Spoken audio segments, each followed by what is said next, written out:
Hi folks, welcome along to the Cemetery Circuit here at Boxing Day. It is the culmination of the 3-round Suzuki Series and it's going to be something fantastic. Something like 22 events to show you through the morning and into the afternoon. We've got the F1 bikes, we've got the F2, the 600s, we've got a brilliant sidecar field as we had for the last few years, and of course we've got the classics and the classic sidecars to look out for as well.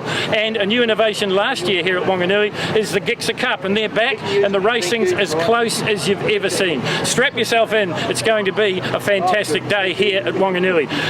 Brad will be doing the dedicated commentary. We'll hand up to him very shortly, but tell you what, there's a big crowd building, the sun is shining, it is going to be amazing.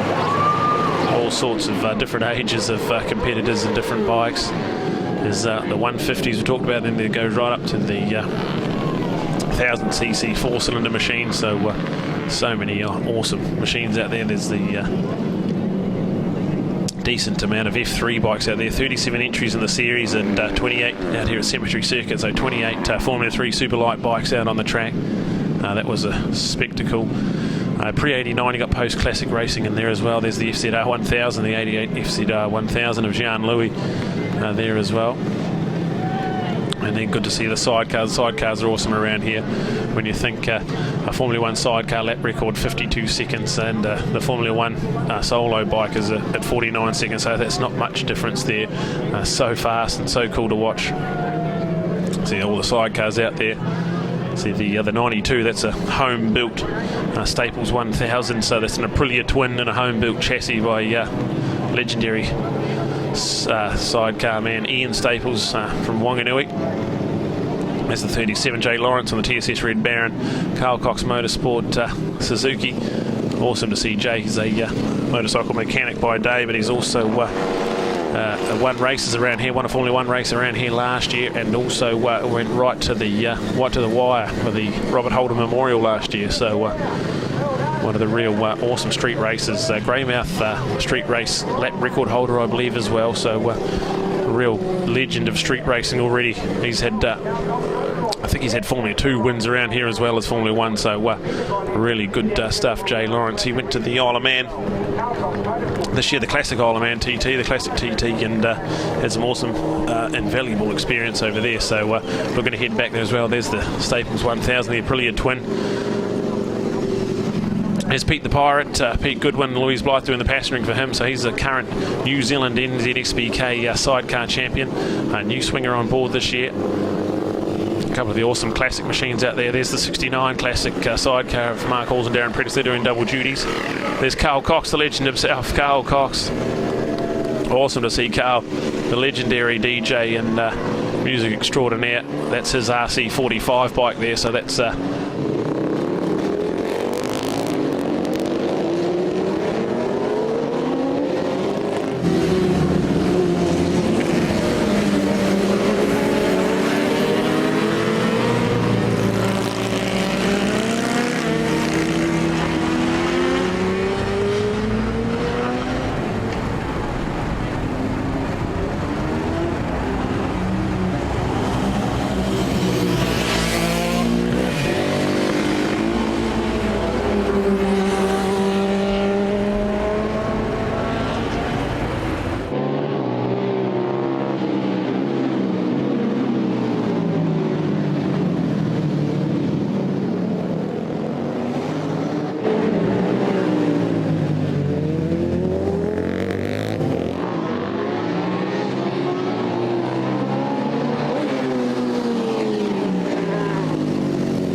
First I've heard of this shit.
you go, perfect. Worst mistake in the world.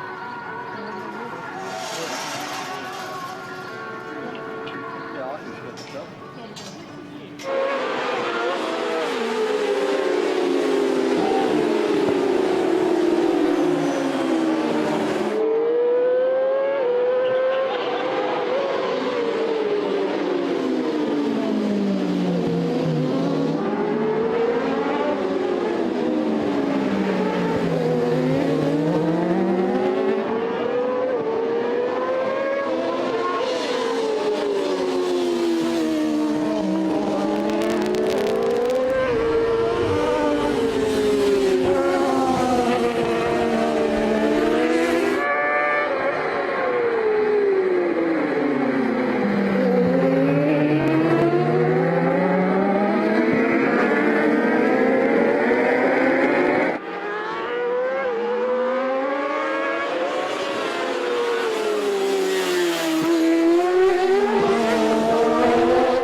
On track now for their short qualifying session, and already a decent enough crowd coming into the cemetery circuit, so awesome to see.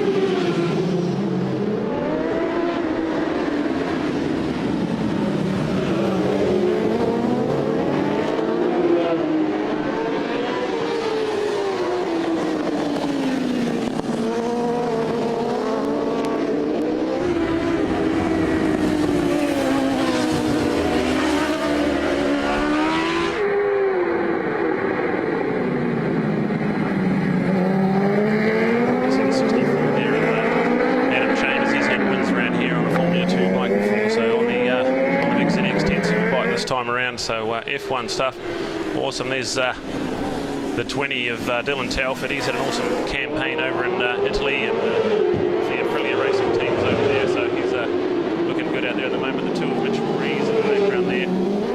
Had a bit of an up and down Suzuki series so far, but he's also been shown to have one of the faster bikes and faster setups out there. So yeah, there's Tony Rees, the legend of Cemetery Circuit. First won the Robert Holden Memorial back in 1990, I believe, and just the second most winningest rider around the Cemetery Circuit. So awesome to have Tony back out there, and on the same bike that he actually won the lap record in 2016. So awesome to see Tony out there. Carl Cox has come on board and said we want you out there, Tony. So thanks, big thank you to Carl Cox Motorsport for getting Tony Rees back out there for Cemetery Circuit Whanganui. Awesome stuff here, just 112, so the track's still a little bit slick out there. They'll be starting their flying laps about now, so awesome stuff to see. Good to see 36 of Ray Clee. He's done a few laps around here as well, real legend, and one of the better engine builders of modern day superbike racing in New Zealand, so good to have Ray Clee on board on the 36 machine as we watch them over the Suzuki New Zealand crossing out of Taupo Key and into the Emmett's Civil Construction pedestrian underbridge into the S's. Awesome stuff to see Formula 1 bikes over around Whanganui. So good to hear them and see them. Live package, we've got one down, man down, airbags there. That's Dylan Telford on the Aprilia RSV4. He's up and okay, so unlucky for Dylan there. Just looks like a bit of Robert Holden, trade zone right-hander. That's well on exit, so he's lost the front, I'd say there. He's just trying to get the bikes out of the airbag. Awesome to have airbags, been hay bales down there for a number of years, so awesome the Cemetery Circuit team. The airbag technology there, and he looks A-OK and trying to get the bike back going again. There's Tony Rees. He's got a awesome little run through the S's, got a clear track ahead of him, so he'll be definitely the one to watch. Adam Chambers is in the mix as well with Mitchell Rees. Daniel Medham now on some flying laps as well, so awesome to see this qualifying action. Dylan looks to have got his bike out of the air fence, so that's good stuff. Not a nice place to crash coming out of the S's, so track still looks to be a little bit slicker, especially on those white lines, treacherous white lines. There's the P of Peter Hickman out there, so that's awesome to see Hickey in New Zealand for the summer. And the star of the show at Manfield 10 days ago, the Suzuki Series Round 2. The Carl Cox Motorsports 5th BMW. Have barbecue for Christmas was one of the highlights of Hickey coming to New Zealand, so welcome to Hickey and the family over here. Had a big year with the Isle of Man TT wins, and in the Northwest, the awesome stuff he's done overseas, even the Macau Grand Prix where he took the win as well, so awesome stuff. Peter Hickman, one of the better calendar years that anyone's ever had on a motorcycle, and the fastest man in the world is coming to Whanganui, and we are happy to have him here. There's the 11 of Tony Rees. He'll get the checkered flag. His qualifying session's over. He should be happy with that. So awesome stuff. We see them down the hill at Ridgeway Street. Awesome to watch. That's Mitchell Rees coming through there on the Team Rees Racing, Carl Cox Motorsport, Tony Rees Motorcycles, Blue Wing Honda CBR 1000. 28 of Shane Richardson see there as well. So awesome to see Shane. His 2 years of the latest campaigns in the Moto America. So awesome to have Shane back in New Zealand and on a big superbike too. So awesome on the 28 machine there for Kawasaki New Zealand and Whanganui Joinery. Awesome stuff. There's the 8 of Scotty Moir on our picture at the moment. So he's defending Robert Holden Memorial champion, defending Suzuki Series champion. So good to see Scotty out there. Do a few little adjustments to the bike. We've got some times come up. So Tony Rees a 49.7. That's fast. That's good. 49.7. Mitchell Rees with a 53.7 in second place. Third was Shane on the Barnes Jenkins Kawasaki. He's a 52.1. So that's a good lap as well. Ray Clee up there, Horse Saiger. Who saw Saiger?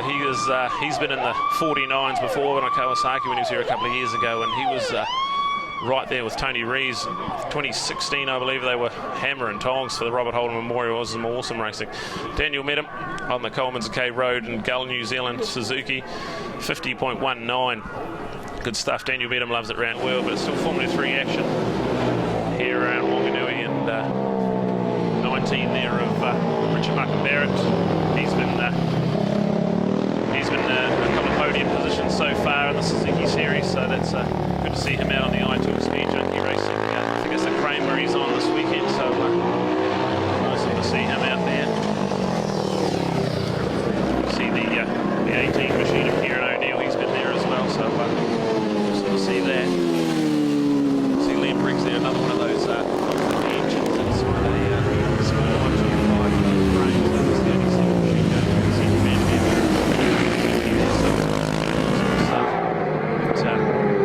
Over 37 entries in the Suzuki Series for the 43 class, so it's very hard to get the plan there. It's very wide qualifying session here.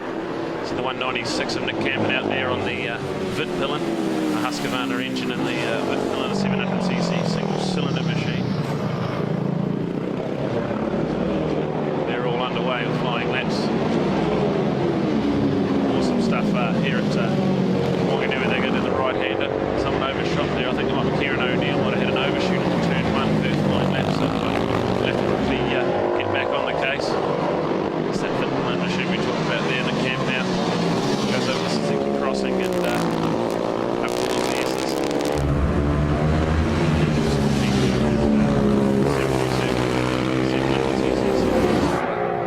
Awesome work.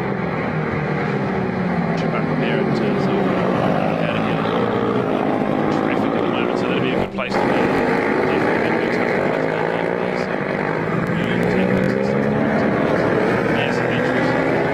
A lot of SV650, the Pro Twin machines out there. They can run them Formula 3 during the Suzuki Series. There's the 294 Steve Bridge on the Vierma. So awesome stuff. Bridgie there, great to see Bridgie, F1 engineering man. Lee Tidman there, he'll definitely one to watch. That little small, lightweight bike, he can break a lot deeper than anyone else on that small bike. So bike talk man, Lee Tidman, he'll be one to watch today for sure. There's the 70, there's Jacob Stroud on the Kramer. He's been a Class X so far, the Suzuki Series, and double class on today as well. He's going to be as new today. Awesome stuff. Country over a year ago now, had a lot of time to develop it. And they've definitely done a strong business in racing. So to keep an eye out for some lap times at a 1:08. Richard Markham there at the improved there next time round. So awesome stuff as they fly through down Ridgeway Street into the right-hander turn 1 of Bridgestone Tyres, right-hander. Quick little back on the gas and then into the Taupo Key. There's the Mars Pit here. Right-hander, they come down Taupo Key there and head towards the Suzuki crossing. See the bike of Lee Tidman there. Awesome contracting bike talk.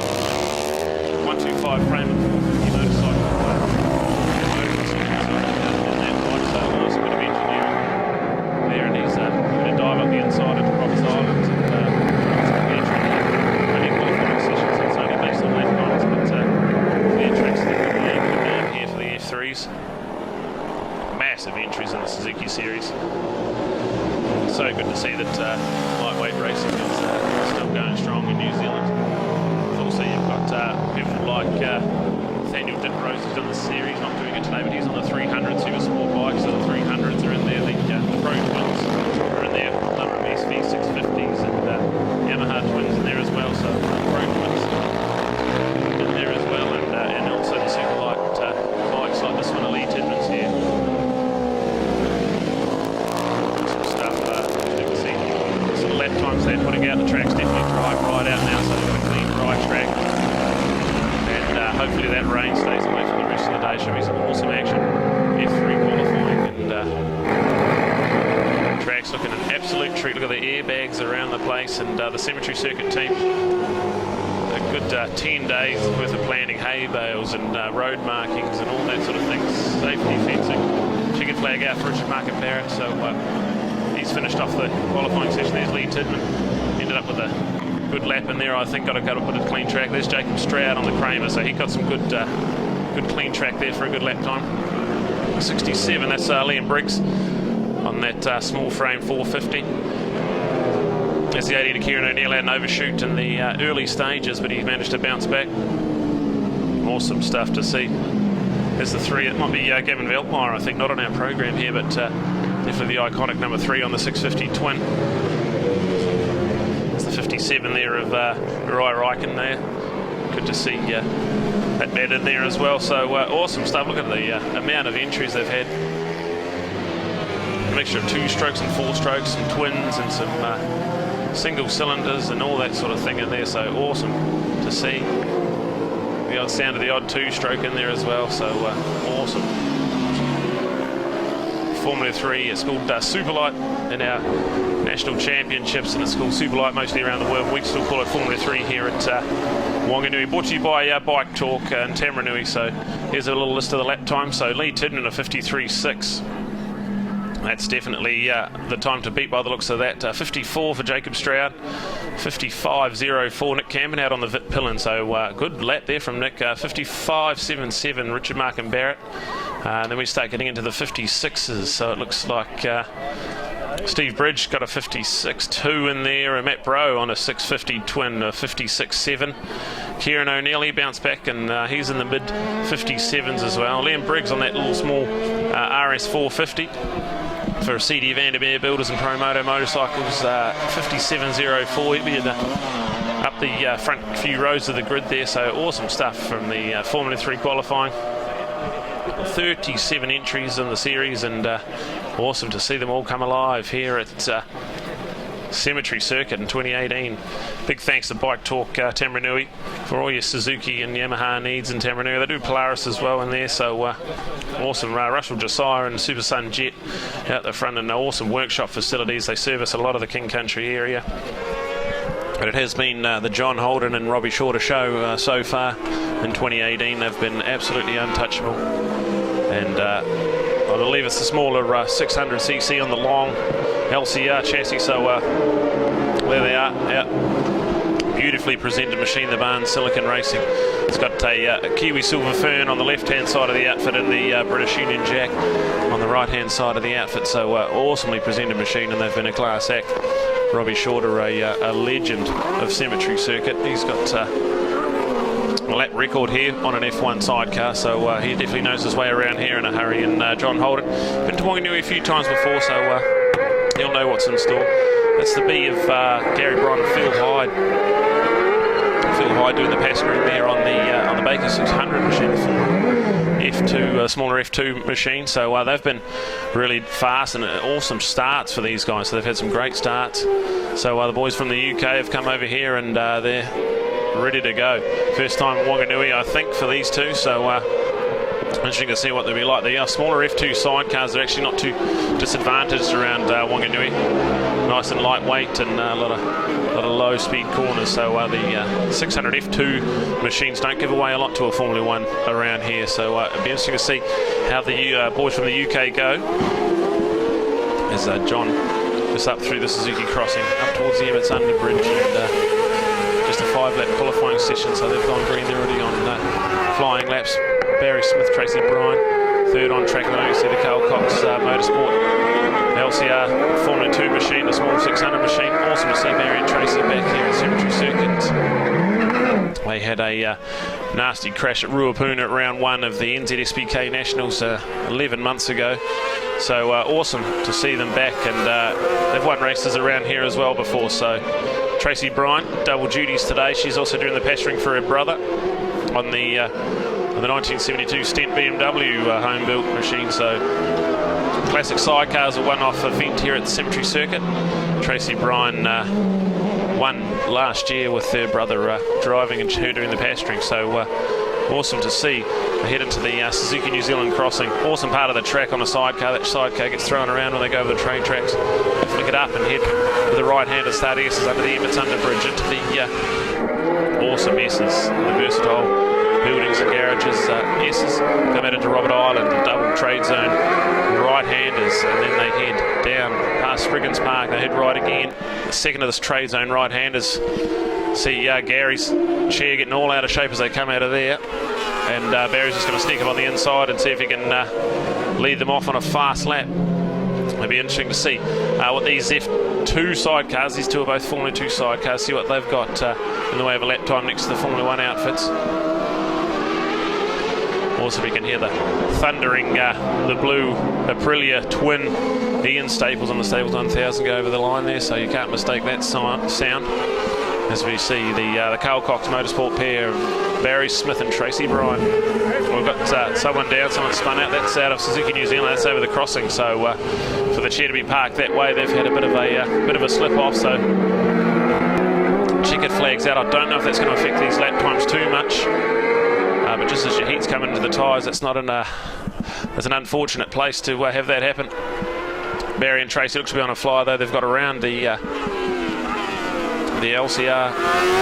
No, they haven't. They are there in third place rather. So definitely got held up that lap there. That won't be a flying lap. It's checkered flag out. So qualifying session comes to an end. We'll have a look at what sort of lap times we've got there at the moment with the a lap record by Tim Rees and Robbie Shorter back in 2015. That was an awesome machine they brought that year. That was a 52.58, so I'm not sure we'll get anywhere close to that, but we'll have a look.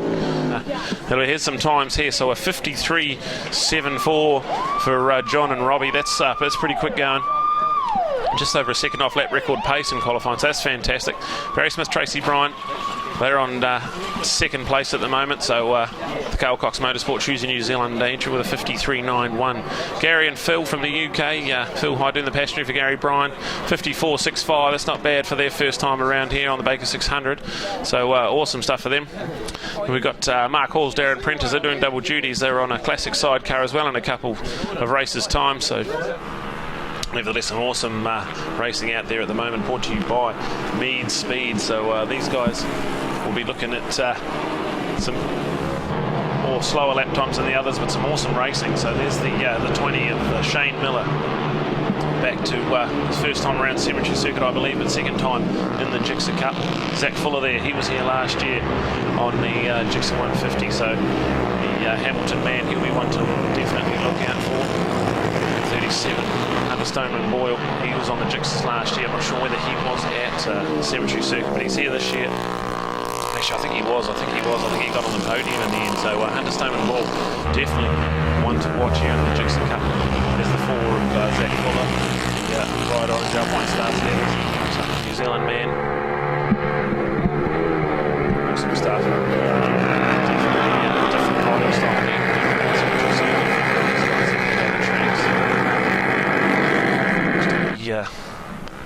20 of Shane Miller out in front, and then you've got the 4 of Zach Fuller, the 22 machine there of Liam Whelans, a Nelson man, up for Cemetery Circuit. So he's looking quite racy there as they go green and get some flying laps under them. I'm trying to catch the 37 of Hunter Stoneman Boyle out there as well, with awesome to see young Jesse Stroud out on track today. Was unable to compete in this event last year, so he's definitely been one to watch at the moment. So the Gixxer Cup standalone event this year, they had a bit of controversy with people having to drop around for age, and the others get into pick drop around. So this is a standalone event in the Gixxer Cup in the Suzuki Series. So it's going to be some awesome racing, brought to you by Mead Speed, all your titanium exhaust, fabrication and work.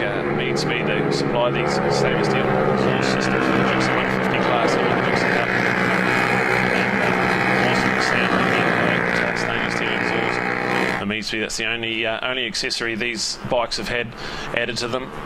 So they're an awesome way to go racing, and awesome to see some of the graduates from the Gixxer Cup class already on to bigger and better things all through the program. So absolutely awesome to see as we watch the 22 machine in there. So that's Liam from Nelson. So awesome to see the plastering Nelson and Cook's upholstery man come up and have a ride here. He's right in the mix there as well. There's Liam and Hunter Stoneman Boyle there. So good to see Hunter.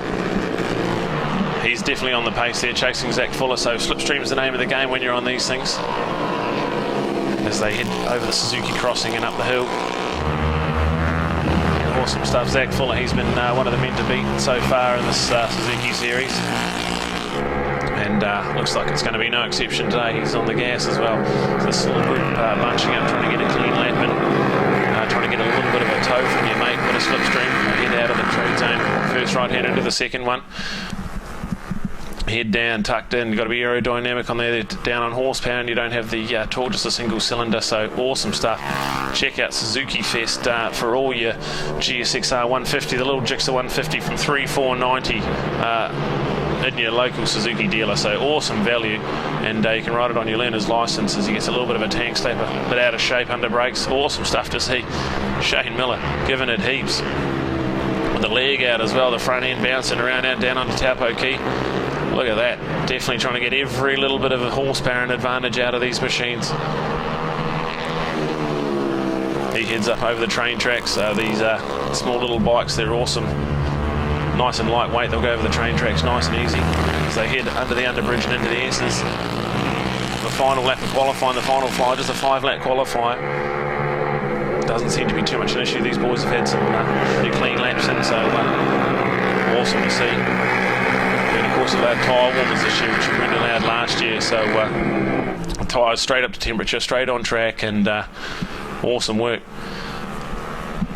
I just mentioned Lucy Dowman there, the 32 machine, and her brother Michael. So those two, the Dibbon Sports Suzuki entries as well. Awesome to have the Dowman family on board from Whanganui today. And also Lucy is double duty. She's out in the classic sidecars. She's passengering on a classic sidecar as well. So as the 18 of Seaton Head Suzuki motocross campaigner for Kia Trailers in Suzuki New Zealand. So awesome to see him come road racing, and he's already been on the pace. So interesting to see when the lap times come up what Seaton's been able to do. He's the current top 10 man in MX2 motocross campaign, and he's in a couple of days time, Saturday, Sunday, he'll be in Whakatane in the Bay of Plenty for the Summercross motocross up there, one of the biggest events. Here we go, the times coming up, and it is a 104.7 from Zach Fuller, 104.7, so 1/1000th of a second between Zach and Hunter. And then we go to another 104. Shane Miller managed to get a 104.9 to get on the front row of the grid, and then a 105.05 Jesse Stroud. So that's P4 for him provisionally from what we can see here. Liam Whelans, he got a 105.27, so that's good going as well. Awesome 70s and 60s proper sidecar outfits there. That's 69 of Mark Hall and Darren Prentice. 72 Norton Commando. That's awesome to see them out there. They're double duties today. They'll be on the Formula 2 sidecar where they're running third in the series at the moment. Looks to be the brother and sister combo of Brian Stent and Tracy Bryan on their Stent built machine. Legendary dad Roger outmade that BMW shaft driven machine. So awesome to see. They won here last year as well, and would have won the year before. They had a bit of bike trouble. So there's the 850 of that's Robert Hood and Mark Thompson. So Mark Thompson double duties. He's also passengering for Ian Staples on the Staples 1000 in the F1 sidecar class. So awesome stuff. They're also on a Norton Commando. I believe that's a an 850 Norton, which they've done a bit of extra work to, so it's about a 900 or so. So awesome to see and awesome to hear the classic sidecars. Mark Hall, Darren Prentice into turn 1, Bridgestone tyres, right-hander. There's the 850 machine. Awesome stuff. Robert Hood and Mark Thompson, been around a few years on the classic sidecar scene, so definitely looking all the class at the moment, thanks to Ignition Motor Group, right here in Hill Street in Whanganui. So awesome to see. There's the 351, the BMW machine, brother and sister Brian and Tracy, definitely chasing down, trying to get some good laps in between here, some 3.5 down. And Tracy Brian, she'll definitely be feeling it after this one. It's going to be quite hard to hang on to an F2 sidecar as well. Awesome to watch Hangout overhanging the curb as they come around the Pirelli overbridge and down start finish straight. All sorts of bumps and shakes out of turn 1 they go. Awesome to see Mark Hawes and Darren Prentice here. Also run the F2 outfit, and now they're into classic sidecars as well, so awesome stuff. The R&R Power Sports Binox NZ Norton Commando 1972 model, so that's an awesome bit of machinery there. And Brian and Tracy are going to have to try and sneak up the inside into maybe the trade zone second right-hander, see if they can get some clean track and get a fast lapping. Robert Hood and Mark Thompson there and there as well, so here's Brian, going to have a little look, see if he can, no, not quite close enough now, so they're both on flying laps, eventually see if they can get a run into turn 1. One more flying lap to go after this one, so they don't want to be held up anymore. Awesome stuff. The classic sidecars, it's only at Whanganui, they only do it here, they don't do it in any of the other rounds, and it's definitely a fan favourite. Numbers are pretty good, over 15 entered, so that's going to be awesome, and see if they can all make it through the end of the day.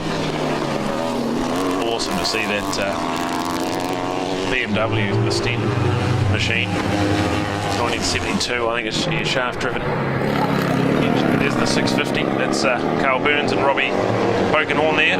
That's a 74 Yamaha engine inside that, so quite a popular side share in the 70s, the Yamaha. Then we see our two front running bikes coming round into the Pirelli overbridge. Tracy overhanging, nearly the wheel off the ground, overhanging the curb. There's a checkered flag, so we're all done. That'll wrap up the qualifying session.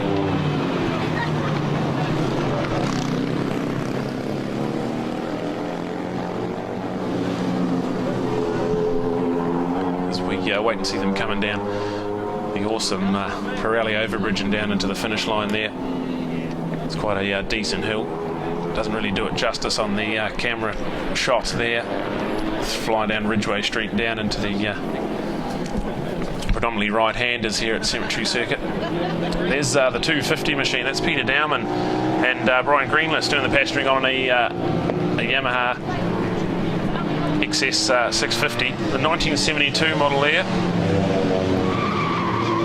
Awesome stuff to see. There's the 297, so that's James and Lucy Dowman. That's Peter's son and daughter combo. So Lucy Dowman just out on the Gixxers and now back doing the passenger for James on a similar bike to Peter's bike. Peter made the bike just in the winter this year, so a 72 XS 650 engine with a few different parts in that. So here's some lap times now, 58.24 Brian and Tracy.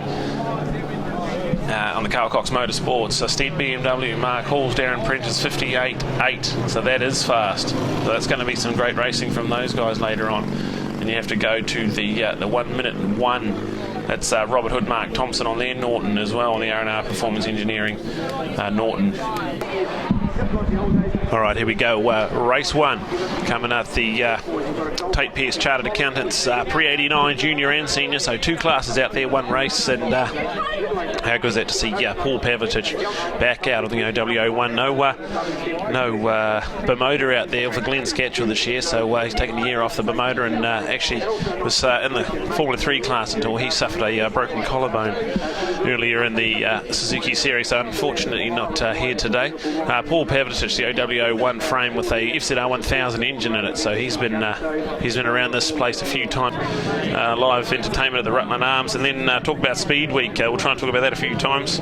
Starts with this big day today, Cemetery Circuit, and Carl Cox and Frank Barr in Whanganui tonight. That's going to be an awesome show. That jet sprints tomorrow with the Akuya Hill Climb. Akuya Hill Climb back about 15 years since that's been riding, and awesome to have that back on Speed Week. And beach racing on the 28th down at South Beach. They haven't ridden that since the 70s, I'd say. So Speed Week, Whanganui, awesome stuff. All starts off here at Cemetery Circuit. We're about to get underway with the first of our pre-89 action. Paul Pav, the original Superman, on pole with Duncan Coots. Second place on the 58 machine. Lights are out, we're underway. Didn't look like any jump starts to me, looked pretty good. Dean Bentley on the 511 got a great little start. He's up the inside. But it is the 4 of Paul Pav on the OWO1. He's in there. Oh, we've got one down there. Unfortunately, front end just left him. He looked to be okay when he fell off it. So there it is, the Paul Pav machine, the OWO1. He's had to be second fiddle to Glenn Scatchell over the last few years. It'll be awesome to see nothing in front of him. Paul Pav, he's a very experienced campaigner around here, and already Sean Donnelly on the Z1000. Going to push up on him on the in the S's. So Sean's been riding here. I think his first one was 1980. He's been riding at Cemetery Circuit since 1980. So that is a long time ago. And that bike there, not much newer than 1980. I think it's an 1980 Z1000. So we've got a red. So still bikes down at the first turn. So we're going to red flag that one and have a complete restart. So hopefully we'll have a look at turn 1, and hopefully not too much drama there. There's the 511 Dean Bentley. He got a good start off the second or third row. Just a little RS 125s in there as well. So we're going to keep going. We're going to keep going right back to the dummy grid. So unfortunate there. There's the 321 the Total Motorcycles Chris Sales XR 500, and that thing is an awesome piece of Kiwi machinery. Pete and Chris build most of the parts themselves. So there we go. There's the wreck. I think that. Try and have a look who that was. It might be the 88 of Jean Louis. Hopefully it wasn't. So hopefully you can get that going. Unfortunate there, first turn. A lot of bikes in this pre-89 class. Awesome bikes as well. Some good stuff there. There's the 58 of Duncan Coots. We'll try and catch a little bit of the points there. So Duncan, he's had some unfortunate, had a DNF at Manfield in race 1, had some clutch issues at Manfield, and F1 and F2 back in their day. There's the 58 of Duncan Coots. That's also quite a nice bit of engineering. So I think that's a Yamaha CMA frame. So that's the old CMA frame, but with an FZR 1000 in it. There's Paul Pav's OWO1. That was the race bike to have back in the 80s, and he's put an FZR 1000 engine in it. 54 of Mark Hayes and a GSXR 1100, and they were an awesome bike in the 80s as well. So about to go racing with a restart. Race 1. Lights are out. Looked like everyone got away all right. Looks like it'll be Paul Pav again, but the 427 this time. Going to duck up around him. That's a good start there, the 427 machine. So what a start. Already he's run a bit wide, and Paul Pav snuck up the inside with Sean Donnelly back in their carbon copy of the start we had in race 1. So there we go. Paul Pav leads as they head over the Suzuki crossing and up past Suzuki New Zealand into the Emmett's civil construction pedestrian overbridge. Paul Pav leads them through the S's. Sean Donnelly right there on his tail with Pete Byers in there on the 427 machine in third place. 91 of Peter Bogish. That'll be good for his points right there in fourth place at the moment with the 58 of Duncan Coots in there as well. There's the 321. Chris Sales on that awesome XR 500. So that's the first of our junior bikes, I think.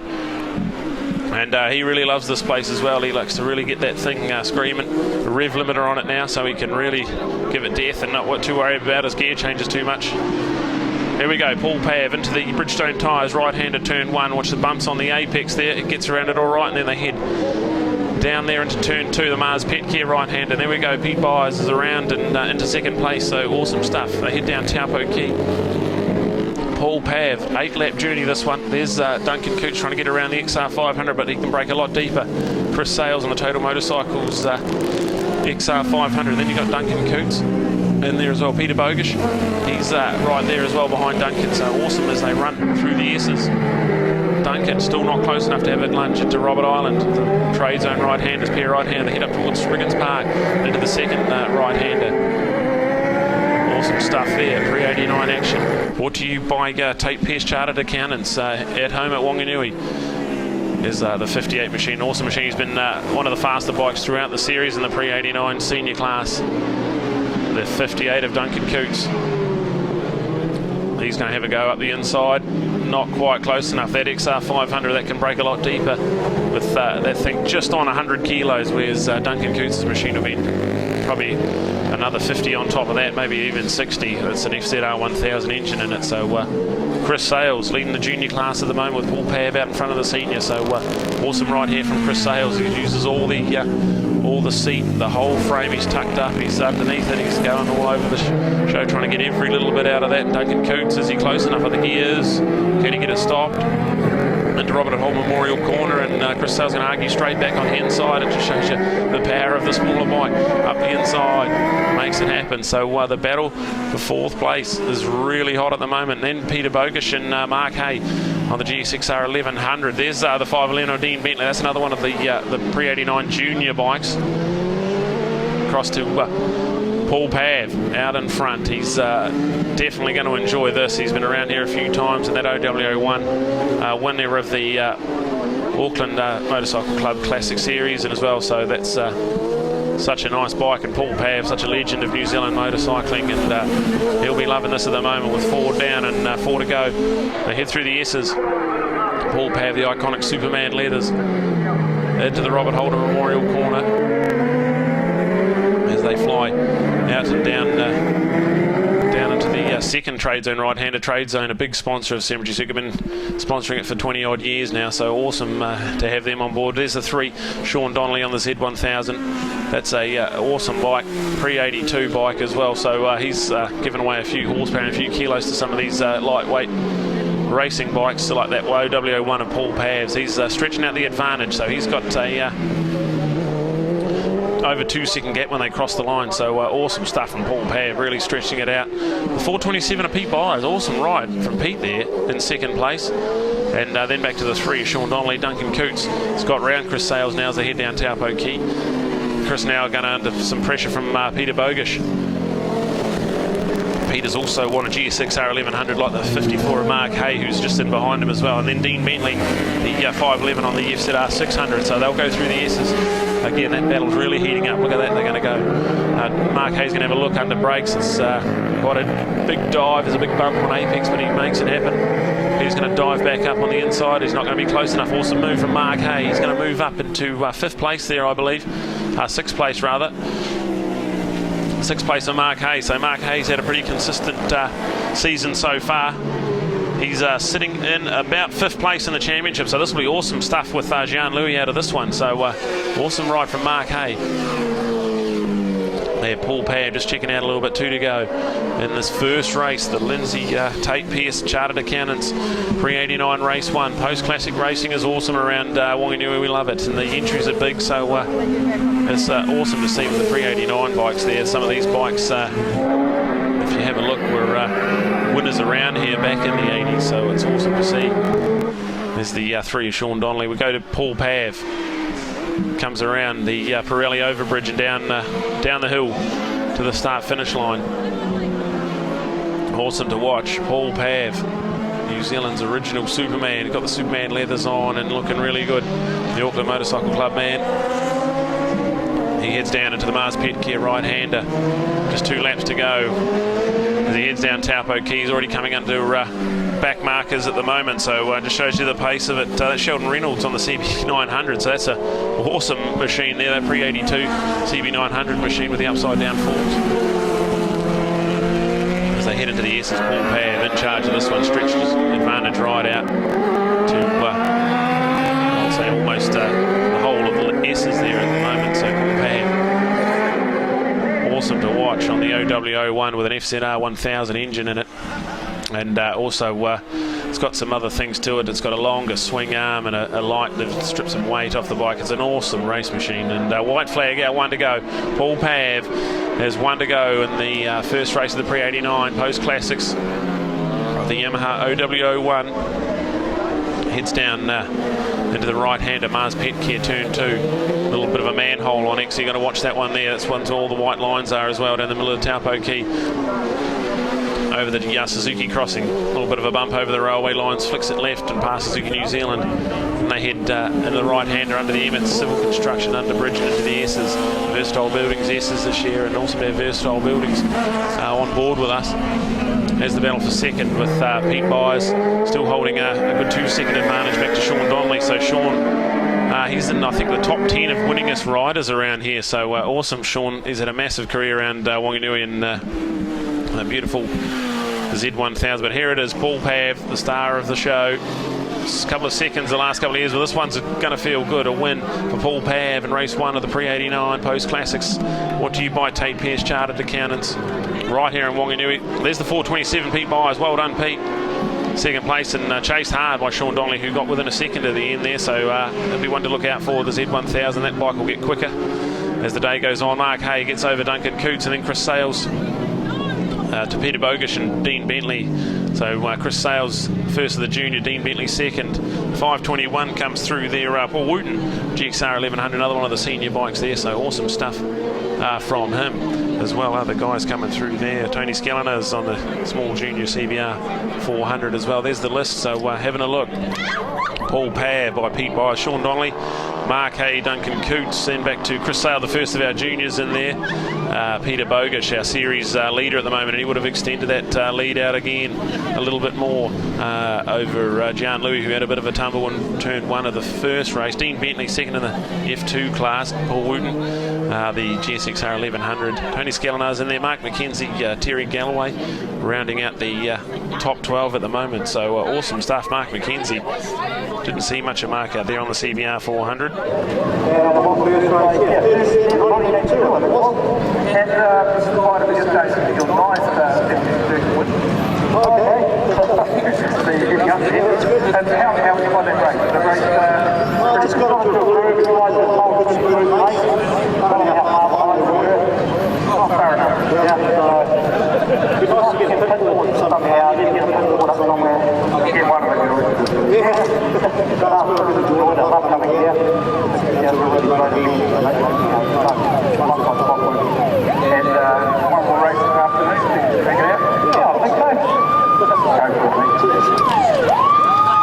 QS Boat Builders back on board to a Suzuki Series sponsorship, and also a big thanks to Scaffit and Whanganui down Heads Road there. So Scaffit, some innovative scaffold solutions.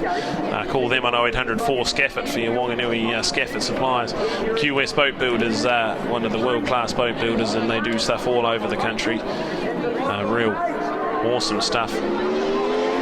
Dwayne Bishop managed to get the fastest qualifying time in there. Mark Perry hasn't done the Suzuki Series, does Suzuki Symmetry Circuit rather. So on the Miller Construction City Honda Aprilia. So awesome to see Mark Perry had a race win here last year, I think, or year before perhaps, on the Bears Racing. So awesome stuff. Steve Bridge on the Panigale 1198 twin. So Bridge, the F1 engineering man. What a legend of New Zealand motorcycling. Sean Manson's in there on a BMW. Jason Bardell on the Das Beast 1000. Brendan Code, he's in an Aprilia RS V4. Then you've got the first of the Bears Junior. That's Jacob Stroud on the Kramer. Awesome to see Jacob. He's been class act in the Formula 3 Superlight class. Guys like David Cass and Jason Lamb, David Lee. Heath Boddicker is up on. He's got the brand new Panigale V4, so he said that's an awesome bike. 300 kilometres an hour down the front straight at Ruapuna, so that's awesome stuff from Heath. Good to see him come up. Richard Mark and Barrett, another one of the junior guys in there. Andrew Skelton is in there as well. Raymond Herdman, Gary Morgan, Paul Jenkins, David Dixon, and Carl Haler, the Tauranga Sanyong man. There's Stephen Bates, Duncan Rowe, Chance Stevenson Oliver, he's on the Triumph Daytona as well, and Norman Beard as well. So Bears action brought to you by Q West Boat Builders, and there's the 87 of Mark Perry. A real nice guy and street racing legend for many years, and he's on the City Honda Aprilia. Good to see him there. There's the 294 Stephen Bridge on the Panigale. Awesome sounding machine, and had a bad crash here a few years ago, Bridgie, but back again, and awesome to see him there. There's the 49 of Jason Bardell. Had a unfortunate crash at Manfield last week where he was leading the race. There's the 33 of Brad Groombridge. The Suzuki New Zealand motocross and cross-country enduro man. Awesome to see BG. First ever trip on a superbike about 2.5 weeks ago. Now he finds himself on the second row of the grid at Cemetery Circuit. So awesome to see BG. It'll take him half the day to get that bike sorted, and then he'll really enjoy it. So awesome stuff. For the 48 of Dwayne Bishop, Whanganui's own Aprilia man on the CRV equipment. Whanganui Hardy Construction Mitre 10 Mega Man. Red flags off under starters orders. Hopefully waiting for a light now.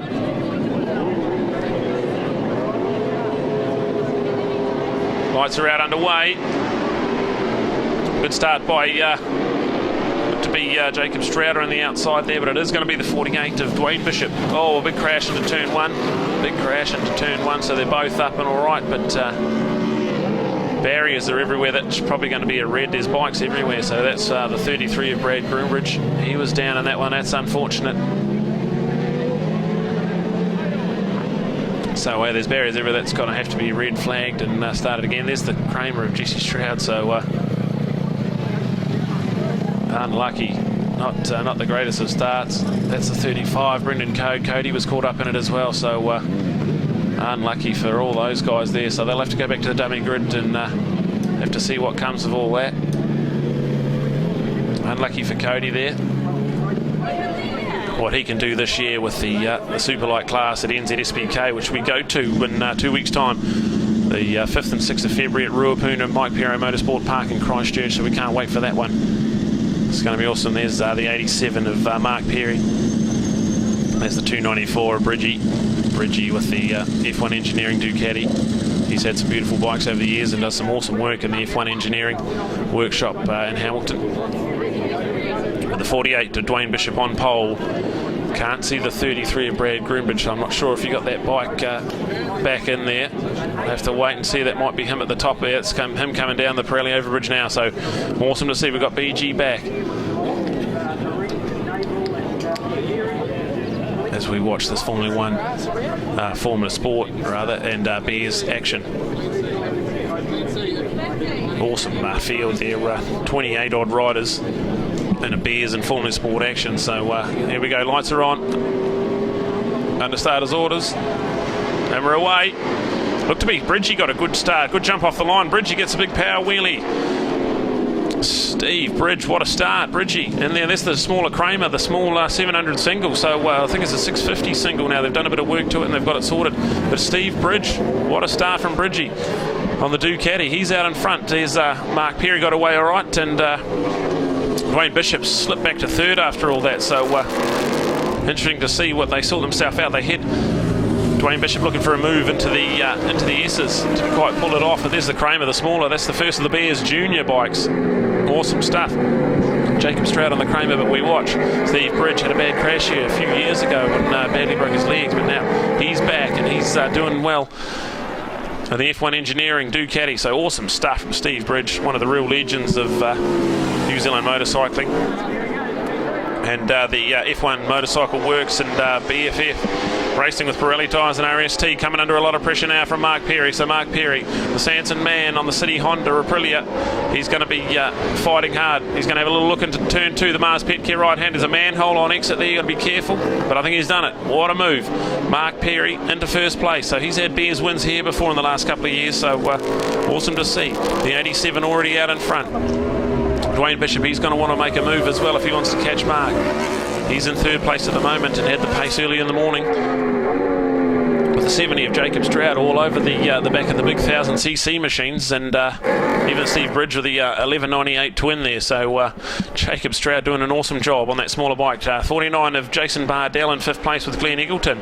A good ride in sixth place at the moment. We can see at the top of our shot Brad Groombridge and Sean Manson rounding out the top 8 at the moment. So it is Mark Perry. They fly down past the start-finish line. 3 down and a 5 to go. There's Bridgie into the right-hander, so awesome stuff from Bridgie. And look at the Kramer all over the back of him now. Wayne Bishop, one local Whanganui man. He's been right there this whole series at all 3 rounds, and awesome to see. 48 in there. There's the 294, an experienced campaigner, Steve Bridge. He won't give up the place too easy, but Jacob Stroud is pushing hard on that little small Kramer. Coming out of the S as they go. And we see Jason Bardell and I think that might be Glenn Eagleton having a good little battle for 5th and 6th as they go through the S's. They go into the right-hander, the trade zone right-hander, and head towards the Hooker Pacific curves. Dwayne Bishop, we can see then, we have seen the Kramer of Jacob Stroud sneak up into 4th place, 3rd place rather, so there it is, Mark Perry first, Wayne Bishop 2nd, and now Jacob Stroud in 3rd with Steve Bridge in 4th, Jason Bardell in 5th, Glenn Eagleton 6th, and Brad Groombridge 7th with Sean Manson in 8th place. So awesome stuff. Formula Sport Bears action with True Bears bike out in front with Mark Perry on the 87. Dwayne Bishop just had the front wheel come up on Taupo Key, and then you can see the little small Kramer, the single cylinder technology from Germany there. He heads up under the underbridge into the S's. Awesome little bike that, and Team Stroud Racing, awesome here this year and campaigning there. Got the points lead in the Formula 3 class as well, heading into Cemetery Circuit. So awesome to see him double classing today in the Bears Junior as well. So 3rd on track, 1st in class with the Bears Junior. Then you go back to Steve Bridge on the 1198 Panigale. He heads over the Pirelli overbridge and down the front straight again. So starting to stretch out this top 4 and starting to put a little break. There's the 49 of Jason Bardell coming under a bit of pressure. Glenn Eagleton and Brad Groombridge, they're going to have a little bit of an argument into turn 1. Bridgestone tyres right-hander.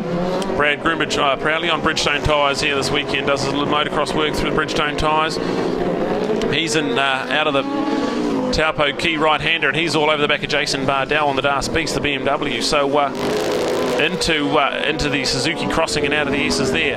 Brad Groombridge going to have a little look into the right-hander before the underbridge. Not going to be quite close enough, but what an awesome little battle. This is 5th, 6th and 7th on track with Brad Groombridge having a look into Robert Island. Not quite close enough, but definitely got that upright motocross style right over the handlebars and at the front end. So he's going to have a lot of work to do. Jason Bardell on the Das Beast, the big 1000S, 1000R BMW machine. There's Bridgie coming over the Pirelli overbridge. Down the front straight he'll go, and then we see that awesome battle with BG getting a good run down the underbridge. He's going to have the inside line into turn 1, and I think he's got it under brake, so an awesome move.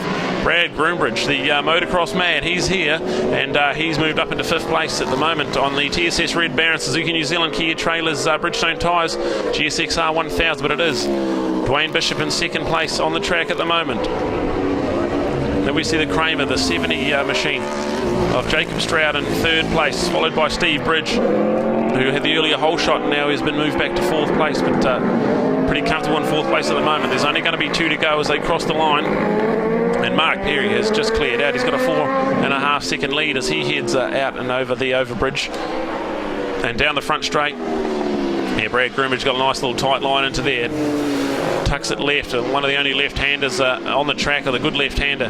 There he is, the 87 of Mark Perry. So didn't do with the other ones, just likes the street racing, and a former street racing legend, Mark Perry.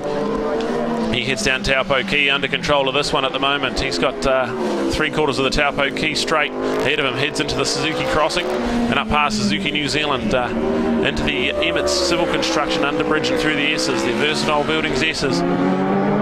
Hard under brakes down into 2nd gear on the awesome Aprilia 2016 Aprilia RSV4. Heads out of Robert Holden Memorial Corner into the trade zone right-hander. Then they head down the Hooker Pacific curves. Awesome to see, well under control of this one, over 4-second advantage as he heads over the Pirelli overbridge, and down the front straight he goes. Mark Perry is well in control of this one with the white flag and 1 to go.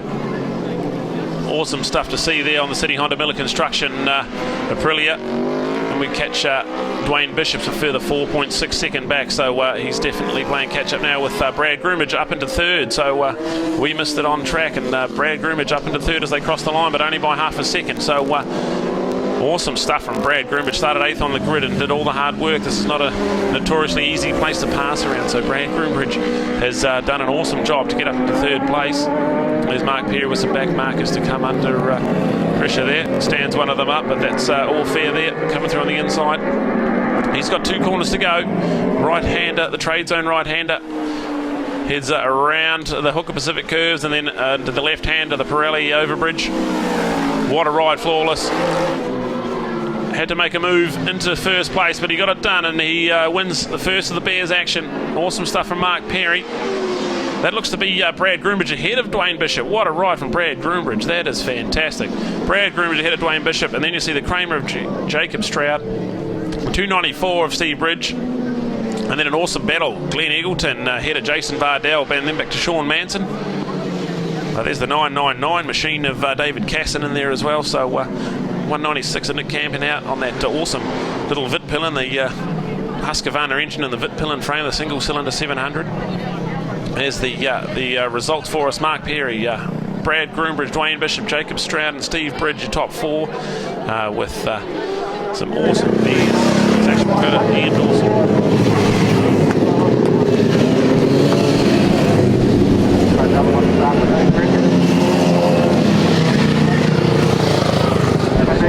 Quite comfortable though, this is my handling.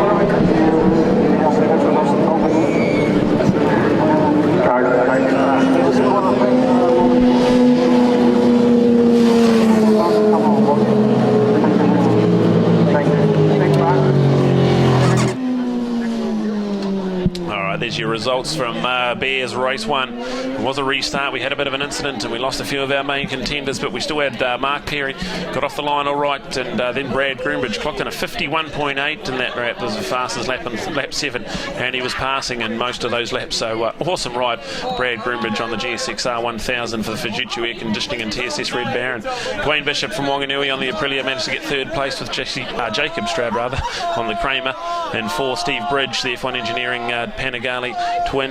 Then 5th place Glenn Eagleton on the BMW.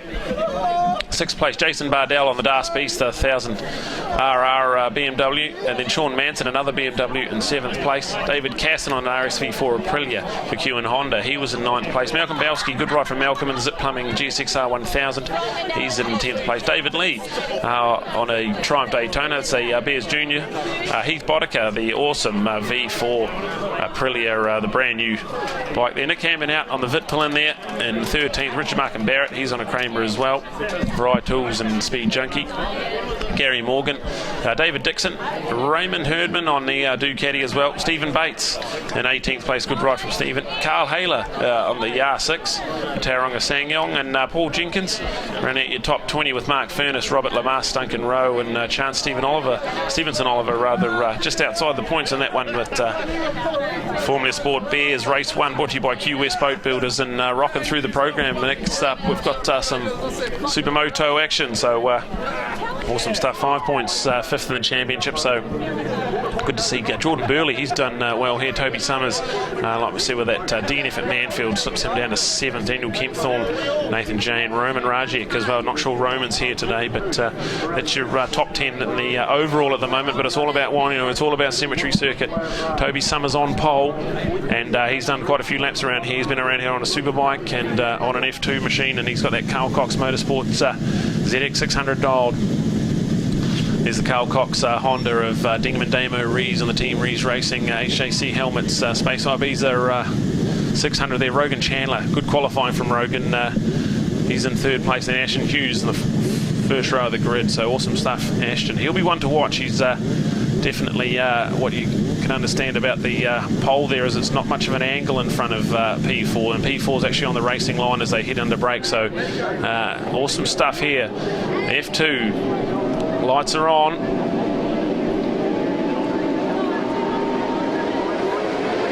And we're away. No jump starts that I can see. David Hall with the leg off the pegs. He got a great start, great jump, and he's already in the front under brakes. David Hall, TL moved off the 2nd row of the grid. Awesome stuff. Oh, Rogan Chandler, I think it was, bucked out of the seat, well out of the seat. And he's lost the position there, so he slips back to about 4th now, I think. I think both Carl Cox bikes have got ahead of him. So it is David Hall. Going to pin his ears back and get out of here. He loves this place. David Hall, Dairy Farm from Te Awamutu. Awesome to see David in there out in front on the PG Wilkes-Penny Racing GSXR 600. Toby Summers, the Carl Cox Motorsport Mad Love Media Man in 2nd place. Old man, he was fast this morning with a 51 around here in damp conditions, so he was on it. Then you go to the 92, Demon Damo Rees, the Carl Cox Motorsport CBR 5-blade 600. David Hall already over the Pirelli overbridge. He's got a couple of second advantage. He'd have 10 bike lengths as they head down Ridgeway Street. Start finish line, one down. This is a 10-lap journey these guys get, so definitely time to get out of here for David Hall. Awesome stuff. He heads down into turn 2, the Mars Pet Care right-hander. Awesome to watch, that iconic style where he gets right up over the tank and rides it really hard.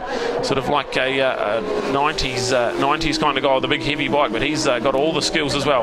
Up through the Suzuki crossing, under the bridge and into the S's. David Hall in charge. Awesome to see. Toby Summers second place, chasing hard. Then you go back to Demon Damo. All he's got to do is sit there for the Suzuki Series, but I don't think he will. I think he'll push hard and charge. Only doing the F2 class today, sitting out in the Superbikes. Had a big crash in qualifying at Manfield on this bike 10 days ago, so he's just sitting out the Superbike just to conserve. He's got a long summer ahead of him, and also an ASBK campaign this year. Ashton Hughes, a little bit of a moment coming out of Pirelli overbridge. They cross the line with 2 down, and into the right-hander. There they go. There's Ashton Hughes in 4th place, and then it looks to be Rogan Chandler back in 5th. So unfortunately Rogan 3rd on the grid and is now back in 5th place. So he'll be pushing hard to try and get back up there. Looks like Toby Summers is trying to break free of Damon Rees and head after David Hall. Awesome to see David Hall out in front on the second row of the grid. He got an awesome start, notorious for his starts. David Hall, they headed to Robert Island. Toby Summers had to sit up a little bit, misses Apex a little bit, but didn't cost him too much. Into the second of the trade zone right-handers and down onto Ridgeway Street. Around the Hooker Pacific curves and over the Pirelli overbridge. Toby Summers on screen. The Mad Love Media, Carl Cox Motorsport, Summers Plumbing Man. Across the line, there's a solid 3rd place for Damon Rees. You can see the 92 there, and then into the 7th. The triumph of Ashton Hughes, formerly a Greymouth and now living in the lower North Island. Ashton Hughes, he's been around here. He's had some couple of good battles in F2 racing over the last few years, so awesome to see him. Top 4 at the moment. Then you go to the 15, the R6, the Yamaha Blue Crew entry of Rogan Chandler. Awesome to see Rogan this year gets himself an awesome ride on that new Yamaha factory team. So good work from Rogan. He's in 5th place at the moment. As we watch Demon Damo into Robert Island. So neat and tidy through there on the Carl Cox Motorsport Team Rees Racing Honda. Had a chance to see Damon ride that very bike in Phillip Island for World Superbikes earlier in February of this year, and just an awesome campaign to be on, and love to see Damo, his work. He'll be back to Australia. You guys can help him with the Team Rees Collective, so log on to Team Rees Racing and see if you can help out Demon Damo and brother Mitch as they head for ASBK Glory, and definitely a big step up the Australian Superbike campaign, and a great series to be a part of. Demon Damo Rees, the HAC helmets, Revit leathers, Carl Cox Motorsport, Honda CBR 5-blade. Heads up, and we've got red. I think we've got red, so we've missed something out on the track. We've got a red flag. We can hear the sirens of the unfortunate stuff there. I think that is the Hughes Motors entry, the 7 of Ashton Hughes. So good to see him up, good to see him okay. And it's a high-speed area through there, and unfortunately by Pirelli, and power is nothing without control. And we're going to Ian Dawson, who's got some interviews down there.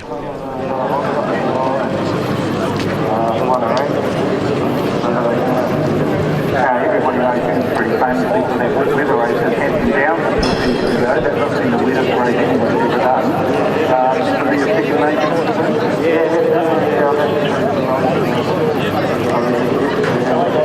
And did you feel quite comfortable out there then? Quite a red flag in there?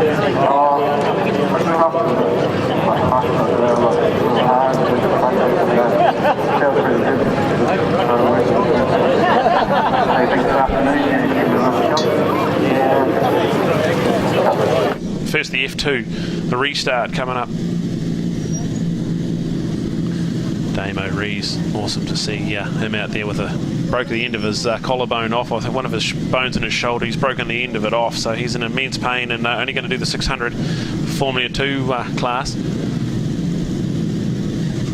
There's the 119, Richie Dibben, the Dibben Swartzman from Whanganui, right here in Whanganui. So awesome to see him. He broke his wrist in Taupo just over 2 weeks ago, so that's awesome to see him out racing again. New Whanganui Suzuki dealer as well. So Dibben Swartz, look out for it. Richie Dibben, the 119. Lights out in the guy, and again David Hall from Te Aomori. What a start.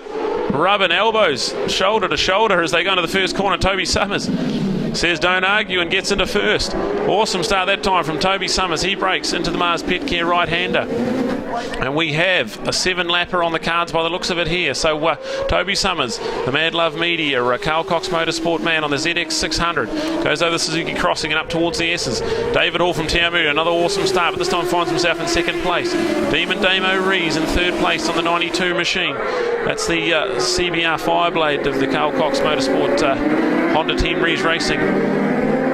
Rogan Chandler again got a good start as well. He's right up there as well, with Richie Dibbin in the mix as well. So they all get through. Robert Holden corner okay, but as Toby Summers leads over the Pirelli overbridge and down the front straight. The 22 bike there on the Mad Love Media, Carl Cox Motorsport, Kawasaki 600, David Hall right behind him, so David Hall's definitely stalking him, looking for a move. 92 of Damon Rees, just drifting away from this top two and already pulling a bit of a gap.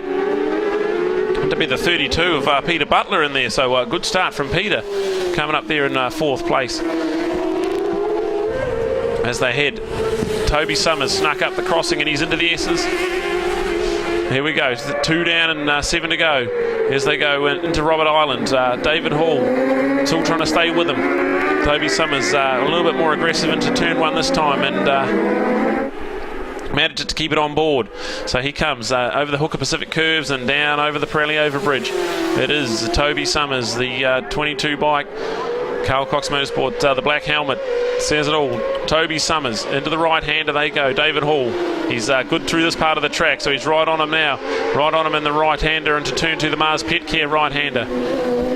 The legendary Mars Pet Care, they've been sponsoring Whanganui for a number of years. Awesome to have them on board again as they head to the crossing, and David Hall's right there this time, so interesting to see. Toby Summers looks to be the fastest through the S's, so we'll have a look through that. David Hall, he's in the inside having a look.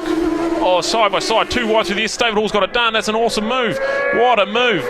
David Hall threw it under the Emmett's underbridge, and that is not not a very strategic passing move normally, but and Hall's down, lost the front. I think Hall's down, that's him into the bends. David Hall down into the trade zone right-hander. Oh, it's unlucky for David Hall. He just got into the front, lost the front into turn 8, the Hooker Pacific curves, and then that leaves Toby Summers out on his own. And look at Damon Rees has caught right up to him with all that dicing he's had to do. So Damon Rees now right in second place. Toby Summers and Damon Rees, they're both the Carl Cox black fairings. Awesome to see with the 2 boys set to fly. They competed together as a team in the 3-hour enduro ride with Rees Enduro in Taupo earlier in September, and now they find themselves 1 and 2. The Carl Cox 1-2 at the moment. Awesome stuff. Rogan Chandler's got himself into third place, and Jordan Burley, good ride from Jordan in fourth place, with Richie Dibbin rounding out the top 5 at the moment. So they come under yellow flags. There will still be a bike there in the air fence. Yeah, there is. That's awesome to see the air fences working to their full effect, and David Hall got up straight away and looked okay. So unfortunate for David Hall, but that leaves Toby Summers out in front with 5 gone, 2 to go. Damon Rees, second place at the moment. Then we see Rogan Channel, we've got a red, so we're going to call it there. We've got a red. Obviously, the team not happy with that bike of David Hall's stuck in the air fence, so as soon as the air fence deflates, they're going to call that one. Richie Dibbin, awesome to see Richie. You're pretty happy with that one. That was a bit tight in the first corner there, though, wasn't it? Oh, no, the first start, there was so much dust down the first corner that sweep where myself, Rogan, come out, lost the back, and Dave got right, was running with him. Then got a red flag again, and then he passed me through. It's a good move, and then he fell over and to get the win. So pretty happy with that fight. Got a red flag, kept a little bit better. So this afternoon, did you try and improve your place in the series? Yes, all I want to do is get pole, get 2 wins and done after that. So I'll just be trying extra hard in the second race, and just want to say a massive thanks to Carl Cox Motorsport. That man over there he is. Did someone say party? Party tonight. Party tonight, French bar, everyone's coming. quarter of Super Motard action with some qualifying results here. We've got Richie Dibbin on pole with a broken wrist, so awesome ride, Richie Dibbin. Duncan Hart, he's been the man to beat in the series so far. He runs up in second. Ben Stafford in the 175 machine. That's a Dibbin Sports Suzuki Downman Contract and Sports Tyres entry, so awesome stuff from Ben. Jet Josiah, 4th place. Andrew Rudd, Daniel Walker, Russell Josiah, Superman himself, Russell, former Robert Holden Memorial winner around here. Nick Payne, awesome stuff from Nick Craig's Cudge Scott, so he's the man who actually builds the track, Cudge, and politely over 50 years of age, but still heading around here in an awesome 9th place for Cudge Scott, who builds the track during the week. Spends most of his Christmas day out here putting up air fences and spray painting manholes and putting up fencing. Awesome to see Cudge Scott out there selling Hondas in Whanganui for over 25 years, so awesome stuff to see Cudge Scott out there. 822 of Roger Bland, a 245 of Will Young, back down at 11th, so he's been one of our front runners in the series so far, Will Young. And then 12th place Mitchell Rowe, Mr. Mitch Rowe, the legend of New Plymouth Motocross, and he's heading up to Whakatane for summer cross and motocross, so he'll take the slicks off that bike, put knobblies on, and in 2 days time he'll be at Whakatane, so awesome stuff. James Daniels, James Clark, Mike Cole, Mark Oliver, Tony Hurney. Supermoto action brought to you by Fast Week Couriers, and also a good idea to thank us more of our sponsor with Bike Rider Magazine coming on board with us, and awesome magazine, one of the true nicely presented magazines out in New Zealand. Awesome stuff with moto events. So you're looking for a bike event, visit motoevents.co.nz. So you'll notice these motocross machines. You'll notice Duncan getting off his bike, pushing the front forks down and engaging what's called the hole shot button. So that'll keep the forks compressed, and when he drops the clutch, the front wheel should just stay nice and low, and it won't be able to wheelie too far. Richie Dibbin, excited to see what he's got here on his brand new RMZ 450 for Suzuki New Zealand and Dibbin Sports. The 175 of Ben Stafford in there as well with Jet Josiah on the front row. Lights are on and they're away. Richie Dibbin got away awesome. Got an unbelievable jump, and he's got a bike length advantage as they head into the turn 1 with Jet Josiah, the bike talk man on the Yamaha. Oh, we've got one down. We've got a couple tangled and went over the bars, so we'll have to see whether they can clear that in time. Still green at the moment. We'll have to see Richie Dibbin head down and out of there. Down Taupo Key and over the Suzuki crossing. On his Suzuki with Sports Tyres and Dibbin Sports Suzuki. Awesome to see as he heads up into the S's. Still green at the moment, so hopefully we can get that turn 1 accident cleared. Jet Josiah, 63, the bike talk man. He's from Tamarunui. He's in 2nd place at the moment. Awesome to see Jet. He loves it around here, so had a bit of bike problems in Manfield 10 days ago at round 2. Managed to sort them out. And he's in 2nd place at the moment. So here we go, Richie Dibbin. Oh no, we've got a red now. We're red. So we are red. We haven't been able to clear that. Unfortunately, we've got a red, so the turn 1 accident wasn't able to be cleared in time. And the 119 of Richie Dibbin. You see they're going to go straight off down Taupo Key, and I don't know whether they're going to go back to the pits or to the dummy grid, so we'll have to have a look there. There's Cudge Scott, the legendary Cudge Scott. In there. Updates for us, so Supermoto action with an awesome 28 rider class. No, we're just going to go straight into it, so they're just going to go straight to the line and go. So that's a good call from the officials before some heat comes out of the tyres. There's Duncan getting off the whole shot button. Quite a few of them have them as well, so definitely a motocross based thing, the whole shot button, where you're going to get the back wheel lighting up and it's going to try and lift the front up. But this is awesome stuff. You see former Superbike champion there, Russell Josiah, he's got one as well. He's on the Suzuki from Bike Talk in Tamarunui. So here we go. We've got red flag away, starters orders. Everyone's under control. Let's see if Richie Dibbin can get another good jump. Lights are out and we're away. Richie Dibbin got a good start again, but 999 of Andrew Rudd got a good jump on the inside as well. Jet Josiah from the outside, and Josiah's down. We've got 2 down into the turn 1. We've got a few down. So unfortunately that will be a restart as well. So Unfortunately, Jnr Snr come from the outside of row 1 into turn 1 in the lead, and unfortunately the back end went around before the front end, and it didn't end very well. So hopefully he's all right. Went into the airbags, awesome airbags, and fencing down there. And already you can see his father Russell there, pulled over to have a look, see if Jet's under control. There's Jet, he's up and walking away, so trying to get the bike out of the fence there, so apparently we might be still going here, so we haven't had an official red flag, so we'll have to wait and see what the call is.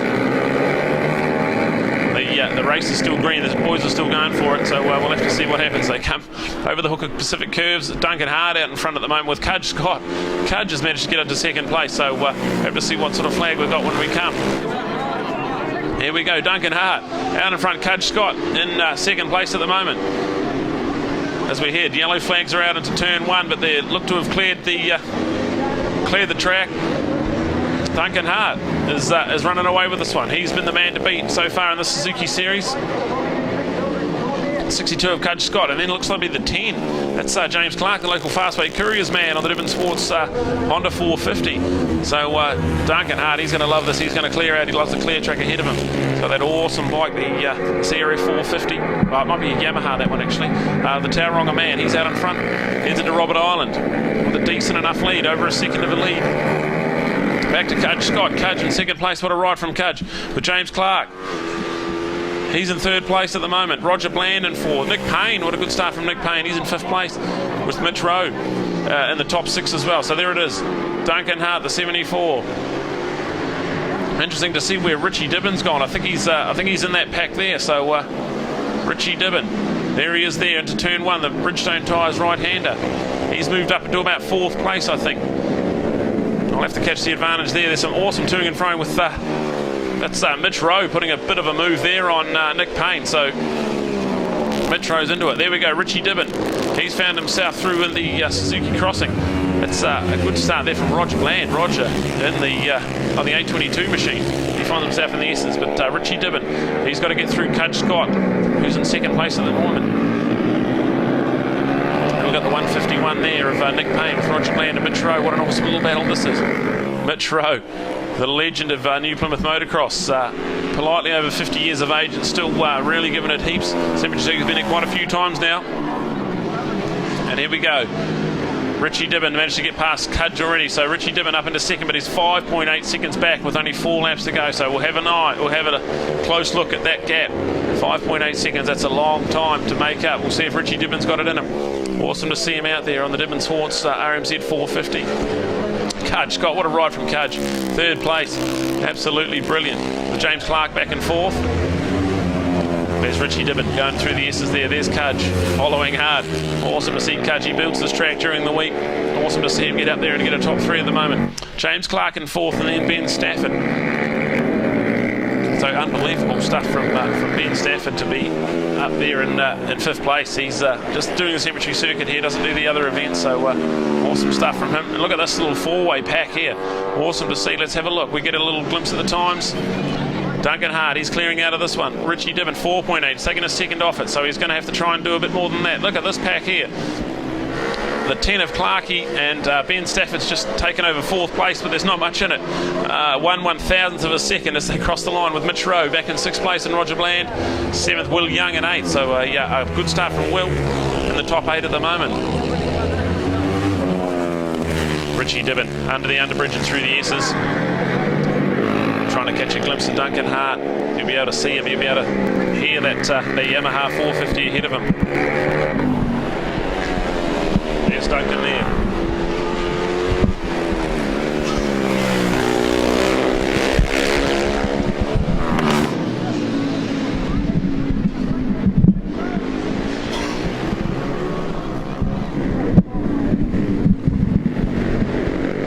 Duncan Hart coming out of turn 1 and into turn 2. Richie Dibbon's right there now. He's down to 3.2 seconds the advantage. This is an awesome race. There's still got 3 laps to go. They head down Taupo Key.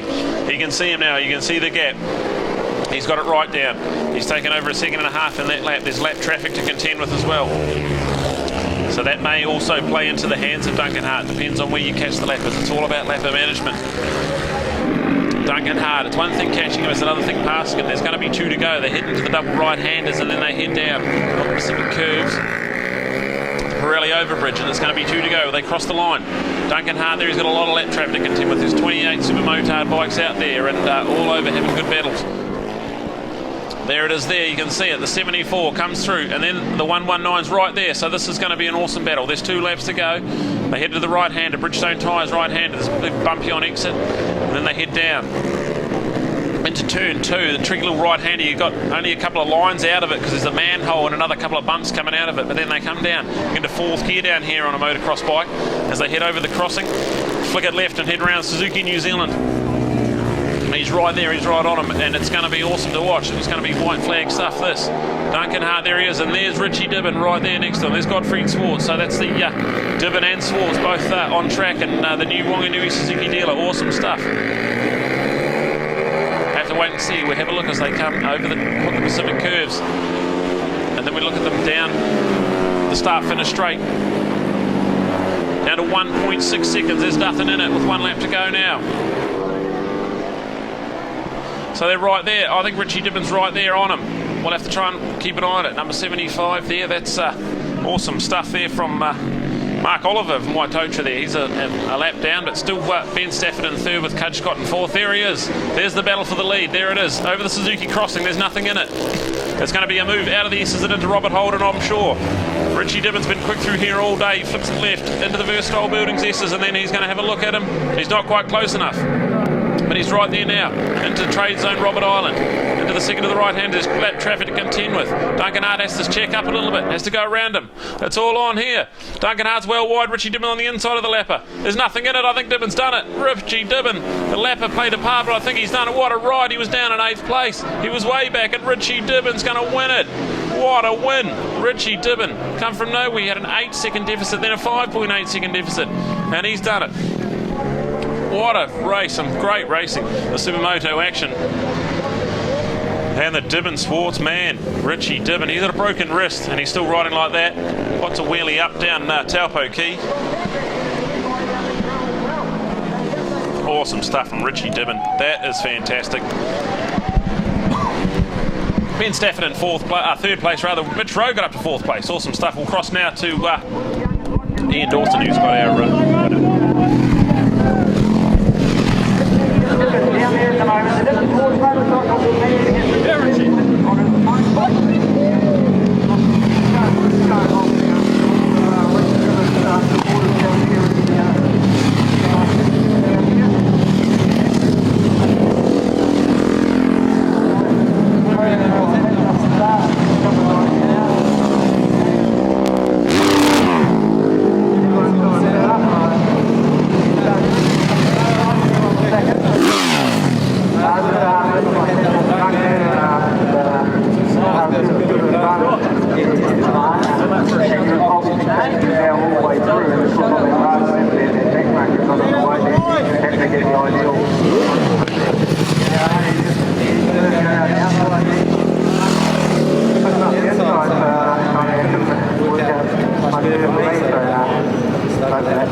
And what about you?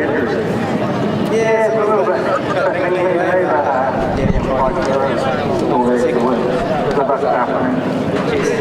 One of the Super Motard, and look at that. A 50.96, so just 0.2 of a second off lap record pace there from Richie Dibben on the Dibben Swartz RMZ 450 with the Barracks Whanganui. Duncan Hart, the Tauranga man.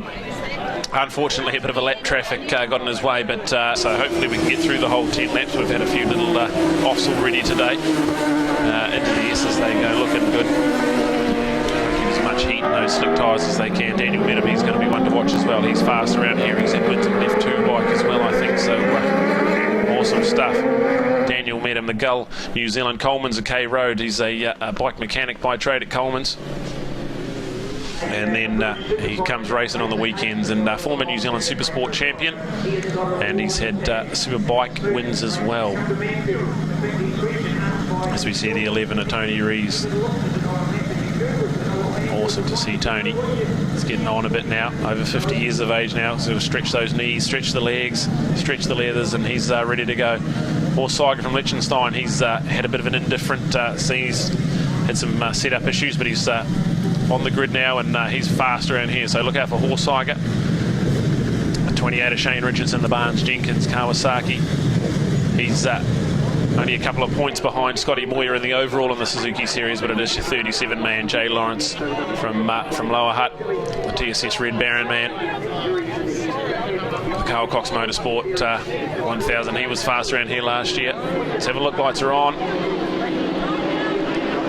And away, Scotty Moyer got a pretty good jump, and I think so did Horse Tiger on the inside of the track. Tony Rees late braking, a little bit of a touch there from Shane Richardson. They all get around there okay, that's good to see. Scotty Moyer in charge of this one.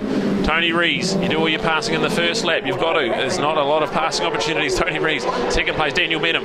He's going to have a little look in the inside, not quite close enough. Scotty Moyer, awesome to see Scotty. He gets out of Suzuki New Zealand and under the underbridge. CD Vandermeer Builders and Promoter, he heads them through the S's. And Tony Rees already looking on the inside, not quite close enough. Tuck back in behind, into Robert Island they go. And the Carl Cox Honda of Tony Rees in second place at the moment, with Daniel Benham in third. Here they go, they come around the Hooker Pacific curves and around the Pirelli overbridges. An awesome battle for 4th, 5th and 6th as well. So there's battles everywhere, but it is Scotty Moyer as they head down the front straight. Tony Rees in second with Daniel Benham in third, and I think that might be Horse Tiger, I think I see in 4th place. So Horse Tiger, what a ride. He was qualified 11th. 9th, sorry, and he's already up into 4th place, so awesome stuff. Scotty Moyer, the front wheel comes off the ground as he heads down Taupo Key and over the Suzuki crossing. Awesome stuff to see on the AGV helmets. Promoto, CD Vandermeer Builders, Pirelli Tyres entry. Through the S's he goes. Tony Rees is right there, and watch Tony, he's going to have another little look, not quite close enough. Scotty's doing well. Tony Rees, the awesome legendary Team Rees Racing, Tony Rees Motorcycles of Whakatane. Carl Cox supported man with Pacific Toyota and HAC helmets, so awesome stuff. He's done a number of years around here, and a lot of different wins he's had around here, so awesome to see him in second. Daniel Benham still in 3rd place, but looks like Shane Richardson now up into 4th after rubbing elbows with Tony Rees into the first corner. He finds himself in 4th place, but he needs points for the overall as well, so looks like he's in charge of 4th place at the moment with Horse Tiger. And then Jay Lawrence, shocker star from Jay. He was on pole, and now he's back in 6th place. So Scotty Moyer trying to stretch this advantage out. He's got 0.7 of a second as they flow through the S's. The versatile building S's into the trade zone. Robert Island, double right-handers as they head. A lot of white lines there, but the sun's out. She's looking good out there at the moment. So into the Hooker Pacific curves. Down into the Pirelli overbridge. Scotty Moyer in charge of this one. He's lightning quick around here. He showed us that last year, and he's in charge of the Suzuki Series at the moment with a 2-point lead as they head into this one. And then Shane Richardson now all over the back of Daniel Benham. So the battle for 3rd place is now heating up with just 0.2 of a second separating those two. They head into the Mars Petcare right-hander. That's turn 2. And then they head down Taupo Key. Also, you get up to 3rd gear on a superbike down here, and then you head down back into 2nd, you go through here. And you hook back up into 3rd as you head out of the Suzuki New Zealand. 3rd gear all the way through the S's. Awesome to see. Bit of a tank slapper there from Daniel Benham, but nothing too major. Shane Richardson, he loves this place. He's had wins on a Formula 2 machine around here a couple of times. So that's good to see. Shane Richardson, he heads into the trade zone right-hander and now down Ridgeway Street for the 4th time. Daniel Benham still nice and neat and tidy and in charge of 3rd place, but Shane Richardson is definitely all over the back of them. With looks like Jay Lawrence has got through on Horse Tiger, so he's up into 5th place. So unlucky for Jay, who qualified so well with a 49.6. So that's a good lap in qualifying on a damp, pretty early morning track. We'll have to have a look and see what the lap times are. We don't have them in front of us. There we go. Looks like this battle for second now is heating up with Daniel Benham. Shane Richardson now closing in on Tony Rees. Scotty Moyer, what a ride from Scotty. He is out in front and flying at the moment with Tony Rees and Daniel Benham and Shane Richardson. This little 3-way battle for 2nd place at the moment. Having a look, you can't even see Scotty. He's gone off in the distance. There is just caught a glimpse of him at the bottom of the screen. There we go. Into the Pirelli overbridge. The left-hander, the awesome Pirelli overbridge. You get drop plunge down the hill. You've got to watch the curbs on exit and fly down into the turn 1. There's 6 down. There's only 5 to go. They go into the right-hander. And Then they go another right-hander, double right-hander. This one's a bit tricky. It's got a little manhole on exit. You've got to be careful on your apex. Then you get on the gas, you get up to third gear down here, then back down into second. So Tony Rees is now under a lot of trouble. He's got Daniel Benham all over the back of him, and then Shane Richardson ready to pounce as well. So with just 4 laps to go, Tony Rees is going to have to do some real defending. Daniel Benham's going to have a little look under brakes. He's the man under brakes. He's running a bit deep. I think Tony might get back underneath him, and he does. And then we have a look into the trade zone. Second right-hander. It's still Tony Rees ahead of Daniel Benham, but now Tony will know he's in for a fight now. But so much experience and so many fights he's had over the years. There's one man here that'll be really tough to pass. That's Tony Rees. Shane Richardson, Daniel Benham got good drive out of Pirelli Overbridge. Shane Richardson thought about it, but it's not quite close enough. 3 laps to go, and this battle's really heating up. In the meanwhile, Scotty Moyer's now nearly 3 seconds ahead of them as they dice down Taupo Key. So what a ride from Scotty Moyer. We can't say enough about that. Off into the distance, but here it is, the 11 of Tony Rees into the Suzuki crossing and up towards the Emmets Underbridge. Daniel Benham, can he have another look? They drive through the S's. Daniel Benham close enough to have a little look. He's going to have a dive anyway. He always will. Daniel Benham, the man under brakes, the EBC brakes, and nearly had to stand up a little bit, but he got away with that one. That's all right. Tony Rees, late braking extraordinaire as he heads into the trade zone right-hander. They head around the Hooker Pacific curve, and Shane Richardson now looking for a little move. So Daniel Benham's got to be careful here. He can't go too aggressive because he'll open the door for Shane Richardson. And meanwhile, Jay Lawrence is catching up to this little pack here. Not quite close enough to have a move into turn 1, and he's made a little bit of a mess of the apex there. But no, Daniel Benham survives it. Shane Richardson, the Whanganui Joinery, Barnes Jenkins ZX10. The Shoei Helmets is right there. They're almost touching handlebars as they head to the Suzuki crossing. Tony Rees still in charge of second place. He's 3.3 seconds behind Scotty Moyer. He's gone off into the distance. They head through the S's. Daniel Benham, he makes a nice tight line into there, but look at Shane Richardson. Not quite close enough. And Daniel bucked up and out of the seat, had to stand up big time. Went in tight, and that was nearly a big moment for Daniel Benham. Well out of the seat. Whoa, what a moment. So gathers it. But now look, Jay Lawrence is right on. This is a 4-pack now. And I think Shane Richardson might have got ahead of Tony. Look at that, Shane Richardson. He's now up into second place on the Barnes Jenkins ZX10. Daniel Benham going to have another little look. Way late under brakes. How can he pull that up? That's an awesome move. Daniel Benham. What a move. They head into turn 2. Mars Petke right-handed. Jay Lawrence is now thinking, I'm into this. I'm in here with the Carl Cox Motorsport TSS Red Baron GSX R1000. You have a look at the Suzuki crossing. Shane Richardson, we watch as he goes through Suzuki New Zealand. A 4-way battle F1 action. This is awesome, brought to you by Suzuki New Zealand. They head into the S's for the 9th of 10 times. And Shane Richardson in charge, Daniel Benham, and then Tony Rees and Jay Lawrence. So Tony gone from 2nd to 4th in just a lap. So unfortunate stuff for him on the Team Rees Racing Carl Cox Honda. And look at this, Shane Richardson with a bit of clear track ahead of him. He's definitely putting in some quick lap time. So we have to have a look here. We'll have a look at that, and I think that's going to be a run to the line. White flag out. So Shane Richardson, 2nd place at the moment. And Daniel Benham in 3rd with Tony Rees 4th and Jay Lawrence in 5th. So awesome stuff here. Jay might be able to find himself some valuable places back here on this last lap. Scotty Moyer, we see him go through Suzuki New Zealand up into the Emmets Underbridge. George Moyer will be on the fence here. He'll be Yahoo and he'll be loving it. Special hi to George and the Pro Moto team who are watching here. Then we have the 4-way train through the S's. There we see Scotty. He's into the trade zone, Robert Island, into the second of the right-handers, and he's neat and tight and under control. Massive 4.5 second advantage. Back to Shane Richardson. He's just been on cruise control. Scotty Moyer qualified 3rd and got a great jump off the line. Used all his experience, and look at that. What an awesome ride from Scotty Moyer, the Taupo man on the CD Vandermeer Builders GSX R1000. Then Shane Richardson. What a ride from him. He had to do a couple of moves during the race, and they were good moves. So Shane Richardson, Daniel Benham stays in 3rd. Tony Rees in 4th. What a ride from Tony. Jay Lawrence managed to hold on to 5th.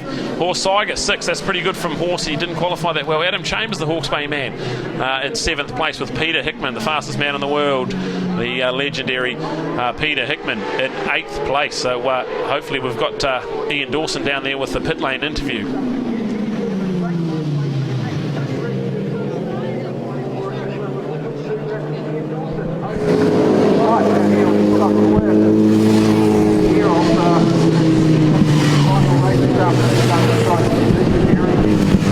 Not giving up after having to try and get off the morning. So I think I'm going to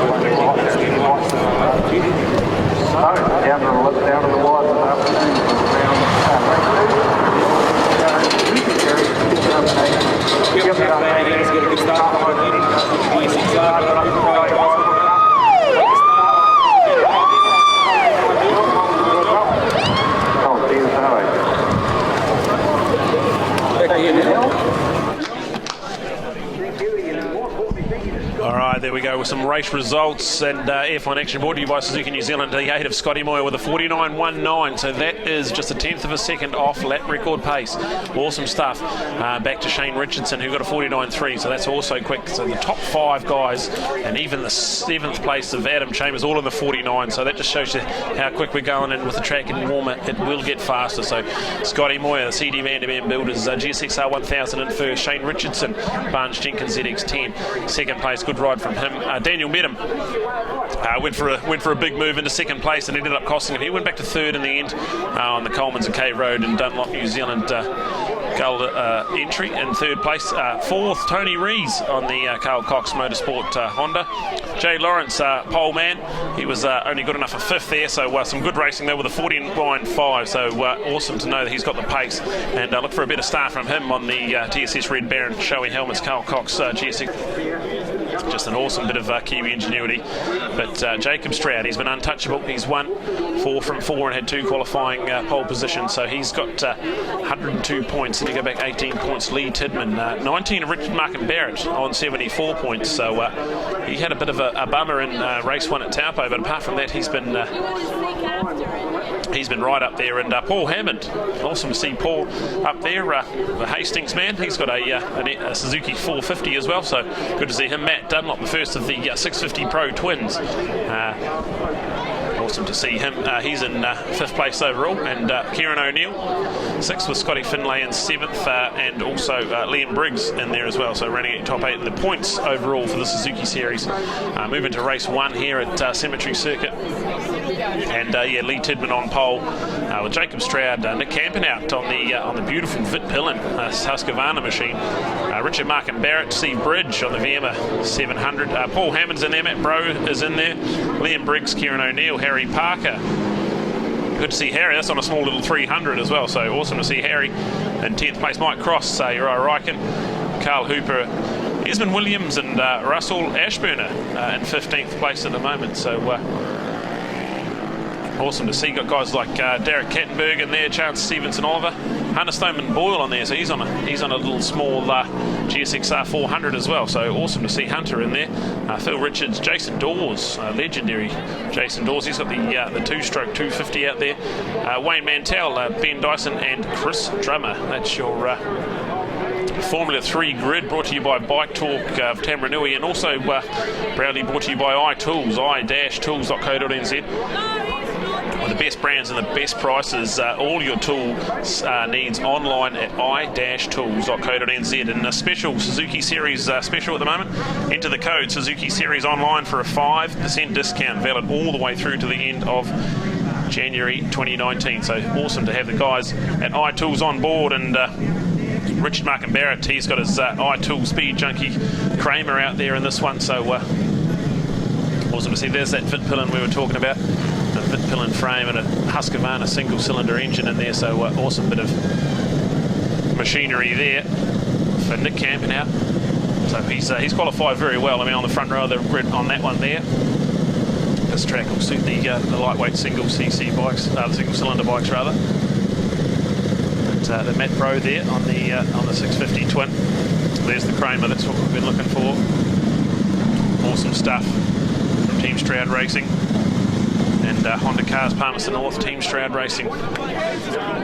Jacob Stroud on the Kramer.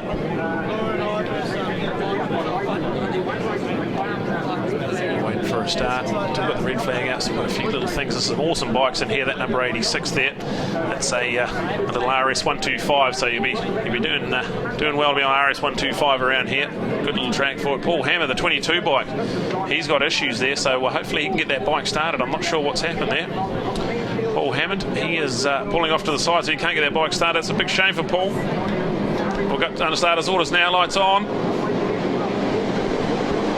And away, Lee Tidman got a great start, as you would on the lightweight 450. Kramer into the first, yeah, that's it. Jacob Stroud, awesome stuff. Jacob Stroud, he leads out of turn 1 and into turn 2. The Lee Tidman in second place there, and then Nick Campenhout looks to hold third, but Richard Markham Barrett is going to argue that point down Taupo Key. 294, Steve Bridge looks to have got a good start as well, but we watch the Kramer in through the Suzuki crossing and up towards the underbridge. Already stretching out the advantage. This bike's been a class act so far this series, and Jacob Stroud into Robert Island. Lee Tidman, he'll be good under brakes though. Watch that little small, it's an RS125 frame, I think it's got a 450 motocross engine in it, so single cylinder 450. It'll be very good out of the corners. Lee Tidman, really nice guy from Tamarunui. In second place at the moment, there it is, Jacob Stroud over the overbridge, and they fly down the front straight. Good to see there. The Kramer machine with a KTM engine, I think, in it. They've done a lot of development on that engine over the last 12 months, and just an awesome bike, and it'll be very cool to see him in Ruapuna in just a couple of weeks' time to see where that bike is in the super light class at NZSBK. They fly through the Suzuki crossing, and up Lee Tidman's right there still. He's not giving up this one, so definitely reeling in that advantage a little bit. He's definitely can take a lot tighter lines on that smaller bike. Look at him right on the back of him now, but then Kramer gets out of the corner really well as they head the double right-handers down through the Hooker Pacific curves. It is Lee Tidman right on the back now, so I reckon he's looking at where he can put a move in. He's going to go it on the Pirelli overbridge. Oh, that's not a well-known passing manoeuvre, but that's awesome. Lee Tidman takes control of this one, and that's a quick lap from Lee Tidman, but the Kramer's going to come straight back, and Jacob on the inside into turn 1. That's an awesome move, but Lee Tidman back into turn 2. This is awesome racing. To and fro-in. And Jacob right on there, get a little bit of strip string down Taupo Key. He'll have a look into the crossing. And Lee Tidman stands it up and says, you can go for it, as I'll head around the outside of you and into the S's. Look at that, Lee Tidman's going to have the inside line into the S's. They're side by side too wide if they come out of the S's. And who's going to break later? I think it's going to be the Kramer, but Lee Tidman's got the inside line, can't get it done. What riding this is from these two. The Kramer, Jacob Stroud out in front, and then Lee Tidman in second place at the moment. On this 8-lap trip these guys do, and if it's going to be like this, it's going to feel like 2 laps. This is exciting stuff. They head down over the Pirelli overbridge and down the Ridgeway Street, down the hill. They cross the line, only 1/10 of a second in it as they cross the line. Richard Markham Barrett in third place. He's got the best seat in the house, but he's already 3.6 seconds behind these two as they dice around. Nick Hampton out on the Vitpillen. He's awesome to watch as well. That's quite a cool bike that to watch. Doesn't have much of a rear end on it, so it's awesome. Nice and nimble into the corners. As we see, that's the Kramer of Richard Markham Barrett. He heads up Suzuki New Zealand and into the S's. Through the S's he goes, and then Nick Campernout. So well done to Nick Campernout. This is a good ride in fourth place for Steve Bridge, and Liam Briggs with a little battle for fifth and sixth place as well, we can see. So awesome stuff. With this Formula 3 action brought to you by Bike Talk, and here we go. That's the battle for third and fourth place you can see at the moment, with Richard Markham Barrett, the 19 machine, ahead of the 196 of Nick Campernout. As they cross the line, there's going to be just 3 to go now. As they head into the Bridgestone tyres, the right-hander already 4.7 seconds the two front guys have got, and there was only 1/10 of a second as they crossed the line again, so that's a ding-dong battle out in the front. But this is the battle for third we're watching now. There's the battle for first. We're watching Lee Tidman has the advantage as they head into the S's. Jacob Stroud in second place. Jacob Stroud has good under brakes in that Kramer. He's going to have a look at the inside of Robert Holden corner. Managed to pull it off. That's a neat move, Jacob Stroud, and awesome family, the Stroud family. Andrew Stroud, the father, he has multiple Superbike, 9-time New Zealand Superbike champion, and a lot of victories around here as well. So awesome to see Jacob now running the iconic number 70, which was Andrew's number for a number of years when he started. So awesome stuff. Jacob Stroud, he's got about 3 or 4 bike length advantage. That's the biggest advantage he's had for a long time. So Lee Tidman got to play catch up now, and then back to Richard Markham Barrett, who's now under a bit of pressure from Nick Campernout. So here we go. Where does he make a move? He's definitely got around this little neat and tidy bit here for Suzuki crossing, and then up into the S's. But here's the back markers playing a part as well. So 2 laps to go. They head into the S's. Jacob Stroud.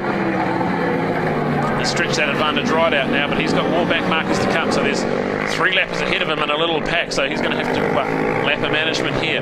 He heads into the trade zone right-hander and up to the Hooker Pacific curves. Gets around a couple of the lappers easy. Lee Tidman, I don't know what's happened there. Lee Tidman's now falling back a little bit, so I think there might be something wrong with that bike. As you see, the 70, the Kramer, fly down the front straight, and Lee Tidman is standing up. He's looking all around him. There's something not right with that bike. That's a real shame. This was a great little battle. A little bit of a front end moment, a little bit of tank slapper heading out of turn 1 and into turn 2. The 70 of Jacob Stroud on the Kramer.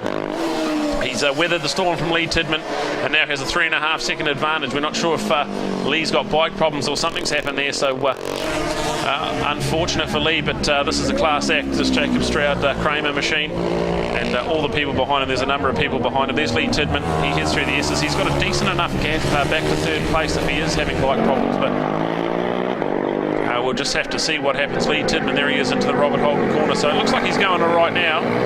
We're not sure what happened before, but it looks like his bike's going pretty good there. Awesome to see a little frame like that, little 125. You can see how neat and tidy, how tight he can take his apexes, and how quick he can go. Pretty much just pick a straight line through the S's and fire through there. So an awesome little bike to have. But the Stroud Kramer has taken it out to a 5.9 second advantage. So there's Richard Markham Barrett. He's got one to go, and he's looks like he's weathered the storm from Nick Camdenhout. He's got a second on him as we watch the Kramer run through Suzuki Crossing and up past Suzuki New Zealand through the Emmett Civil Construction pedestrian overbridge into the Versatile Building S's. Absolutely awesome to watch. The Kramer, the single-cylinder machine, all the way from Germany. They bought it in about a year and a half ago. They've done a lot of work to it, and now it's looking like the real class bike in the New Zealand Superlight Nationals. And we call it the Formula 3 class here. It's always been the Formula 3 class at Whanganui, brought to you by Bike Talk. And down the Pirelli overbridge he goes, swaps the white for a checker, both hands off the pegs. He's stoked. Well done. Awesome stuff from Jacob Stroud. Waves to the crowd. Look at the 70, and awesome work. So that what's that done to his points? He had 18 points. He'll take another 3, so not quite enough to wrap up the title, but he's definitely well within his grasp there. Jacob Stroud, awesome stuff.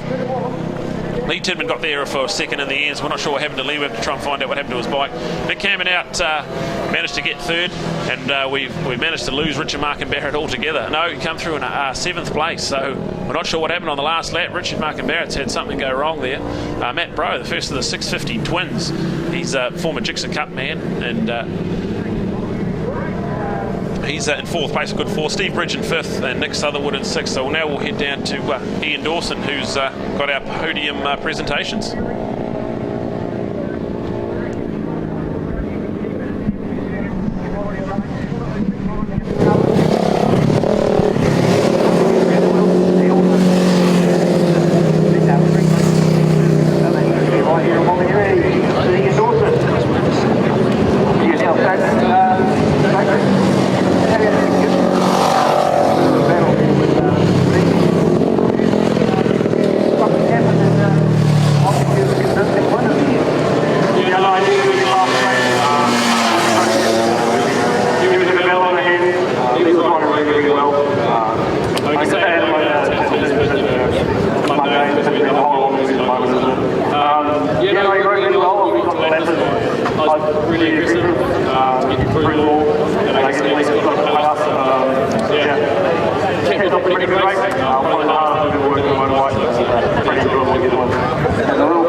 There it is, the race 1 results for the Formula 3 action, brought to you by Bike Talk and iTools. Jacob Stroud on the Kramer, the class act with a 53.23 lap time. Lee Tidman, not sure what happened halfway through the race there, was right in there, had the lead for most of the race, and with a 52.75. So that's only 0.6 off lap record pace. Good stuff from Lee. He managed second. Nick Camdenhout had a good little battle with Richard Markham Barrett in most of the race. He managed to get third, so that's a good result for him.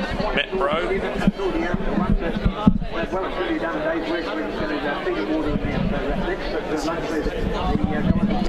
Steve Bridge in 5th place, Nick Sutherwood in 6th, Richard Markham Barrett in 7th, and Liam Briggs on the cool little RS 450 Pro Moto machine in 8th place. Kieran O'Neill in 9th, Harry Parker in 10th, Uriah Ryken on the GSXR 450. He's in 11th, Mike Cross in 12th. And the first of the F3 races of the day. Coming up next, we've got some awesome stuff, the Formula 1 and Formula 2 sidecars. So 13th place for Carl Hooper, Esmond Williams in 14th, Derek Kattenberg, Phil Richards, Hunter Stoneman Boyle, good ride from Hunter in 17th, Jason Dawes, Ben Dyson, Wayne Mantell rounding out the points, and Russell Ashburner and Chris Drummer, Chance Stevenson Oliver, and Paul Hammond did not start there, so no start for Paul Hammond. Not sure what happened to his bike on the line. And E6 machine, Pete the Pirate, Pete Goodwin with Louise Blythe doing the passenger in for him. He's in 8th place. Dave MacArthur, Tony New on the 67, Matt Peters, Doug Corns round out the top 10 on the 13 machine, with the 238 of Darryl Williams and B. Flynn. Good to see them in 11th place on the grid, with Nick and Wendy Plogue and Jared and Kelly Winter. So a couple of cool little pairings at the end there. All 13 starters here, and looking for some great action. There's the Carl Cox Motorsports 73 of Tracy and Barry. Good to see Barry back after a big crash at Ruapuna. Ended his NZSBK sidecar campaign just a little under 11 months ago, so almost a year. We'll be back at Ruapuna in a couple of weeks' time, so good to see Barry back after a big crash at the Pothole Corner, high-speed part of Ruapuna, and the Mike Pero Motorsport Park down there in Christchurch. There's Phil and Gary, a pair from the UK. Awesome stuff, the letter B machine. There's Robbie Shorter. He's doing some stretches before he jumps on the back of John Holden's rig. There's Mark Halls and Darren Prentice on the CTR sidecar, the blue and orange machine. Awesome stuff. There's the 76, Bruce Roberts and Jim Bilby. They've qualified very well. And interesting to see the 2 wide on the grid here. So lights are on and away. And it looks like this F2 sidecar's got away a bit better than the F1, so I think it might be a 600. It will be. Tracy and Barry, with Phil and Gary have gone a little bit wide, but seemed to square the corner up and got away with it. So it's the 73, the Carl Cox Motorsport, Barry Smith and Tracy Bryan outfit out in front, but John Holden, he's an experienced man. He's been to Whanganui a few times. He's got the big 1000cc F1 sidecar. No, he's not got close enough. So it's Tracy and Barry. They head through the Suzuki crossing and up under the Emmets under bridge there. So Tracy and Barry, Tracy Bryan doing the passengering for Barry Smith there. They head into the Robert Island, Robert Holden right-hander. Then John Holden and Robbie Shorter in 2nd place, with Gary Bryan and Phil Hyde in 3rd of the Baker 600 F2 machine. Awesome stuff here in the F1 and F2 sidecars, brought to you by the Quality Inn Collegiate in Whanganui. Awesome long-time supporters of sidecar racing, and not only Whanganui but all over the place. So awesome to see the 73 machine. Tracy Bryan, the double duties, like we said, so she's also pasturing for her older brother Brian in the classic sidecars. But it is John Holden and Robbie Shorter who have won every race so far, the Suzuki Series. They won't want to be second, pushing hard in 2nd place, with Gary Bryan and Phil Hyde doing the pasturing for him on their F2 sidecar in 3rd place. So not much in this top 3 battle. They're all pretty close together. Already a little bit of a gap already back to the 69 of Mark Halls and Darren Prentice, with Mick Paul and Logan Kenny in 5th place. So this is awesome stuff here. They head out of Robert Holden Memorial Corner into the trade zone right-hander. Nothing much in it at the moment. Very hard to pass on a sidecar around Whanganui, but no one better to do it than John Holden and Robbie Shorter in 2nd place. Robbie Shorter has the lap record around here with Tim Reeves a few years back, so he knows how to go around here and fast. Going to be not quite close enough to have a little move, but definitely moved over enough to let Barry know he was there. Barry Smith, Tracy Bryan doing the passenger, Carl Cox Motorsport. It's an LCR, the Louis Christian Racing factory in Switzerland. That's a small bike. You can get a small bike and a long bike. That's one of the small F2 bikes with the smaller 600cc engine in it.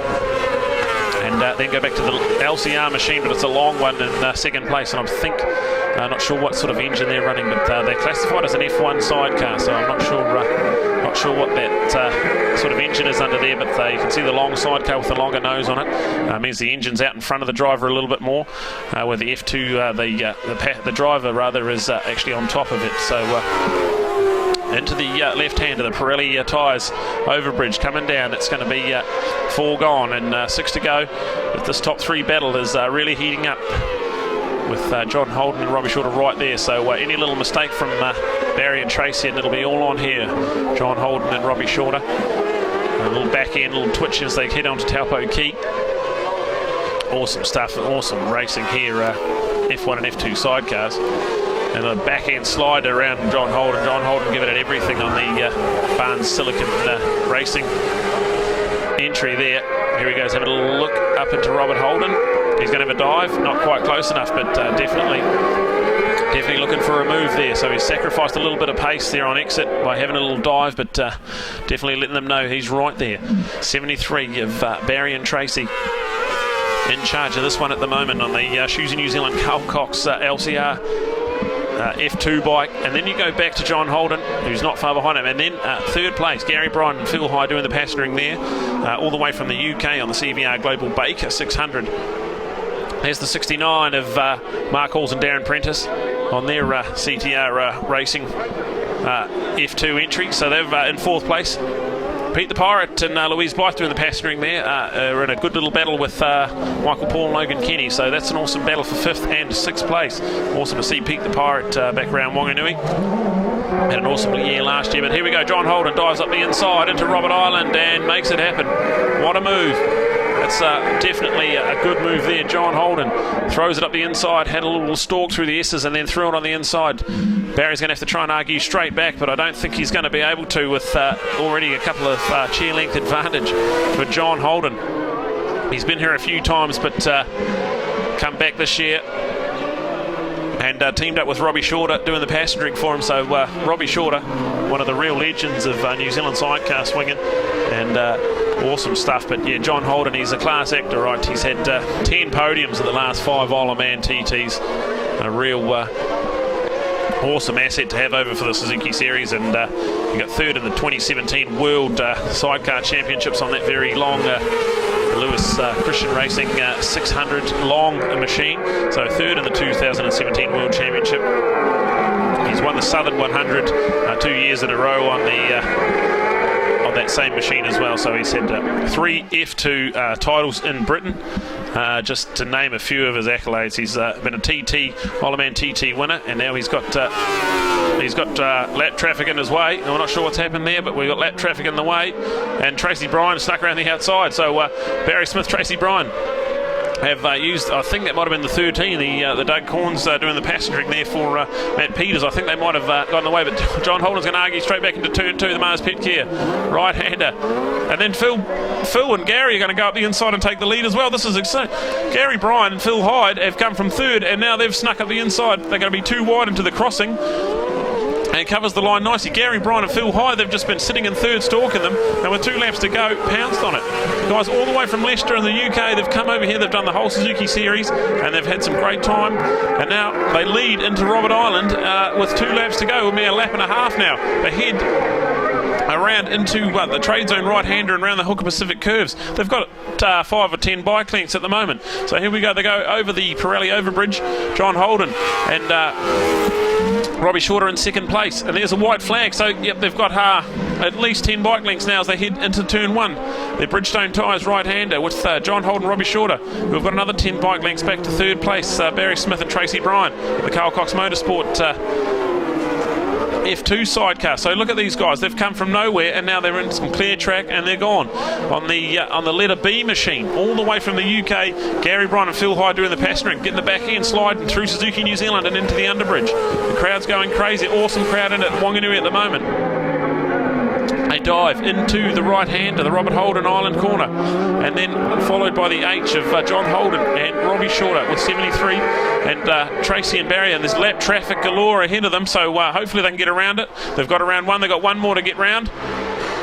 They've got a decent enough cushion. They're going to go around the outside of the 37. That's Jared and Kelly Winter. So they've gone around, they've done it, they've pulled it off, and the letter B, what a win Gary, Brian and Phil Hyde have won that, and then John Holder and Robbie Shorter are going to just hold on to second. Tracy and Barry Smith doing the riding and Tracy Bryan doing the passenger in there on the 73 bike, and that is a wicked win. Well done to Gary, Bryan and Phil Hyde. There was a lot of commotion at the Pirelli overbridge and they pounced into turn 1, and what a move. The crowd's loving it. So we've got Ian Dawson down there pit lane, so he's got the winners down there with him. We'll catch up with Ian Dawson.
Very good to see the 15 of Jesse Stroud. We saw his brother Jacob take a Formula 3 win not long ago, so can he carry on the Stroud winning ways? Their father Andrew had many wins around Cemetery Circuit, so absolutely awesome. Also had a lap record around here in about 2006, I believe. So awesome stuff from the Stroud family, and Andrew Stroud, one of the real legends of New Zealand motorcycle, a 9-time New Zealand Superbike champion, and awesome stuff to see the new generation coming through. There's the 20 of Shane Miller there, front row of the grid, who we definitely want to watch. There's the 18 of Seaton Head. Be cool to see if Seaton, he's been building into his races. Of late got on the podium at Manfield last weekend, so that's definitely a personal highlight for Seaton. 37 of Hunter Stoneman Boyle. He was here last year on the podium in the Gixxer class last year, so a bit of experience and a bit of stuff there. But a 104.7 for Zach Fuller, so a 104.705, and then 6 thousandths of a second was the difference between 1 and 2. So unbelievable. Lights are on, and they're away. Got a clean start. Zach Fuller off the inside, got a pretty good jump there. Understatement Ball also got away well. There's Jesse Stroud, the lightweight pilot, on the outside of turn 1. Head around turn 1, the Bridgestone tyres, right-hander. Zach Fuller in charge. Shane Miller is going to look for an early move. They head into the Mars Petke right-hander and down onto Taupo Key. Zach Fuller in charge of this one. This is where you need a slipstream. You need to tuck in behind. Jesse Stroud's got a good little slipstream there. Zach Fuller, he'll just tuck in behind Shane Miller there. Zach Fuller. Awesome stuff from Zach through the Suzuki crossing and up into the underbridge area. Shane Miller second place at the moment, then go back to Jesse Stroud. And I think Hunter Stoneman Boyle up there in 4th place. I think it is the 37 there, yeah, and a good start from the 22 of Liam Whelan's as well. So awesome to see Liam in 5th place at the moment. So and they got the trade zone right-hander, Zach Fuller, trying to break free, trying to get out of here. Awesome stuff. The Hamilton Man, Kawasaki New Zealand supported Kiwi Rider magazine. Man, he is out to fly at the moment. So down the Pirelli overbridge, down the front straight they go. Zach Fuller, the 4 on his bike, indicates that he was 4th in the series last year in the Gixxer Cup. The 20 of Shane Miller, he was in the Gixxer Cup series last year. Jesse Stroud was also in there. Hunter Stoneman Boyle was also in there, and he was on the podium at Cemetery Circuit last year. So this is an awesome little 4-way battle already we've got in the Gixxer Cup. And Liam Whelans and Cameron Goldfinch rounding out top 6 at the moment. Awesome stuff to see. Seaton head back in 8th as well, so a good ride from Seaton. He'll be looking to get some slipstream and head up onto this pack, so you've got to stay with this front group. Zach Fuller's already trying to clear out to go. He's got a neat and tidy line through the S's, whereas Shane Miller's got to be defensive because he's got Gixxer Stroud all over the back of him. Does the big Dr. Dangle, hangs the leg out under brakes and gets it stopped really good. Shane Miller, awesome to watch. Zach Fuller into the right-hander, followed by Shane Miller, Jesse Stroud, Hunter Stoneman Ball. Clear little 4-pack evolving there. But the 22 of Liam Whelans is up into this 4-pack now as well. So this is awesome to watch.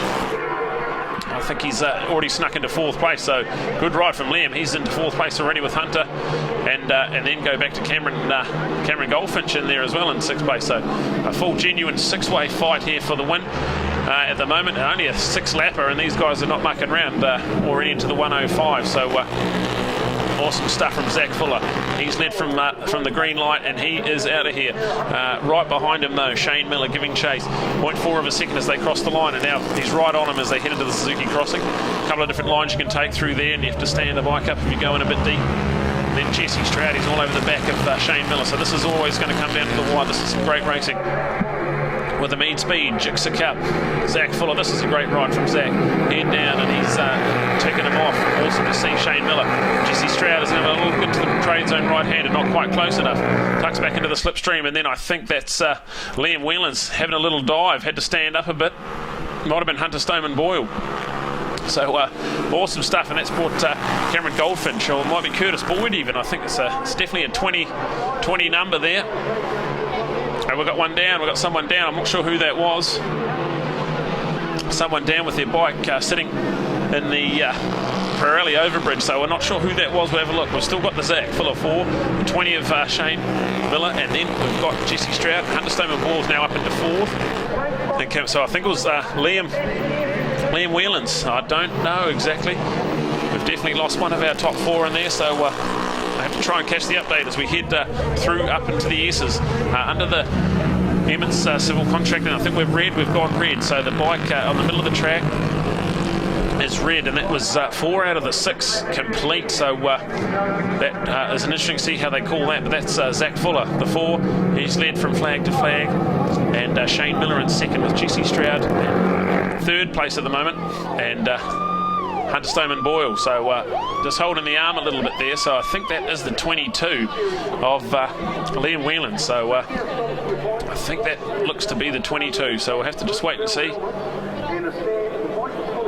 Unfortunately, just lost the front end out of Pirelli and into the airbags there, but there is a big nasty curb there and a bit of a fence in behind. So hopefully he's all right as they come back through. Red flag is out, so they'll keep going. They'll go back to the dummy grid, but we'll have to wait and see what they do with the result of that one. That's well and truly the 66% of the race completed, so they probably will call it. We'll have to wait and see the officials call on the Zach Fuller. What a ride. Very, very professional and a good ride. Convert pole position and led every lap, which is very difficult on these machines, as the slipstream definitely plays a big part in your overtaking. All on the same brakes, the same setup, the same handlebars, the same ride heights and all that. The only thing you can do is bolt on a couple of different options of the mean speed, stainless steel exhaust system, and that's all you can do to these Gixxer 150. So the Gixxer 150 for 3,495 are part of Suzuki Fest, and head into your Suzuki's dealer and have a look at the Gixxer 150 on your learner's motorcycle license. An awesome way to get riding, and like I say, these guys in the Gixxer Cup from between. He'll be excited to have another restart, have another go at it. There's the 20.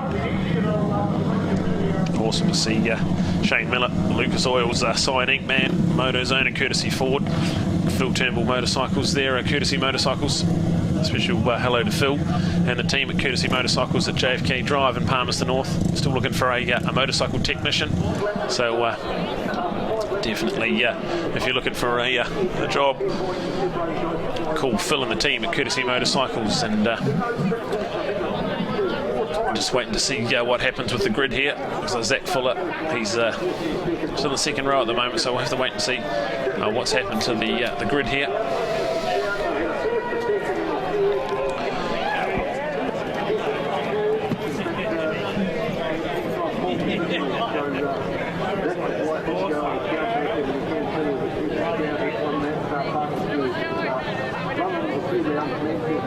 Here we go, understarter's orders. Red flag goes away.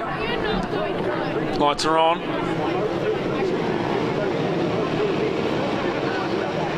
And we're away. Here's Zach Fuller, look to get another good jump off the line. So did the 37 of Hunter Stoneman Boyle, but it is Zach Fuller, the 4. The Hamilton man, he leads into turn 1. The Bridgestone tyres right-hander. Hunter Stoneman Boyle runs a bit wider to stand up a little bit, and that opens the door for the 15 of Jesse Stroud on the Stroud Racing Honda cars. 15 machine in there in second place. There's the 20 of Shane Miller, had a great second place running in the first motor before the red flag. He finds himself in about third place as they sort themselves out over the Suzuki crossing and head up towards the underbridge. This is what we wanted. We wanted the Zach Fuller and Jesse Stroud battle. These guys have been going to some good battles so far in the series, and you want to get your passes done early, as Jesse Stroud's going to have a little dive up the inside. He runs in a bit deep. And Zach Fuller comes back up the inside, but I think he's made it stick. What an awesome move. Jesse Stroud in charge of this one with Team Stroud Racing in Suzuki, New Zealand. Has a little look behind him. Gives a little bit of an advantage to Zach Fuller. They go side by side. They head over the Pirelli overbridge. Zach Fuller just tucks in behind. He wants the inside line. They come down the hill on Ridgeway Street at the Suzuki start-finish line. And then they head into the turn 1 right-hander. Locking up back brakes, front brakes, anything you can lock up to get it stopped into turn 1. Zach Fuller all over the back of him, right on the curb. Head into this Mars Petcare right-hander, turn 2. Jesse Stroud tucks it right in down Taupo Key, and Zach Fuller's got a little bit of a run on him. They're going to be real close as they head into the Suzuki crossing, up the railway tracks and back, flick it left and up past Suzuki New Zealand. Zach Fuller right there, Jesse Stroud in charge of this one, and Shane Miller right there in third place, ready to go. So Zach Fuller, can he have a run through the S's and have a little dive up the inside into Robert Island? He's not quite close enough, so it's going to be Jesse Stroud, then Zach Fuller and Shane Miller in third place with Hunter Stoneman Boyle right there in 4. So a genuine 4-way battle here for the win. As Jesse Stroud, nice smooth sweeping apexes, and Zach Fuller trying to tuck up the inside. He's got a good drive around the Hooker Pacific curves. They head to the left-hander, the Pirelli overbridge, when we had young Liam go down in the first race. Zach Fuller's got to run down the front straight. There was 3 1,000ths of a second as they crossed the line, and then we go into the right-handed Bridgestone tyres. And look at now the Shane Miller, the number 20. He's right in third place and having a look into turn 2, the Mars Petcare right-hander. A little bumpy on exit. There's a manhole there. You've got to be careful as you come out of turn 2 and down Taupo Key with Jesse Stroud at a bit of a run on. He's going to have a little look up in the crossing. He's not quite close enough, and Zach Fuller shuts the door. They head through the little Suzuki S's and then down into the right-hander under the Emmett Civil Construction pedestrian underbridge. And then down in through the S's, the versatile building S's. Then hard on the brakes into the right-hander, the trade zone, Robert Island, Robert Holden Memorial Corner. They head up towards Spriggans Park and into another right-hander. Second of the trade zone right-handers. Awesome bit there. They fly out of there and onto the Hooker Pacific curves. There's not a hell of a lot of buttoning off these little 150s do through this part of the track. They lift off a little bit of braking, downshift. They hit the left hand of the Pirelli overbridge and fly down the hill at Ridgeway Street and cross the line. Final lap, white flag out. Zach Fuller in charge of this one. Shane Miller's going to have a little look on the inside stands. Jesse Stroud up. What a good move.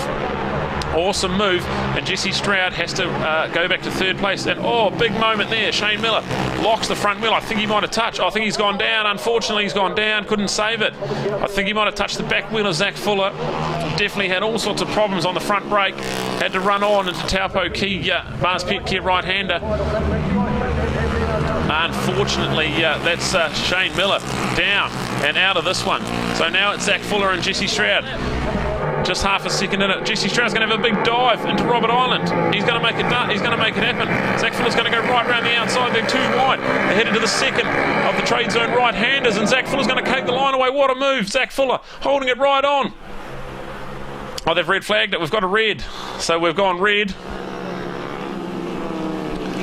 And we've got a red flag, so that must be the turn 2 accident. That must be the Shane Miller crash they've red flagged that for. So unfortunately, we don't get the run to the line that we were going to get. But Zach Fuller, he will, I think, win that. I don't know if they'll go back a lap. We'll have to have a look at the ruling. But even if they do, Zach Fuller was in charge of that one as they crossed the line. So Zach Fuller, what a ride. Jesse Stroud, Awesome stuff as well. What a move. He had a big dive. He was way back into the Robert Holden corner and then managed to get it stopped. And Zach Fuller held it on around the outside and snuck around the outside, closed the line away. So there's the Suzuki Swift Sport. Just having a look. There's Chris Costello, the awesome Clark. There's also the legendary Christopher Costello. And that's unfortunate there for Shane Miller. He was running good in third place, charging into second, and unfortunately the young man from Sanson on the Lucas Oil Sign Inc. Motor Zone will go to Ian Dawson now. So Zach.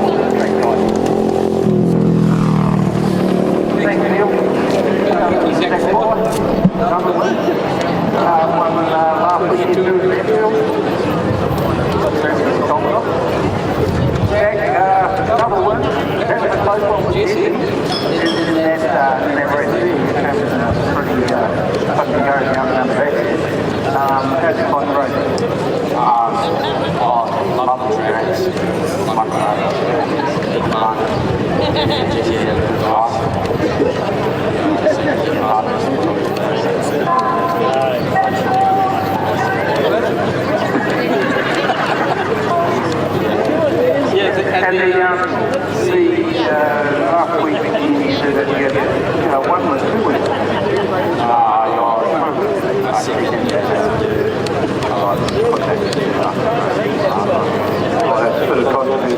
How did your dad? Your dad was a very prominent off-road rider. How did you think it? What's he thinking of your race? I have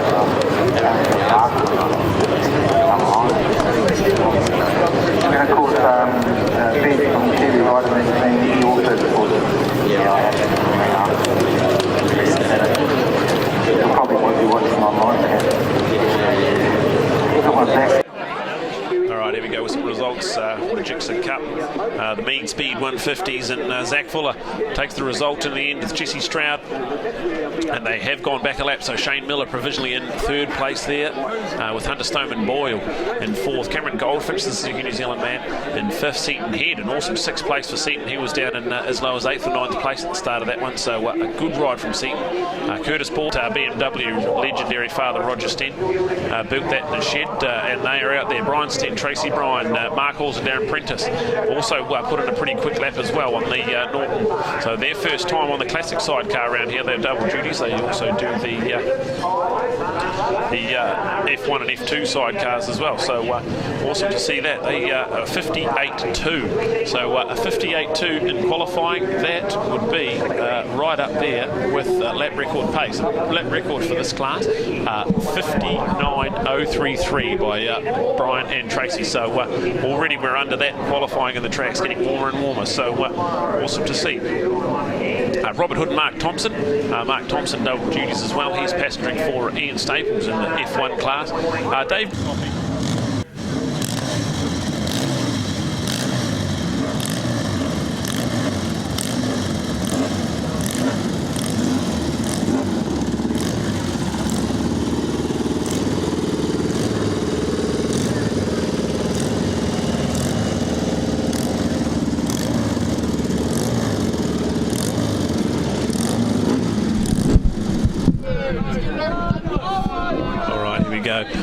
Pre-82 sidecars, and special thanks to Ignition Motor Group right here in Whanganui for your ongoing sponsorship and support of the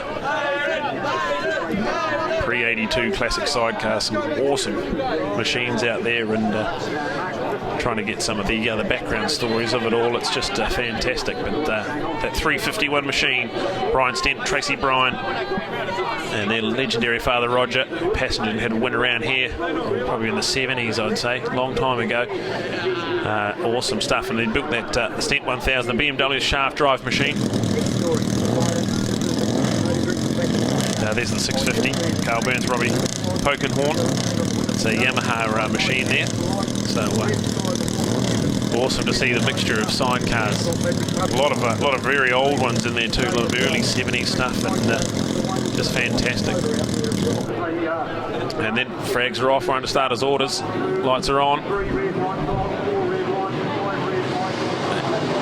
And away cleanly for the 351. Then the 250 of Pete Dowman and Brian Greenless. So we seem to be missing a few in there. I don't know where the 69's got to. I don't know where the 69 machine got to. That never started the race. Nor did the 850 of Robert Hood and Mark Thompson. So we're not sure what's happened there. I'll have a look. Well, there's the 351. Brian Stead, Tracy Bryan doing the passenger. Also in the F2 class of Barry Smith. So this is brother and sister, Brian Stead, Tracy Bryan, heading to the S's, and already they've got the whole S's of a lead in half a lap. So this is a classy outfit. All right. There we go for the 457. This is 250 of Peter Dowman. Having a little look on the inside, but not quite close enough. And then head back to the 380. That's Dave Black on the Triumph. So the 74 Triumph sneaks up the inside of the trade zone right-hander. Awesome stuff from Dave Black. And Dan Franzen doing the passengering. So the 380 machine, that used to be, I think, Mark Smith's entry. I think that's the one he put through the hay bales and the S's a couple of years ago. So interesting stuff there. Some awesome stuff here with the 457. Darren Partey and Lynn Herring up into second place. There's a good ride from them on the BMW. Then head to the 380. That's the Triumph Bonneville. It's 1974 rig with Dan doing the passengering for Dave there. And then 250, Peter Dowman and Brian Greenless. Awesome stuff, local Whanganui guys. And an awesome family affair with Bruce Roberts and Jim Bilby, the guys from Kimbolton, in 5th place there. But have a look at this into the S as they go. That's Darren and Dave having a good little battle there with Pete Dowman, ready to pounce if anything happens here. So Darren Partey, Lynn Herring, 2nd place at the moment on the 457. It's a BMW machine, probably shaft driven as well, the early 70s stuff. Then you've got the 380 of Dave Black heading up the inside, not quite close enough there, but Peter Dowman, inside line. This is the left-hander we talked about, the Pirelli Overbridge, where the swingers hangs right out and over the curb. Wheels coming off the ground there. Genuine 4-way battle here. This is awesome. Classic Sidecar action. So after 3 laps, or the 2 laps gone, it's 10-second advantage. Tracy and Brian, they are well gone. This is the battle, the best of the rest. And Darren Partey in there at the moment with Lynn Herring doing the passengering. Dave Black on the awesome Triumph in 3rd place with Peter Down, Brian Greenless, 4th place at the moment. They're on the Yamaha engine. They're up side by side into the Suzuki Crossing, but not quite close enough to have another dive. Then we go back to the 244. That's Bruce Roberts and Jim Bilby. And they're also on a Triumph as well, much like the Dave and Dan show in 3rd place. So awesome to see. Triumph engines, they were big in the early 70s, mid 70s. The Triumph Bonneville engine in these sidecars. So awesome to watch. So Tracy doing the passenger for Brian. They're flying over the start finish line. And then we look at this battle here. This is awesome with the 457 of Darren Partey, Lynn Herring. Lynn right over the curve. Awesome to watch. Dave Black and Dan Franzen. They're in 3rd place and having a little look down the front straight. But already a 13-second gap as they cross the line. Peter Dowman's got a little look on the inside into turn 1. The Bridgestone tyres right-hander, but not quite close enough. Awesome stuff here from these 4. And then Bruce Roberts, Jim Bilby in 5th place at the moment. So they're right in there if anything happens. The 250 of Pete Dowman here, nice tight line down Taupo Key, pulls up side by side. So they're going to be side by side. They head in. Pete Dowman, I think, has got it done. I think he's got it blocked into the Suzuki New Zealand corner and then up through the underpass.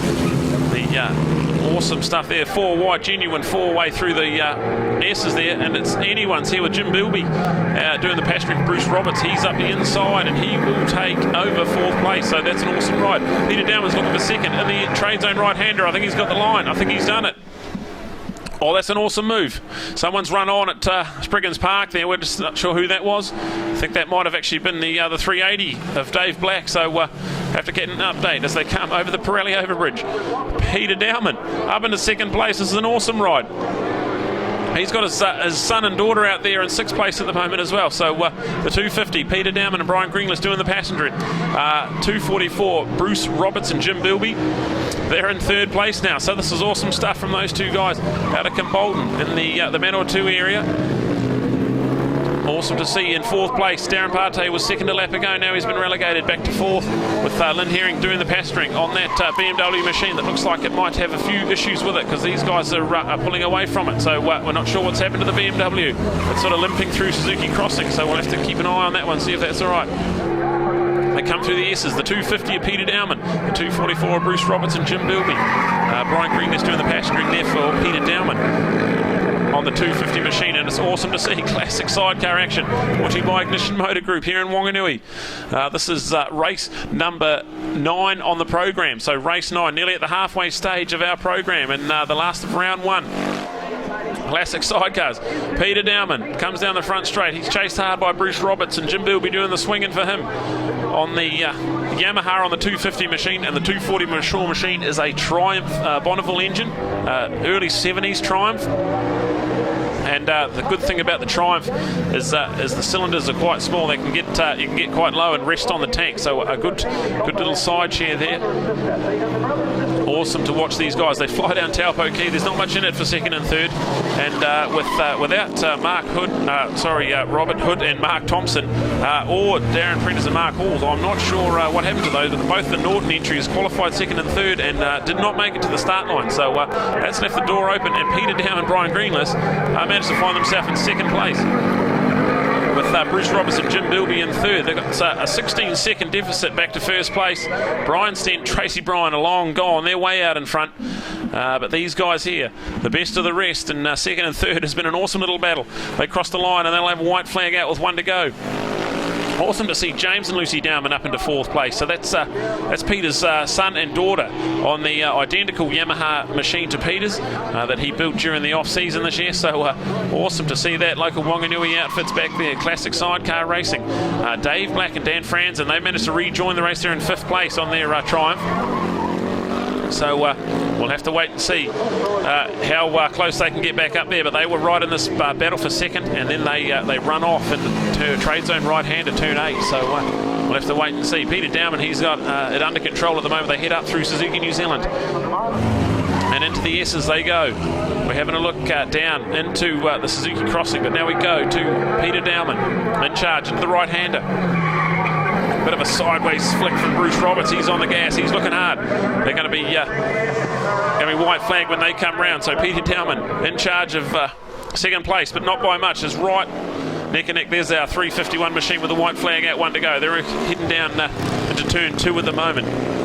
Watch this, the back end of this awesome BMW step out as they head onto Taupo Key. No, it's neat and tidy. Brian Stent knows he's got a decent lead in the bag, and just nurse his bike home. They had a couple of years ago, they had problems with this bike, didn't quite finish race 2 where they'd already won race 1, so they'll just be keen to get this bike home, I think. There's the 266, we can see Jim Taylor, Jnr Snr. That's a Yamaha engine as well, much similar to the entry up in second and third. So there we go, Brian Stent, Tracy Bryan, brother and sister. We've hardly seen them all race. They've been long gone. We've got a 17-second lead as they crossed the line last time, and they've only got 2 corners to go in this one. The trade zone right-hander, then they go to the Hooker Pacific curves. Well, there's the 551 Tolly Scalinars and Mark McKenzie. They're going through the Pirelli over bridge, but they're back in 9th place at the moment, so awesome ride from them. That's a BMW as well. And there we go, there's the checkered flag. Brian Stent, Tracy Bryan, commanding performance, and they've done it. Well done. Tracy's got double G. She's just been out on the back of Barry Smith's Formula 2 sidecar double G's at the moment, so she is going to be a very tired, worn-out lady at the end of this. There we go. There's the 650 machine. That's Carl Burns and Ronnie Pokenhorn. There's the 250 of Peter Dowman, gets second place. Brian Green is doing the passenger, and Bruce Roberts and Jim Bilby in third place. They were further 17 seconds behind Brian and Tracy, but an awesome little battle. Here comes the that might be the 297. Here's 297 James Dowman, Lucy Dowman, Dowman brother and sister team on the Yamaha. There's the 222 Les Sargent, Sam Hitchman. Look at that machine. That's fantastic. A good 5th place for them. Awesome to see. And then hopefully we catch that 551 machine of Tony Scalinars and Mark McKenzie, the Rob Walker spray painters BMW. So awesome stuff. We'll cross now to Ian Dawson, who's race winners. You love riding.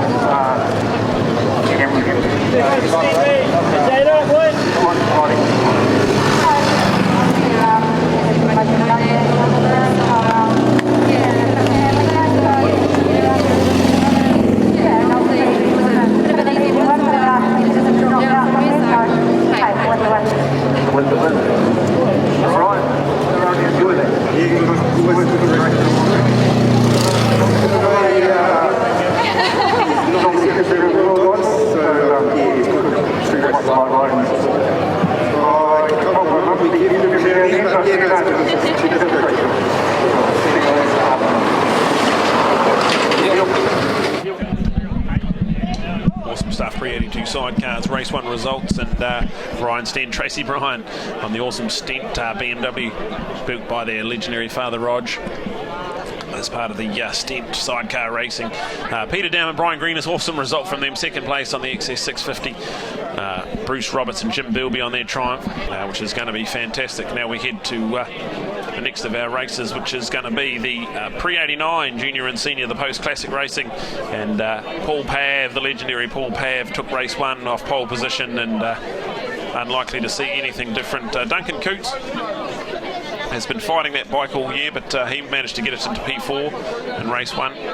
Pete Byers, now Pete Byers is an Australian based man. He used to race Pre-89 action, brought to you by Tate Pierce Chartered Accountants. So awesome to have them back on board with Pre-89 racing in the Rutland Dam Inn right here in Whanganui, and brought to you by Whanganui Speed Week. So awesome to have our sponsors ahead of us. And we see Paul Pav, New Zealand's original Superman. He was a legend. He's had race wins all over many decades, and loves classic racing. Big part of the classic racing up in the North Island. So here we go. Red flags away. We're under starters' orders. Lights are on. And away, Paul Pav got a good jump there. So did Sean Donnelly on the Z1000. So we'll have a look when they come in. But look at the OW1. It's got an FZR 1000 engine in it, and already 3 bike lengths advantage as he heads out of turn 1 and down into turn 2. Duncan Coots, good stuff from Duncan. That's better stuff from Duncan. He's been fighting that bike the whole series, but managed to come race wins in Taupo. And in second place in Manfield 10 days ago. So he's right there in the mix of the series. So he'll be one to watch. Good start from Sean Donnelly. So interesting to see. He's 4th place in points, but looking to get up ahead of Jean-Louis, who's only 3 points ahead of him. So this is exactly what Sean Donnelly has to do for the overall Suzuki series. But it's Paul Pav out in front of this one at the moment. See, Chris Sale's got another great start on the XR 500. He's 4th in the race at the moment, and he'll be the first junior bike as they head over the Pirelli Overbridge. Paul Pav, what a legend of New Zealand motorcycling. Head down the front straight. Duncan Coots in there on the awesome, it's I think a CMA frame with an FZR 1000 engine in it. Then Sean Donnelly on the Eddie Lawson replica 1982 Z1000 Kawasaki. He's in 3rd place, and he's been running around this track. I think nearly 40 years. Started in 1987. And he's in the top 10 all-time of race victories around cemetery circuits. So what an illustrious list that is as well. So awesome stuff from Sean Donnelly, precision print man from Paraparam on the Living Motorcycles Z1000R. So that's a genuine Pre-82 classic bike, I think, that one. So absolutely brilliant to be mixing it with these top Pre-89 boys. Heads over the Pirelli Overbridge. There's Paul Pav already stretching out. He's got a 2.5 advantage. They cross the line. Duncan Coots centre-fly with him. Then we go to the 3 of Sean Donnelly, and then we go to the 5.11 of Dean Bentley. So Dean's come up into 4th place. Awesome stuff from Dean Bentley, and he is our points leader in the Pre-89 Junior. That's a little FZR 600 and a Marlboro Yamaha theme. Awesome stuff. Dean Bentley on the 5.11, an all-round nice guy, and out there with 4.27 of Pete Byers in 5th place. And Duncan Coots, he's had problems with that bike the whole summer, and just always fighting it. So I'm not sure what's happened to his bike there, but he's in all sorts of trouble there. He's given the position away to Sean Donnelly, so that moves him up into 2nd place, with Dean Bentley now all over the back of him, and Pete Byers right in there as well. So awesome stuff. There's Chris Sales. I'm not sure what happened to Chris. He was running in 4th place before, but now he's moved back to about 7th or 8th. So Dean Bentley, there it is, that awesome FZR red and white 600 machine, the first of the F2 bikes, and Pete Byers is going to run down the inside. So good work from Pete there. So yeah, Pete used to be a superbike rider in Australia during the late 90s, maybe into the early 2000s as well. So he definitely knows how to ride a bike, and that awesomely presented Gixxer 1100. Great stuff. They head down Taupo Key. And over the Suzuki crossing, there's the 511 of Dean Bentley. He'll be fast through this a little bit. They flick it left and go round Suzuki New Zealand up and under the pedestrian overbridge and in through the S of the iconic S's. Proudly brought to us by Versatile Buildings this year. Awesome to see, but it's Sean Donnelly. Duncan Coos managed to get that bike back sorted. Not sure what happened to him in the crossing. He might have just overshot the crossing maybe. He's right back there as well. He's only about half a second behind Sean Donnelly. This is an awesome little battle for second place. Paul Pav, he's nearly 4 seconds ahead of everyone as he heads down the front straight at the moment. Here's Pete Bias. He's on the 1100, so he'll be definitely trying to push on Duncan Coots there. And that Duncan Coots machine, that's an awesome machine. A CMA frame and an FZR 1000 engine in it, so it's nice and lightweight with some horsepower behind it. 58 machine. He's been one of the men to beat in the Suzuki series so far, and he comes to Whanganui and already in the top 3 and looking to push up on the 3 of Sean Donnelly, who's doing a fantastic job in second place, only 4.3 seconds behind the awesome OWO1 of Paul Pav. They go through the S's, so nice little straight up and down line on the Z1000. Duncan Coots going to have a little dive on the inside. He's going to have to try and stand him up. He's in deep and hot, but I think he might be able to pull that off. Good move. Duncan Coots makes it happen. Into the trade zone right-hander. He goes now second place. Sean Donnelly now getting swamped by Pete Byers, so he's in trouble here. Pete Byers gets that Gixxer 1100. The back wheel doing all the work as he gets a big power wheelie out and over the Pirelli overbridge. They're coming to lap traffic, but it won't worry them. They're into single file. They head into the Bridgestone tyres right-hander. That's turn 1. A little bit of a bump on Apex, that one. It's quite a nasty corner. Then you get on the gas a little bit, and then you're hard under brakes. Into the Mars Pet Care right-hander. That's turn 2. And they head down Taupo Key, fastest part of the track, as they brake hard into the Suzuki crossing and then flick it left past Suzuki New Zealand. Awesome little Suzuki New Zealand corporate area there now, so you can have cemetery circuit in style. Suzuki got coded in to find out more about that in the years come. Here we go. Pete Byers is definitely looking at Duncan Coos now. They're all over the trade zone. Double right-handers, Robert Holden Island into the other right-hander. And they come through. Paul Pav, here we go. We haven't seen Paul Pav. He's been too good. He's 4.5 seconds ahead. He heads over the Pirelli overbridge and down Ridgeway Street. So he'll have 2 laps to go. He crosses the line into the right-hander Bridgestone tyres, turn 1. Awesome to see Paul Pav. He's had a number of second places here in the last few years with Glenn Scatchell being our pre-89 champion for a couple of years in a row. And Paul Pav, this must feel pretty good. He won the first one in style and now he's out and head 4.5 seconds ahead of this one. Heads into the Suzuki crossing. The legendary, iconic Superman leathers with that beautiful OWO1 frame, and I think it's an FZR 1000 engine inside it. So they've lengthened the swing arm and they've made it alloy and added a few lightweight bits on it, strips some weight off the bike, and it is a purebred race bike from pre-89 days, and one of the awesome bikes in the 80s, the OWO1, and revolutionised motorcycle racing, especially in New Zealand when it come out. So here we go, white flag. He'll have 1 to go. Paul Pav in charge, the Academic Audio Metzler tyres, and pro rider man, legend of the Auckland Motorcycle Club as well, and classic racing up in Auckland. So really good to have Paul Pav, the OWO1, racing around the streets of Whanganui. He does it every year for the last few years, and it's good to see him get the credit he deserves for how classy he is on the pre-89 bike. Absolutely fantastic. Duncan Coots still ahead of Pete Byers, but not by a hell of a lot. There's only 0.2 of a second in it when they cross the line. That's going to be a great little battle as they head on their last lap. Sean Donnelly back in 4th place now. He's run a good race. He was second for most of it, now back into 4th. He's got a comfy 0.7 of a second advantage over Dean Bentley, but it is Paul Pav in charge of this one. Hooker Pacific curves for the last time, and over the Pirelli overbridge, Paul Pavlitic, the all-round nice guy and former CEO of Motorcycle New Zealand. There he goes, checkered flag. What a ride from Paul Pav. And then it looks like Pete Byers might have got up and got him. Pete Byers, what a last lap he had, and he managed to get ahead of Duncan Coots, who finishes 3rd, with Sean Donnelly in 4th place, and Dean Bentley.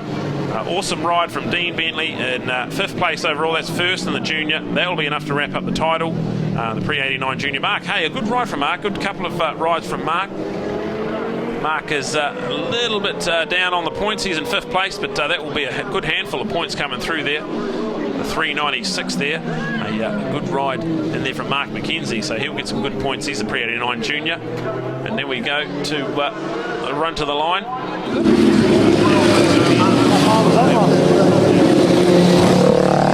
going down here with Pav. Pav, that's win number 10 now. You had win number 9 this morning for them. He should take over himself. That's win number 10 now. You had win number 9. I've done more than that. I'm going to check. Flame Spider, he's the expert. Yeah. Hey, you made that look pretty easy, just like the old days. Yeah. I'm dedicating that to my mum, because my mum died on Boxing Day 5 years ago. And, you know, it's just for the whole family, just want to do something good for her, because she loved the bikes. And thanks, Mum. Well, yes, your whole family loves the bikes. Yeah, they're all afflicted, as probably as your family is as well. But I'm really happy. I want to thank God for taking care of me today, because I had to ride faster than I wanted to then. So, no, all in all, good day. Good day, and we'll catch up with you maybe at MotoFest in May. Possibly. I want to thank my brother Mark and Bergie for pitting for me today. Did an awesome job. So, thank you. Cool. Okay, back to you, Neil.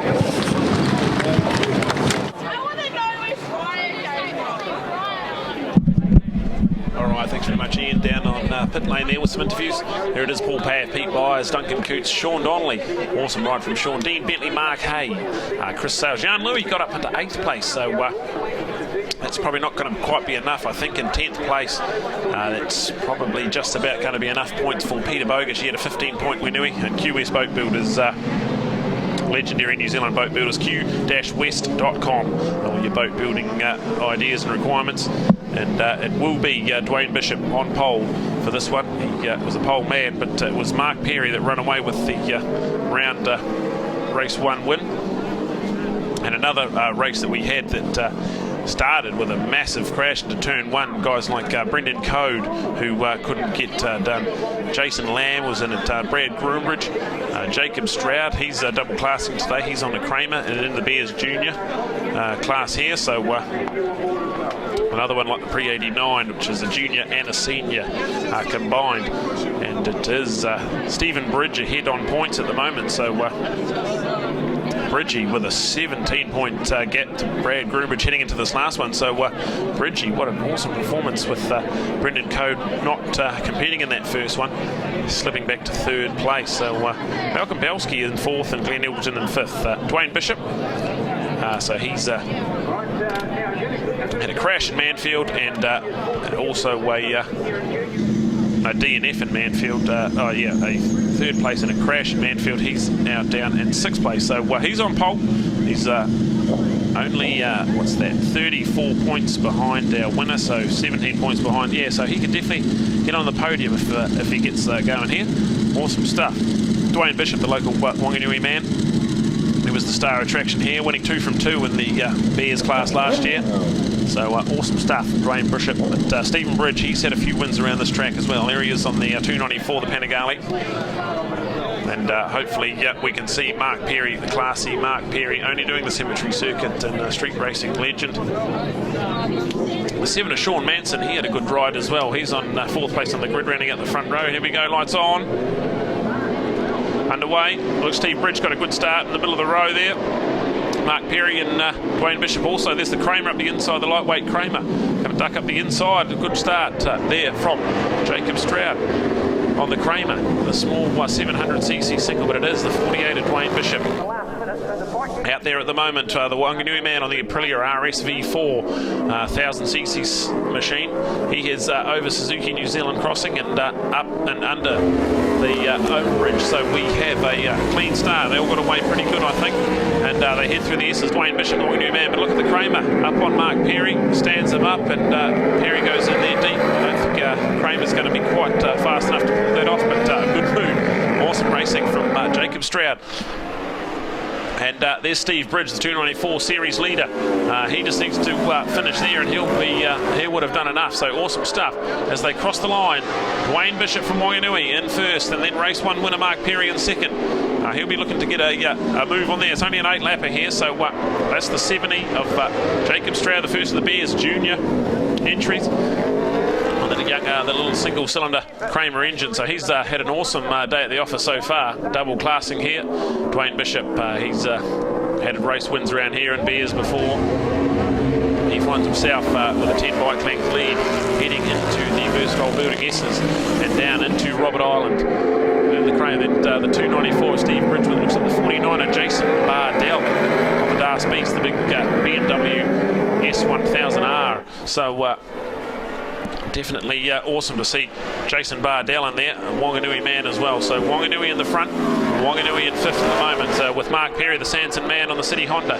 Miller Construction, Aprilia RSV4. Second place, Dwayne Bishop. Definitely a better performance from Dwayne in this one. He's right there in front, but Mark Perry, he's stalking him. He's right there on him, and they head down Taupo Key. Quite a hard man to pass, Dwayne Bishop. He's awesome on the brakes. But there he is, Mark Perry right on him now, the City Honda man. Oh, clip the curb. That's a big moment. That's a big moment. Definitely a big clip the curb. Dropped the back end out, lost all his momentum through Suzuki New Zealand. So that is a big moment. Mark Perry got away with it though. He's back there. He's lost second place to the Kramer, but he is still on the bike. He's still in the race. Hopefully he hasn't done any suspension damage or a punch or anything, because he hit that curve. That's about 100 odd kilometres an hour as you brake into there, into the Suzuki crossing. So Dwayne Bishop gets a little bit more breathing room. He'll have 4 to go as he crosses the line. They go over the Pirelli overbridge and down the front straight. Front wheel comes up out of the ground. The 48 Wanganui's Dwayne Bishop, followed by the 70 of Jacob Stroud. Hamilton in second place, and then the Sanson man, Mark Perry, in third. Steve Bridge, the F1 engineering man from Narrawahia, in fourth place there. And then looks to be the 33, Brad Groombridge, who started poorly in the first one as well and charged through the pack. So BG Brad Groombridge, the Kia Trailers, look, he's going to have a move into the S's. That is not a strategic normal move, but Brad Groombridge pulls it off. Awesome stuff. BG. Look at this, we've got the Kramer having a dive here for the lead here. Dwayne Bishop goes a bit defensive into the double trade zone right-handers, and Jacob Stroud is right on the back of him with Mark Perry, making this a good three-way dust-up. Here we go, the overbridge, the Pirelli overbridge, they go. 5 laps down, and into the right-hander. Awesome stuff. Dwayne Bishop, Jacob Stroud in second place. He's riding awesome today on that small Kramer single-cylinder machine. Then back to Mark Perry on the 87 with Brad Groombridge. Just a second and a half off the lead now. So BG, definitely the man to watch on the GSXR 1000, the Kia Trailer, Suzuki New Zealand Shoei helmets, TSS Red Baron Fujitsu man. And so I think there's lap traffic in there, so you've got to watch out for lap riders. That's the 22 of Norman Beard in there. So interesting to see how they negotiate that. They all get through the S's pretty clean. There's Jason Bardell back in 5th, 6th place, I think, with Steve Bridge as well on the awesome Panigale, the F1 engineering man. Oh, we got down, that's Groombridge down. Brad Groombridge down in the trade zone right-hander, so he's tucked the front and slidden in on the airbags. That's probably going to be red. It's a dangerous part of the track to have a bike. So Dwayne Bishop, Jacob Stroud, Mark Perry, Jason Bardell cross the line, Steve Bridge in 5th place, and then we go back to Sean Manson, the 7. So Dwayne Bishop, still no red flag, we're still green in racing. Dwayne Bishop in charge of this one for Whanganui, the Kramer of Jacob Stroud in second place. Awesome stuff to see him riding. He's a Bears junior man, but he's mixing with the Bears seniors right now. Mark Perry, race 1 winner, 3rd place. Interesting to see if that's enough to get an overall glory today. He's been a little bit quiet in this second motor. He won the first one by quite a while. The City Honda, Miller Construction man. The Advanced Panel and Paint Aprilia, 2016 Aprilia. There's Brad Groombridge. He's got that bike upright and hopefully can limp it out of the way and they can carry on racing. But I think we have red flagged it. Oh, there's red flags. Yeah, we have red flagged it. So unfortunately we've red flagged this one. Just a bit too dangerous with a bike and a man on the side of the track there. Dwayne Bishop. There's 6 out of 8 completed, I would say. They're probably going to call that result, but it's all unofficial at this stage. We have to see what race control does. Gets the thumbs up there. Awesome ride from Dwayne Bishop. And awesome stuff from Jacob Stroud in second place there on the Kramer. So well done. Bears senior and junior all combined into one race, 2 classes, and awesome stuff brought to you by Q West Boat Builders of Whanganui.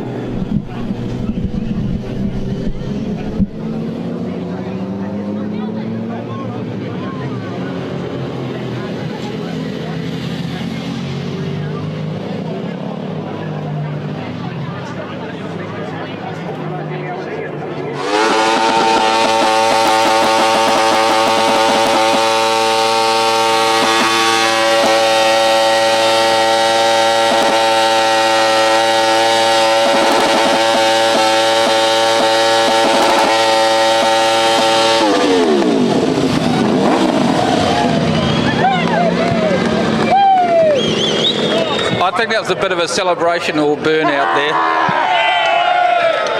Dwayne, what did you actually do over here?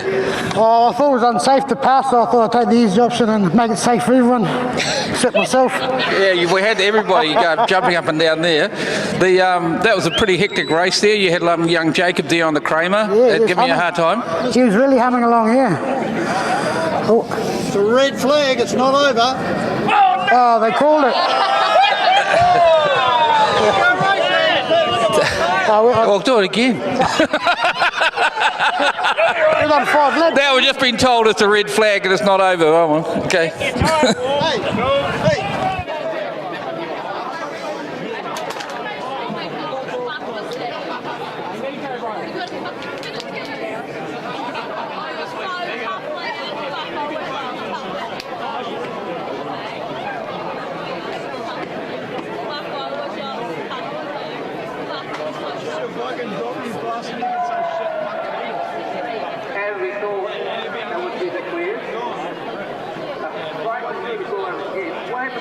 Oh, look, there was a back marker there, and I thought it was safer to go on the inside. And I knew Jacob was right there. So, hey, look, we 3 of us would have got in there probably, so that was a safer option. Oh, that's good. You've got them all cheering here, but mind you, I think they'll cheer for anybody this lot. Yeah, no, good on you guys. Well done. It's over. Yes, it is. Beer time. Go and have a beer.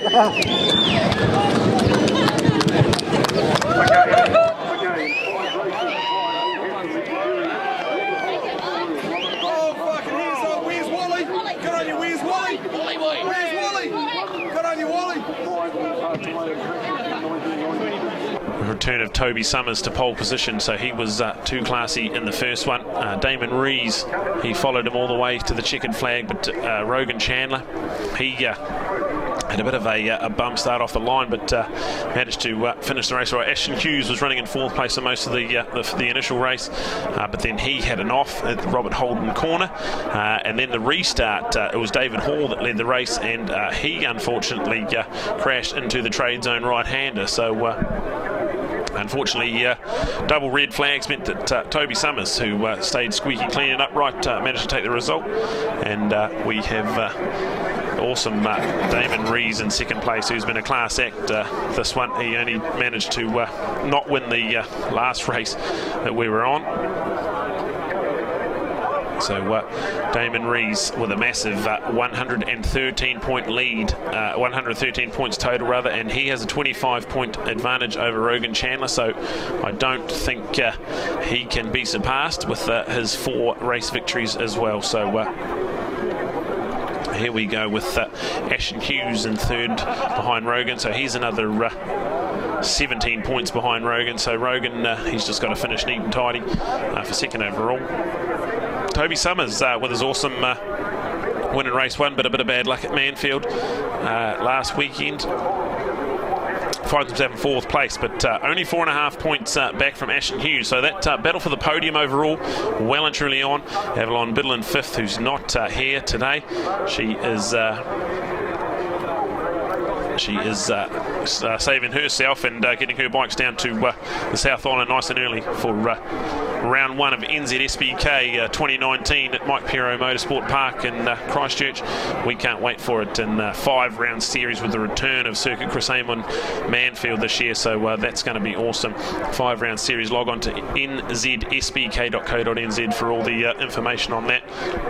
And while we're on championships, for people who enjoy the dirt, we're coming up to the Pirelli Powers Nothing Without Control, and you'll see the front 2 and even into front 3 guys. They're all on Pirelli tyres, so awesome stuff. The Carl Cox Motorsport boys run Pirelli tyres, and see the treaded tyres there as well, so awesome. See, there's a full F2 class. You can have a full slick tyre, but a lot of these guys are about to head to Ruapuna in 2 weeks' time for the start of the NZSBK, so that's a super sport class where the treaded tyres are in, so these guys all on treaded tyres. Have a look at the Diablo series from Pirelli tyres. Here we go, lights are on. And And they got a good start. Everyone got away cleanly. David Hall again. He has some great starts. The front wheel's off the ground and the legs are off the pegs. And it is David Hall, but Toby Summers outbreaking him deep. They both straight line it. They're both into the airbag. They're both upright. They're both still going. So unbelievable stuff. And that's your front two guys have gone straight through turn one. And that leaves Demon Damo Rees, who gets the back wheel going. Singing down Taupo Key and into the Suzuki New Zealand crossing. Then Rogan Chandler, the 15-man. This is 1 and 2 in your title race. Damon Rees, he's been almost untouchable apart from a second last time around. Awesome stuff to see. Rogan Chandler's in there. See Ashton Hughes put a little move into the Robert Holden corner as well. So awesome stuff as they head into the trade zone right-hander. It is Demon Damo Rees on the Carl Cox Motorsports. Team Rees Racing Honda CBR 600. He heads over Pirelli. Down the front straight he goes. Rogan Chandler. The Yamaha New Zealand Blue Crew R6. He's in second place at the moment. I think of the 119 of Richard Dibben. Richie Dibben, he's the new Suzuki man in Whanganui, Richie Dibben. Awesome to see Richie. He had a broken wrist about 2.5 weeks ago at Taupo, round one of the Suzuki series. So for him to come out on a Formula 2 bike, and also he's in the Super Motard as well, so double classic with a broken arm. Unbelievable stuff from Richie Dibben, the Dibben Swartz and Swartz Tyres man. Awesome stuff. Here we go, the Demon Damo Rees. He's already stretching a little bit of advantage of a 2.5 into the Robert Holden corner and out of there. Heads out to Spriggans Park into the right-hander, the trade zone right-hander. Awesome stuff as they hit the Hooker Pacific curves and around the Pirelli overbridge. Now Rogan Chandler is coming under a bit of pressure now from Richie Dibben. So Richie Dibben, not only is he riding, but he's pushing the podium glory at the moment with Ashton Hughes in fourth. And then that looks to be the 22 of Toby Summers has already got himself up into fifth place. So an awesome ride from Toby Summers, who was nearly last coming out of turn one. Good stuff from Jordan Burley on the Triumph Daytona as well. It's a great ride from Jordan, a Pro Twins man from last year. He's got the 600 this year, so good stuff. Peter Butler up there as well in seventh place with Sam Willesee, Suzuki New Zealand man, and awesome to see Sam Willesee go Whanganui in eighth place at the moment. So Damon Rees in charge of this one. Rogan Chandler, Richie Dibben. And then the man to watch on screen now is race one winner, Toby Summers. He's in fifth place, just 5 seconds off the lead. So we'll have a look. He's got a few experienced campaigners to pass in Richie Dibben and Ashton Hughes, but he'll certainly have a go at it. 3 down. There'll be 4 down as they cross the line. Damon Rees, Rogan Chandler, Richie Dibben, then go to Ashton Hughes, who's now all over the back of Richie Dibben, and into the Bridgestone Tyres right-hander. Awesome stuff. Full three-way battle for third, fourth and fifth. Then go back to sixth, Jordan Burley. A good ride from Jordan. And David Hall's now up into seventh place. So David Hall, who had that big frontline kerfuffle with Toby Summers into turn one, has now managed to get himself into seventh in the late race charge as well. So into the S's they go. Awesome stuff. Toby Summers definitely going to have a little look into the Robert Holden corner. Not quite close enough. Ashton Hughes covers the line pretty nicely. They head out of there into the trade zone right-hander. And then there we go, Rogan Chandler has a little look behind him. He's just got to worry about in front of him because these guys are dicing and they won't be as fast as he is. They've got to defend and attack. There's a three-way train. It's led by the 119 of Richie Dibben. Awesome to see Richie Dibben out there on the Dibben Swartz, part of the Barracks and Garmac Engineering with Total Span Whanganui team. Awesome to see him. He heads that onto Taupo Key behind the R6 of Rogan Chandler. Then go back to the 7 of Ashton Hughes in fourth place with Toby Summers, the Carl Cox Motorsport Mad Love Media man, who's got a nice little tidy line as they head into the S's, under the underbridge, through the S's. There's not much in it. Toby Summers has definitely got a good line this time. Can he get it stopped? Yes, he can.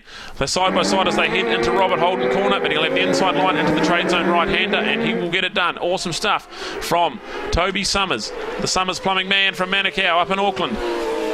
Managed to get his way into fourth place at the moment, and now chase down Richie Dibben, who's in third. So an awesome ride from Richie. We weren't sure he was going to ride today, and he comes out and he's in third place at the moment. So awesome stuff.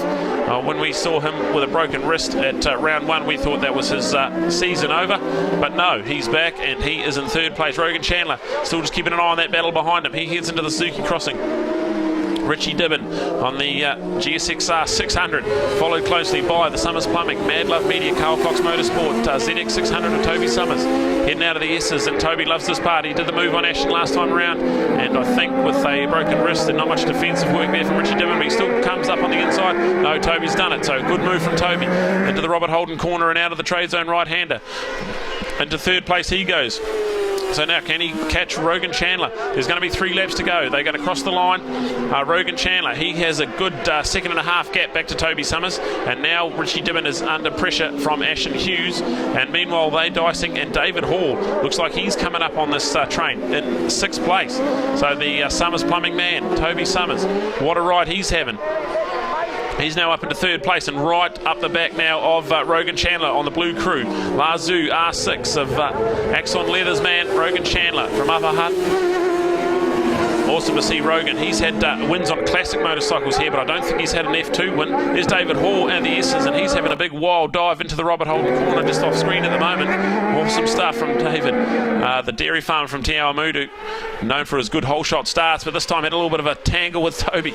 Managed to get them all out of shape into turn 1, but here they go down the underbridge and down into turn 1. Rogan Chandler now in a bit of trouble. He's just got 0.3 of a second. You can see Toby Summers now right on the back of Rogan Chandler on the R6. Rogan, he's going to have to try and make that thing wide. Toby's going the outside into Taupo Key turn 2. He's made it happen. That is an awesome move.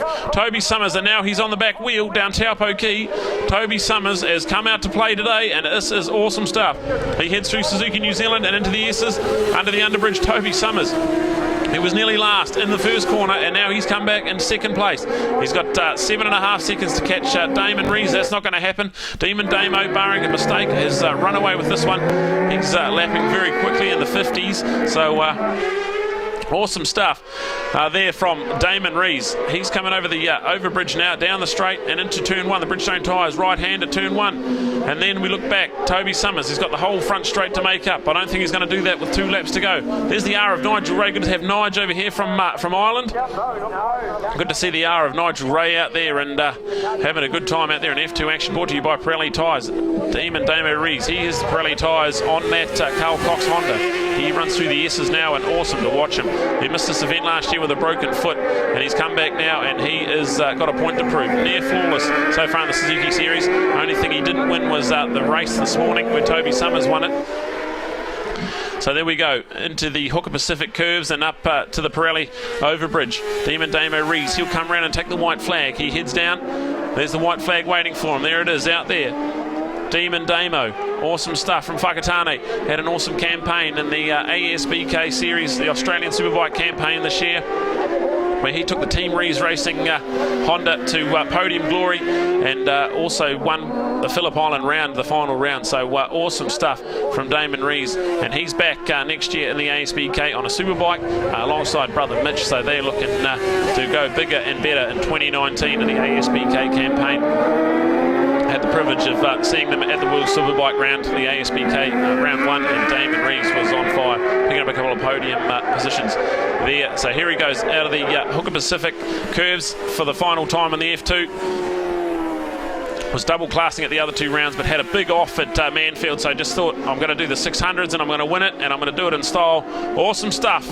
Demon Damo Rees on the 92 machine, the Carl Cox Motorsport Honda. Then we've got, I think that's David Hall snuck up on Toby Summers. So David Hall's managed to get up on Toby Summers for 2nd place, and Rogan Chandler in 4th place with Richie Dibbin back in 5th, Ashton Hughes in 6th, Jordan Burley 7th, and Reese Lindsay. That's Sam Willisey. Sam Willisey in 8th place as well. So awesome stuff. There it is. Reese Lindsay comes through in 8th place with Sam Willisey in 9th. So awesome stuff from those two. And we'll head down to Ian Dawson, who's got our pit lane interviews with Demon Damo Rees.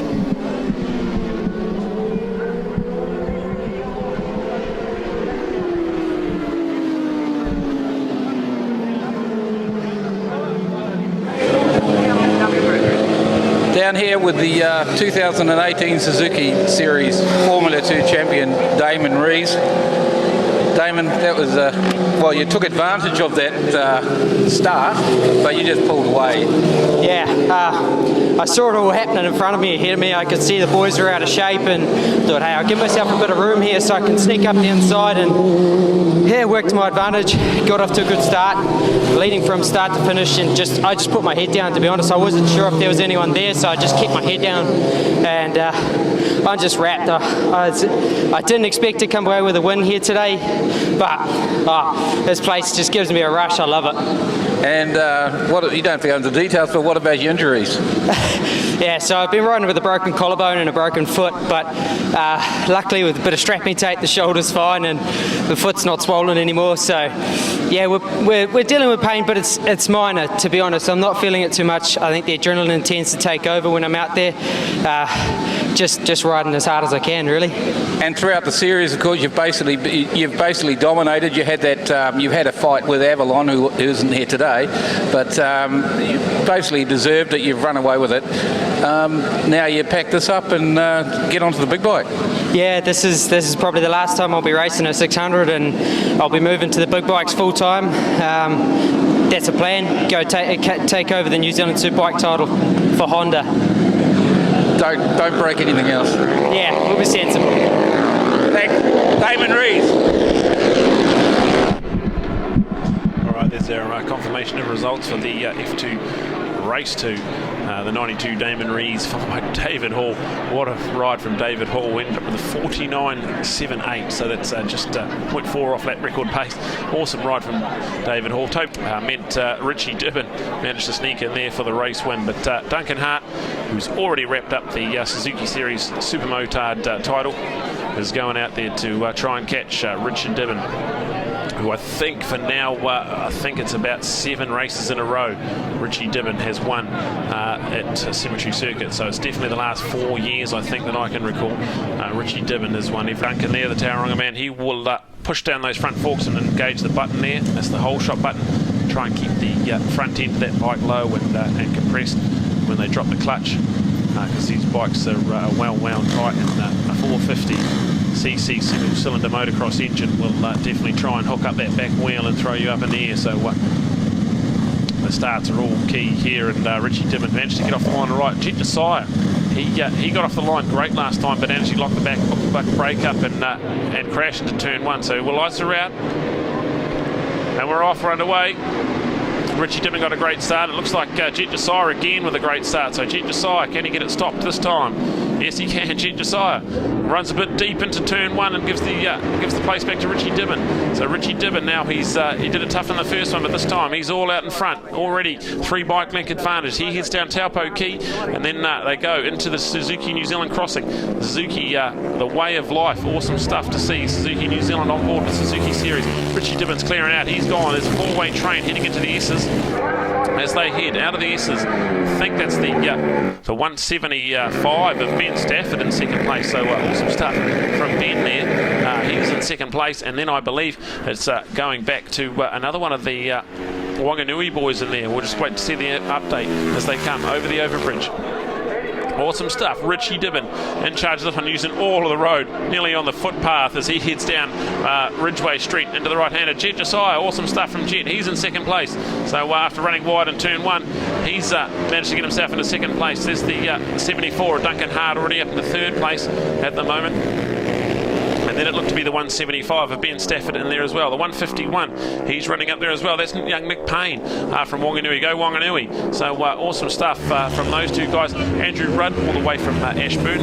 Ruddy's in there in 6th place at the moment with Mitch Rowe. The legendary Mitch Rowe in 7th place with Russell Desai, former New Zealand Superbike champion and former Robert Holden Memorial winner back in the early 90s. Back in 8th place, but it looks like Duncan Hart snuck up on Russell's son Jet. So we'll have to have a look. Someone's taken a bit of hay with them. Someone ran well right into the trade zone right-hander. Have to catch a glimpse of who that was. It is red flag. We've got a red flag. So we've got red somewhere. We're not sure where it's happened, but red flag. It's 3 down. Red flag. So I think only 2 laps completed. We probably have a rerun of this one. I'm not sure. Oh, there's the bike there. So that's the 96. So the 96 of have a look who we got there. 96. Not sure. We've got the 961. I think there's a 1 on it as well. So that's Daniel Walker actually. Oh, it's unlucky for Daniel. So hopefully Daniel's all right. Just one of the real awesome, talented guys in New Zealand Super Motard action. Right, the starters are under control. Red flag's off. Lights are on.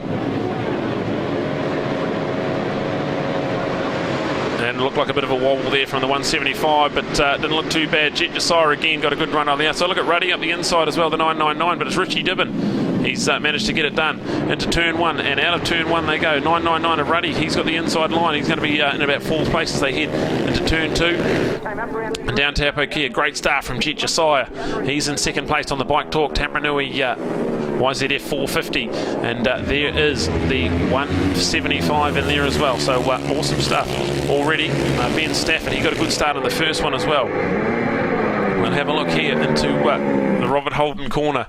Awesome to see Richie Dibbin, who just really strangles it around these right-handers. He loves it. Into the Hooker Pacific curves he goes, and he's already got 10 bike lengths back to Jnr Snr. So this shows you the real class of Richie Dibbin on the Dibbin Swartz and tyre shield, Swartz tyres, RMZ 450. Then you go to the 63 of Jnr Snr with the 175 of Ben Stafford in 3rd place. So already nearly 2-second advantage as he heads out to lap 2. Duncan Hart 74 is up into 4th place now, so he'll look to make short work of these two and head after our leader. He's been the man to beat and already has locked up the Suzuki Series title for 2018. So Duncan Hart, he'll be looking for some Whanganui Cemetery Circuit glory as he heads in there. Ruddy, Andrew Rudd in 5th place there with Nick Payne, the Whanganui man, in 6th place with Russell Desai and Will Young rounding out the top 8. Jnr Snr just comes in a little bit hot and all out of shape, runs in deep into Robert Island, and that opens the door for Duncan Hart. So Duncan now is looking down at the bike, but he's under control there. Back into 2nd place now. Jnr Snr moved all the way back into 4. So unfortunately there for Jet with Ben Stafford, the Whanganui man, just doing the Cemetery Circuit event on its own, just like Richie Dibbin. He finds himself in 3rd place now. Jnr Snr, he's going to look for a move maybe into the Suzuki crossing. They head out turn 1 to Mars Pet Care right-hander, turn 2 rather, and then down Taupo Key. They fly down here into the Suzuki New Zealand crossing. They flick it back left and head around. Oh, Duncan Hart's all out of shape. Oh, and he's down. He's taken Jnr Snr with him as well. That's a big one. That's a big one in Suzuki New Zealand. Duncan Hart coming deep in the crossing, and unfortunately, when he regained the track, he took out Jnr Snr as well. So that's, I think, with bikes there, that will probably be red flagged. We have to see. They're still racing at the moment. Richie Dibbin now way out in front. Yeah, it's red. We'll see the reds there. So that's definitely red. Duncan Hart, big crash, run on straight at the Suzuki crossing, and then got out of shape up the curb and flew across the track, and unfortunately clipped Jnr Snr as well. They both went down pretty hard. So we'll have to wait and see. That's the 2nd restart, so we'll have to see what they do in regards to a result there. There's Andrew Rudd. He would have inherited 2nd place, 3rd place there when that all happened. So interesting to see if those guys are right. So these guys will head straight through to the dummy grid again, and hopefully gets there we go. So there's fluid down on the track. So we've got fluid down on the track. Both boys look to be up and okay. Jet's got a smile on his face, so hopefully not too bad there. See the track team getting to work. There's fluid down on the track, so that's all. And sort of a teammate of Richie Dibbin as well. They're based out of the Dibbin Swartz Suzuki shop right here in Whanganui. And awesome stuff. You see Russell Desai, number 12 there on the bike talk Suzuki, former New Zealand Superbike champion, all-round motorcycling legend in New Zealand. 999 of Andrew Rudd lines up there as well. Good to see him out there. Qualified in 5th, but he'll have a clean track ahead of him with no other guys on the front row. Richie Dibbin gets away pretty clean. The 999 of Ruddy, he got a good start as well. But it will be Richie Dibbin into the 1st corner. The Bridgestone tyres right-hander. They get out of there nice and neat and tight. Everyone gets away pretty clean. There's a little bit of rubbing, I think, in the mid-pack, but Richie Dibbin, he's out to fly, and he's under control of this one. They head down Taupo Key and into the Suzuki crossing. This is a 6-lap restart by the looks of it. So we've got a 6-lap restart. And they head past Suzuki New Zealand for the first time and into the S's, under the underbridge, the overbridge rather, and into the S's, out of the S's, the versatile building S's into the trade zone, Robert Island. right-hander, and you go down Guyton Street there and turn right into Ridgeway Street, trade zone right-hander. Then you head through the Hooker Pacific curves here in Whanganui. And go left here, the big left-hander, the awesome left-hander that is the Pirelli overbridge. Over the train lines run underneath that bridge there, and then you run down the front straight and into the right-hander. Richie Dibbin, awesome stuff from Richie. He's flying at the moment. He's got a 3-second lead as they head into turn 2. Mars Petke, right-hander down Taupo. He has a little glance back and realises he's under control of this one. Ruddy, Andrew Rudd in second place, so awesome stuff from him. The man from the South Island come up here on the CRF 450. And there's Ben Stafford in third as well, so local Whanganui man in third place at the moment with a great start from Russell Josiah. He's up into fourth place, and Mitch Rowe in fifth as well, so awesome stuff there. But we watch Richie Dibbin hit the right-hander and head out well under control of this one on the Dibbin Swartz tyres machine. There's a great little battle for second with Andrew Rudd coming under pressure from Ben Stafford there. Andrew just comes across and closes the line down. Ben Stafford is running down the front straight.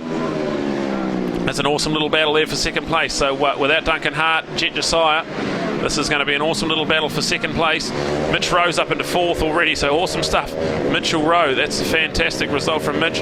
Nick Payne in fifth place with Russell Josiah in sixth, so some awesome little battle in behind this one as well, as we see Richie Dibbin flying out of Suzuki New Zealand and into the S's. We see these guys only coming through the crossing at the moment.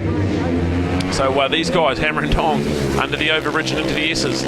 They are going to have two different lines coming out of the S's, and I think it's going to be Ruddy still with the inside line, and he has still covered that line off pretty nicely. But then you see Staffy come and dive up the inside into the trade zone right-hander. I think he's done it. What a move. That's an outstanding bit of riding there. He is the right-hander and heads around the Hooker Pacific curves. Then he chops down, heads into the left-hander. There'll be third gear around there, up into fourth, and you can hit fifth gear if you really want to down this front straight on a 450 motocross bike. Chop down a couple, so yeah, second gear into the right-hander. Bridgestone tyres, and it is Ben Stafford who's now looking to break clean of Andrew Rudd. There's the 151 of Nick Payne ahead of Mitch Rowe now, so that's an awesome little battle with Russell Josiah and Will Young right in behind them as well. There they are, the 12 and the 245, and then you even see the 822 of Roger Bland in there as well. So Roger's having a good race day here at Cemetery Circuit with guys like Cudge Scott in behind him as well. So a great top 10 we have here. Super Motard Racing. It's only a 6 lap of this one because we've had a couple of restarts already. 151 of Nick Payne heads into the Robert Holden corner, and Mitch Rowe giving chase. Awesome to see Mitch Rowe. He'll be using that exact same bike in 3 days' time for the legendary Whakatane Summer Cross. Thanks to the Bay of Plenty Motorcycle Club, the motocross event. So he'll have to take the sick tyres off and put the knobblies back on. That won't be a problem for Mitch. He loves it. I think Mitch might even come back and do the beach race on the 28th. Mitch is a big fan of beach racing, so we'll have to check with Mitch to see if he wants to come back do the beach racing. So awesome to see one of the real legends of New Zealand motocross and even supermoto action now. So Mitch Rowe from New Plymouth, the Ideal Buildings man. He heads into the Suzuki crossing in behind Nick Payne. Good to see Nick Payne. He's only doing the Cemetery Circuit this year, didn't do the other events of the Suzuki series, so good to see Nick out there and about. Whanganui man, he's chasing hard. Andrew Rudd has got a second of a gap back to Ben Stafford, so Ben Stafford got into second, and now he's chasing down Richie Dibbin, but Richie Dibbin is far too strong for this one. They're on the last lap at the moment. As they come down, this is Russell Josiah and Will Young. So Will Young, he's had a pretty consistent campaign so far. Awesome to see him up in there, and that's a white flag. So one to go for these guys, Russell Josiah and then Will Young in there as well. So Cudge Scott in 8th place, a good result from Cudge. He's got 1 lap to go, and he'll get an 8th place position. So that's a good stuff from Cudge. Head down the front straight we look. See some guys coming through there, like the 542 with... not sure who that one is there, but waiting for Richie Dibbin. He can't be far away. He had a massive lead on them as he come through. There's Godfried Swartz. He's the Swartz tyres man, the Dibbin Swartz Suzuki dealer. But there he is. There's the 119. Richie Dibbin does it in style. A massive win. Awesome stuff from Richie. That is an absolutely dominant display, and he carries on his a series of victories at the Cemetery Circuit to I think about 8. I think that's about 4 years in a row he's won. There's the 175 of Ben Stafford, a good second place from him. The 999 of Ruddy, and then the 007 of Mitch Rowe. I think he got up over Nick Payne in the end. The Russell Josiah manages to sneak ahead of Will Young, and then Coach Scott in 8th.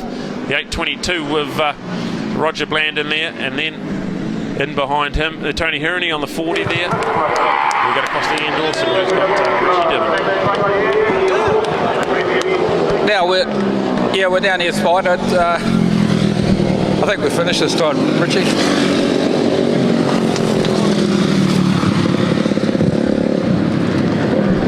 Well, that was a bit of a runaway second part of that race.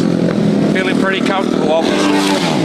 Yeah, I mean, I've only the first time riding the bike today, so I mean it feels pretty good and then to hang out. So now it was a bit of fun.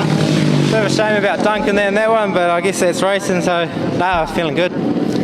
Yeah, that's just racing. I think Duncan has won the series anyway. You didn't choose to do the others because you were going to ride the 600, weren't you? Yeah, I mean, I had a little bit of an injury, so it's sort of hindering me back a little bit. So yeah, I'm just glad to be out here racing today and yeah, putting on a bit of a show. And you're on the Gixxer 600s for Bernard Racing for the New Zealand Superbike Championship this year. Yeah, it's looking forward to that.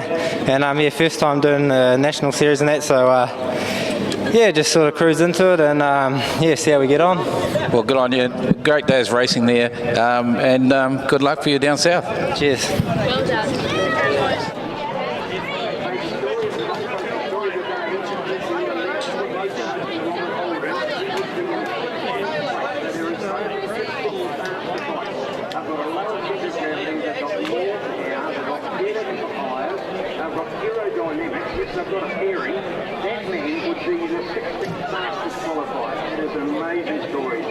We don't see Motard bikes so much. The other bikes have got different geometry. They take the corners on different angles. It's features of work and years gone by of safety that is not done. But to give you an idea, the fastest computer here today. It's unbelievable. It's bikes even better, and you've not even seen the best of them. We saw them running a third place in the early stages of that F2 race, and it's the first season of 600s, and as he said, going down south, we'll put that in on board 2 weeks' time in this Christchurch around the one of NZSCK. More details at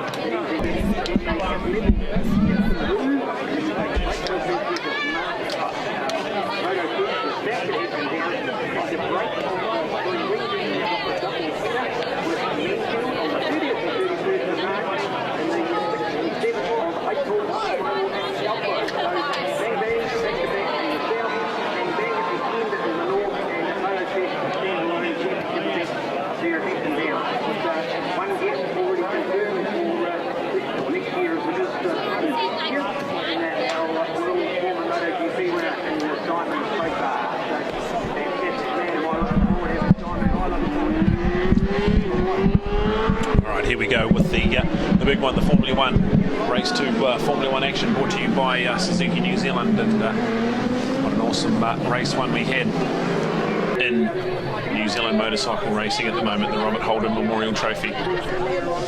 Jay Lawrence on pole, had a pretty average start by his standards in the first one, managed to charge back up into about 5th place I think in the race, so he'll be looking to get off the line a little bit better. There's the 28 of Shane Richardson. He made some awesome passing manoeuvres in race 1 to get himself into 2nd place, but it was Scotty Moyer who ran away with it, so we'll see if he can get the Vandermeer Builders GSXR 1000 off the line. Under starters orders, lights are on. And they're away, and it looks like Scotty Moyer got a great jump again, so awesome stuff from Scotty Moyer. Jay Lawrence got a much better start this time, but it's Daniel Medham around the outside. Is he coming too deep, too hot? Daniel Medham, he's done it, he's pulled it off. What an awesome hole shot, Daniel Medham. The Gull New Zealand, Suzuki New Zealand Coleman, K-Road, mechanic, he's out in front. Awesome stuff, Daniel Medham. He loves it around here, it's been a good race. Suzuki New Zealand crossing. I think that looks like Tony Rees in 2nd place, so awesome to see Tony already up into 2nd place with Jay Lawrence. A better start from Jay. Sitting in 3rd place at the moment with Scotty Moyer, race 1 winner. And then already Tony Rees up on the inside. Tony Rees and the double right-handers has done it. He's pulled it off. So awesome stuff out of the S's and into Robert Holden corner. Tony Rees, the legend of Whanganui. He's coming through the left hand of the Pirelli overbridge. He's got Pirelli tyres on board that Carl Cox Honda. That bike has the lap record around here in 2016 of 49.052. So An awesome sight to see the 11 back out there into the right hand at turn 2. Mars Petke. Jay Lawrence all over the back of Daniel Medham now, so he'll want to look and put a move on straight away. They get out Taupo, Key, and into the Suzuki crossing. There's Tony Reid in charge at the moment, and they flick it left through Suzuki New Zealand and then under the underbridge and through the S's. Tony Reid in control. And coming out of the S's, Jay Lawrence is right there looking for a move on Daniel Medham. Not going to be close enough. They head out of Robert Holden and into the trade zone right-hander. They head now into the Hooker Pacific curves. There's Tony Rees on the Team Rees Racing, Carl Cox Motorsport, Pirelli Tyres and Pacific Toyota. CBR Fireblade 1000. They head down the straight. Daniel Medham definitely right there or thereabouts with Jay Lawrence coming under pressure now from Scotty Moyer. There's the CD Vandermeer Builders Pro Moto Motorcycles GSXR 1000. So Scotty Moyer, the mechanic as well. So awesome to see with Daniel Medham, Jay Lawrence, the mechanic. So awesome to see these boys all working and then coming out and racing and showing us all their class on race day. So into the S's they go. Tony Rees. This will be fantastic to see Tony Rees back out there. See the 8 of Scotty Moyer. And then H4 Sidecars. So a much better day at the office for Horse today. And then Peter Hickman in 6 already. So the fastest man in the world is now in 6th place and looking good. There we go with the number 8 of Scotty Moyer chasing hard, but it is Jay Lawrence having a little look on the inside, not quite close enough into turn 1. The Bridgestone tyres right-hander as they go down into turn 2. It is Tony Rees ahead of Daniel Medham, and then back to the 37, the Carl Cox Motorsport TSS Red Baron, a man from Lower Hutt, Jay Lawrence. Scotty Moyer had a little look as they hit flicks it left around Suzuki New Zealand, then under the pedestrian bridge into the S's. Jay Lawrence, he had a Formula 1 race win around here last year and had a good battle with Scotty Moyer for the Robert Holden Memorial, so he definitely knows how to ride fast around this track. I think he's got Formula 2 race wins around here as well. So here we go. Tony Rees, he's got about 4 or 5 bike lengths, about 0.3 of a second as they head the Pirelli overbridge. Nothing in it as they go down Ridgeway Street down the hill. Daniel Medham holding on a nice little narrow, neat line into turn 1, but Jay Lawrence is all over the back of him now. Awesome to see Jay. He loves this place. He loves street racing. And awesome to see him up in the top 3. Could only manage a couple of top 10 places in Banfield, but now he comes to the winning side. TSS Red Baron GSXR 1000. There's Scotty Moyer in 4th place, so he's race 1 winner. As Daniel Medham looked like he got real close to the hay bales and might have lost a bit of momentum through the S's, but no, managed to tidy it up and get into the Robert Holden corner. They head into the trade zone, right-hander. Tony Rees, how good is it to see the legend at over 50 years of age, Tony Rees, in charge of this one. He had a 0.3 of a second gap as he crossed the line last time. That'll be starting the 6th lap, so 5 done. Daniel Medham, the Gull Oil, Gull Fuel, Coleman's of K Road, Dunlop Tyres man in 2nd place. Then go back to Pirelli Tyres and Jay Lawrence with Pirelli Tyres and Scotty Moyer in 4th place as well. So awesome to see these boys all out there. A couple of Suzuki's in there with Jay, Scotty and Daniel, and then Tony on the Honda out in front. All Pirelli Tyres except for Daniel, who's now running the Dunlop Tyres for this season. The Peter Hickman, he's up into 5th place. He's got through on Horse Sidecars, so awesome to see Hickey. So he'll be interested. He's qualified in 11th place, so he's had to do it pretty tough from the 3rd row of the grid. So the Robert Holden Memorial will be much more suited to him, where it's done on lap times, and we'll see where he slots into the grid on lap times as they come into lap 7 of 10. Tony Rees out in front, back 0.6 behind him is Daniel Medham. Then go to Jay Lawrence, Scotty Moyer in 4th place, and then here we go, man on screen, Peter Hickman, the fastest man in the world. Big welcome to Peter and his family. It's been awesome to have them in New Zealand over the summer, and we hope they have a safe journey back. But Peter Hickman on the Smiths Racing, Carl Cox BMW, looking all the class in the S's, neat and tidy, flicks it left, and then they come down into the Robert Holden corner. The iconic trade zone, right-hander. They got 2 right-handers. They head up into Spriggans Park and then hang a right. Then they go down the Hooker Pacific curves there. The road's bumpy as you get a lot of different chatter through there. Then you under brakes the left-hander, the awesome left-hander that is Pirelli overbridge. Fly down there, down the hill. Awesome to see the white Carl Cox, Peter Hickman, Smiths Racing BMW. awesome to see him take 2 wins at Manfield last 10 days ago at the second round. But look at Tony Rees, what a legend. Pushed out to nearly a second of an advantage now, so Tony Rees heads up Suzuki New Zealand. He's got 3 laps to go as he gets through the S's under the Emmets civil construction pedestrian overbridge down into the Robert Holden corner. That is turn 6 and 7 out of there. The trade zone right-hander, they come through there. And he is on fire at the moment. So interesting to see what sort of lap times he's doing, because he is stretching the advantage away from Daniel Medham. So what a legend. Tony Rees down and crosses the line. First place, Jay Lawrence still has not found a way past Daniel Medham. So Daniel Medham done an awesome job in second place. But Tony's stretched that advantage out to a 2.5. So awesome stuff from Tony Rees on the Carl Cox Team Rees Racing, Tony Rees Motorcycles Honda CBR Fireblade. And that bike there is the same bike that he rode to glory in 2016, where he won the Robert Holden Memorial and set a new lap record. So awesome stuff. There's Peter Hickman now all over the back of the 8 of Scotty Moyer. So this little 4-way battle's now really heating up with 2 to go. Peter Hickman under brakes into Robert Holden, not quite close enough. Scotty shuts the door on him, the likeable Taupo man on the CD Vandermeer Builders GSXR 1000, but he'll certainly know Peter Hickman's there now. Awesome stuff from Hickey on the Smiths Racing, Carl Cox BMW. So this man been in the country just over 3 weeks now, and already has found his feet and is really one to watch. Look, he's going to have a little dive up the inside. It stands Scotty Moyer up. What a move, what a great move under brakes to Peter Hickman, and what a legend to have Peter Hickman here and already putting good moves. And Jay Lawrence gets a good drive down Taupo Key. He'll go side by side with Daniel Medham. Daniel's good under brakes and makes it, shuts the line off there. They head to Suzuki New Zealand. Have to watch out now as Peter Hickey on the last lap. He's going to be fast through the S's and have a little look into the Robert Holden corner, but it's all goes defensive, and Daniel Medham is in trouble here because Jay Lawrence got the inside line. It's all Tony Rees out in front, but we'll have to have a look at that battle for a second. I think Jay Lawrence has got it. We'll have a look. Awesome stuff. They have Tony Rees. He gets the victory, and it is going to be the 37, the Carl Cox man, and a run to the line for third. I think Hickey and Medham were very close there. I think Hickey might have got it. Scotty Moyer back in 5th place in the end. Horse Saiger in 6th.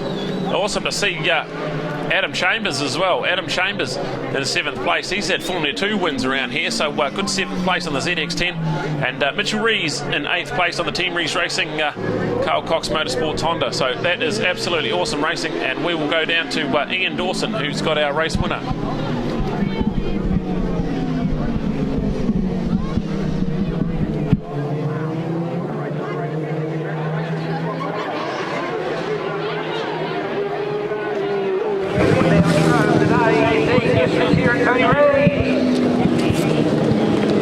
'Cause another win for Tony Rees round Whanganui. Takes your way back, doesn't it, Tony? Oh, hey, that was a fantastic race. I got off to a pretty good start and had to get past Medham, pushed really hard at the beginning, and just pushed as if they were right up my arse the whole race, as you do, no pit forward, just doing my thing, and had a couple of little hairy moments, tried to outbrake myself thinking there was someone there, but thank you to everyone that supported the event. It's fantastic. Thank you to Honda. And of course you're a proud dad. Of course your son just won the Formula 2 Suzuki Series this year, Damon.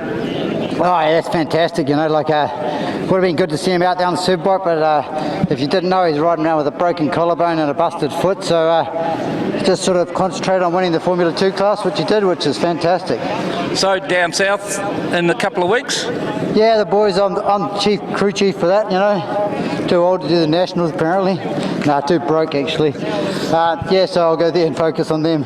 Oh well, another Robert Holden coming up shortly. Ooh, I don't know if I've got the energy for that one. Right, we can just close it off.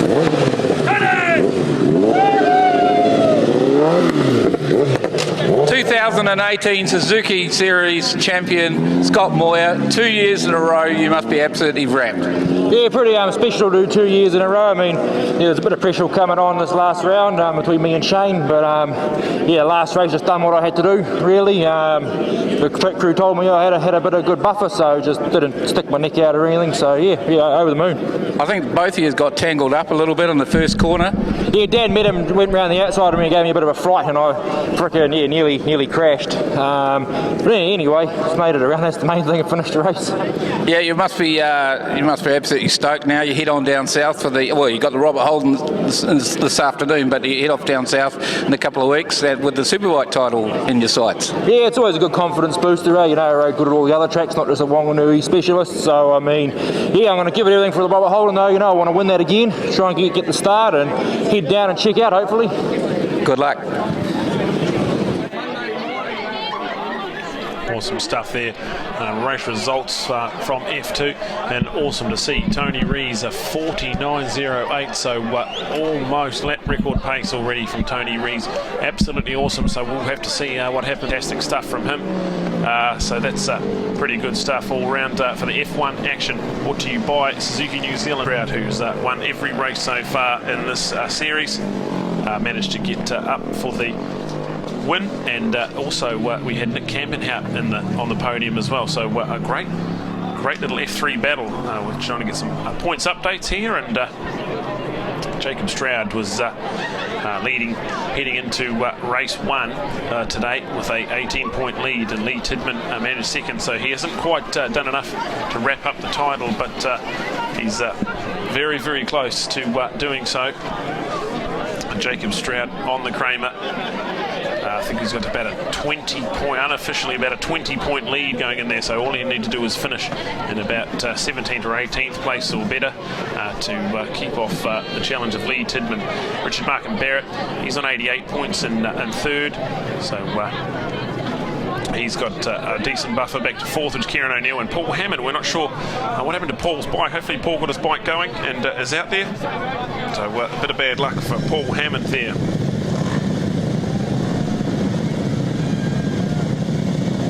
So there we go, Lee Tidman, that awesome little RS125 frame with a 450 motocross bike engine in it. Nice and lightweight. You want to see his line he can take through the S's. He just stands straight up and goes straight through. It's awesome to watch. There's Steve Bridge. Good to see Bridgie there, the F1 Engineering. Vierma 750, so one of the really nice guys of New Zealand motorcycling, Steve Bridge. There's the Kramer, the 70. Jacob Stroud, 20-point advantage heading into this one, so we'll have to wait and see how they get on. Flags are away, starters orders here, lights are on. We're away. The Kramer got off the line all right, but there's a little bit of a front wheel lift. Nick Campenhout on the Vit Pillen has had a great start there as well, and it will be the Vit Pillen. Has he gone in too deep? No, it looks like he's neat and tidy through there. That Nick Campenhout Vit Pillen has snuck into the lead as they headed to turn 2. The Mars Pet Care right-hander Lee Tidman right there in second place, so they'll be looking to get ahead as they head into the Suzuki crossing. I don't think he's quite close enough. Nick Campenhout closes the line off. Awesome as they flick it left and head round Suzuki New Zealand. Looked like to be the 19 of Richard Markham Barrett there in third place with the Kramer back and forth. So this is going to be interesting. The Kramer's going to already have a little move into Robert Holden corner, and I think he's gone straight on there, but he's managed to pull it off. What a move from Lunk Jacob Stroud on the 70 machine. He finds himself now in third place with Nick Campenhout under pressure now from Lee Tidman on the RS 450 machine. From Tamaranui, Nick Campenhout, the awesome Vit Pillen there, the NV Motorcycles and Motorex Pirelli tyres, just moves over and the Kramer's going to try and take a 2-for-1. He's coming a bit straight and deep, so Jacob Stroud make a bit of a mess of turn 1, but Lee Tidman out of turn 2, and he now leads this race. He had a little bit of a bike problem halfway through the race, so hopefully he can get that bike home in one piece. Awesome to see Lee Tidman on the Gillison Contracting Bike Talk RS Yamaha 450 inside of 125 frame. So awesome little bike. And Nick Campenhout back on the Vit Pillen under pressure now with Jacob Stroud having a little dive into Robert Holden corner.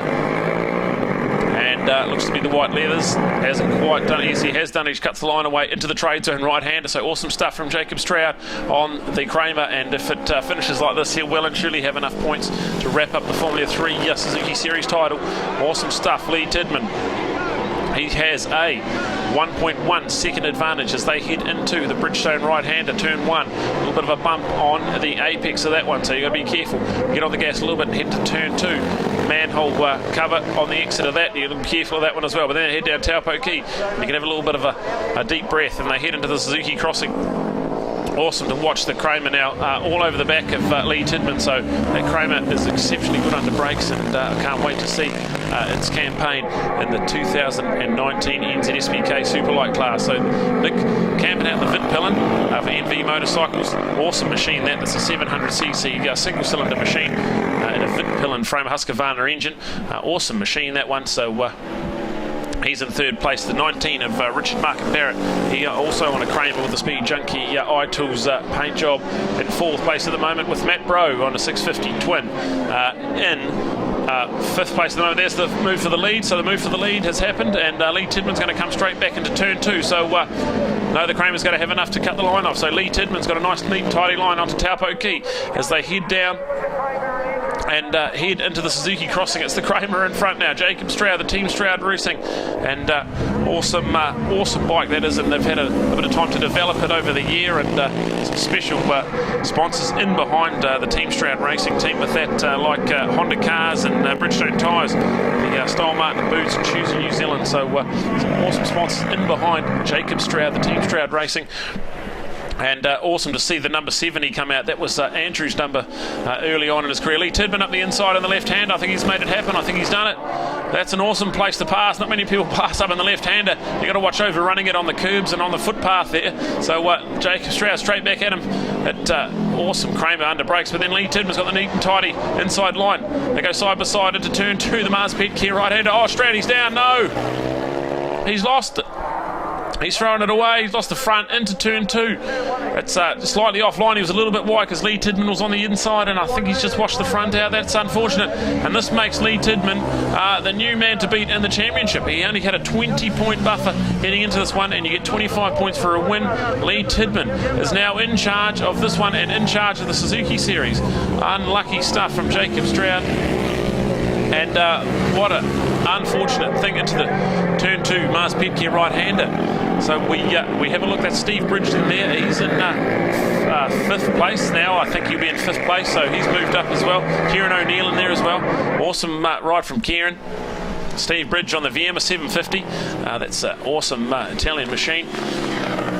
They head over the left-hander and down the hill. There's Richard Markham Barrett and Matt Bro. Matt Bro was on the Gixxer Cup class last year, so he's come a long way into the Pro Twins as well. So awesome stuff from Matt on an SV 650 Suzuki, and awesome stuff to see there. So he's only been doing the Suzuki Series, I believe. I don't think he's done the other rounds. And super light racing, we call it in the Nationals, but it's Formula 3 here at Whanganui. We've got Pro Twins in there as well. You've got 300 Super Sport guys in there. You've got 250 Proddy guys in there. And we all bring it together with 37 entries over the series and 28 guys out there in Cemetery Circuit, with Matt Bro being one of them. On the 650, there's quite a big contingent of 650 twins out there. They get to race in the Pro Twins class, the SNSBK on a 650 twin, and Matt Bro with the foot off the pegs into the left-hander. So he's out of control and down the front straight, but looking to push through on some podium glory as Lee Tidman runs away with this one. 4.3 seconds back to Nick Campen out on the Vidpillen. He goes into the crossing now. Lap traffic to contend with, gets around that, no dramas. Lee Tidman, look at the line he can take through there, just stands it up and goes pretty much straight through the S's. Awesome stuff to see. Lee Tidman on the 45. He's got a massive advantage now as they head into Robert Holden corner and up and towards the trade zone right-hander. Lee Tidman from Tamarua and the Jellison Contracting Bike Talk. I think it's a Yamaha 450 motocross engine inside an RS125 frame. So an awesome piece of Kiwi ingenuity, and he will cross and grab the white flag with 1 lap to go as he heads into the Bridgestone tyres right-hander for the final time in the Suzuki Series. And I think with Jacob Stroud now out, I think he will win the Suzuki Series unofficially. Of course, these are the results I've got in my hand here. So unofficially, I think Lee Tidman has about 3/4 of a lap to go, and he will be the Formula 3 Suzuki Series champion, and he will have done enough to take the overall at Cemetery Circuit. Had a bit of bike pops in the first one, managed to limp it home for second. And now here he is into the Robert Holden corner. He'll have 2 more corners to go, one of them being the trade zone right-hander. He's got lap traffic to contend with, but he had a 3.5 second lead on Nick Campen out when they went through last time. So here he comes inside a couple of big twins there. the awesome machine. Lee Tidman comes down the front straight, takes the checkered flag. Lee Tidman, well done. And there Nick Campbell out in second. Well done from Nick. That's an awesome ride today on the Vitpillen 700. Then we look for Richard Markham Barrett and Matt Bro, that awesome little battle for third and fourth. And it is Richard Markham Barrett that will get in ahead of Matt Bro, with Steve Bridge coming ahead of Nick Sutherwood. Kieran O'Neill comes through, and then looking for Paul Hammond, who managed to get his bike going again. So not sure what happened to Paul Hammond in the first one, but awesome top 8 result. Let's head down to Ian Dawson, who's with our race winner.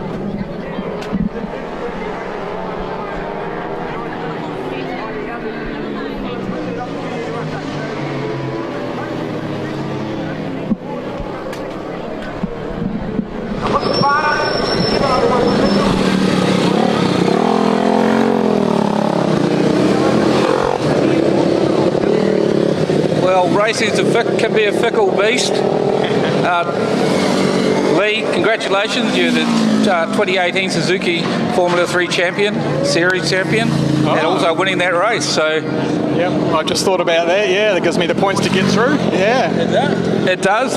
Jacob DNF. So, yeah, congratulations. Yeah, well, that's the way it goes. A bit of bad luck for Jake, but that's racing. And the first race I had major brake problems, but managed to sort them, and I was way faster in that ones as well. So, really happy with the win. Thanks very much. Yeah. And your plans for the rest of the year? Are you doing the national championship? No, we're going to give it a miss this year and actually go to the batch instead and do some fishing. Oh, that sounds too boring.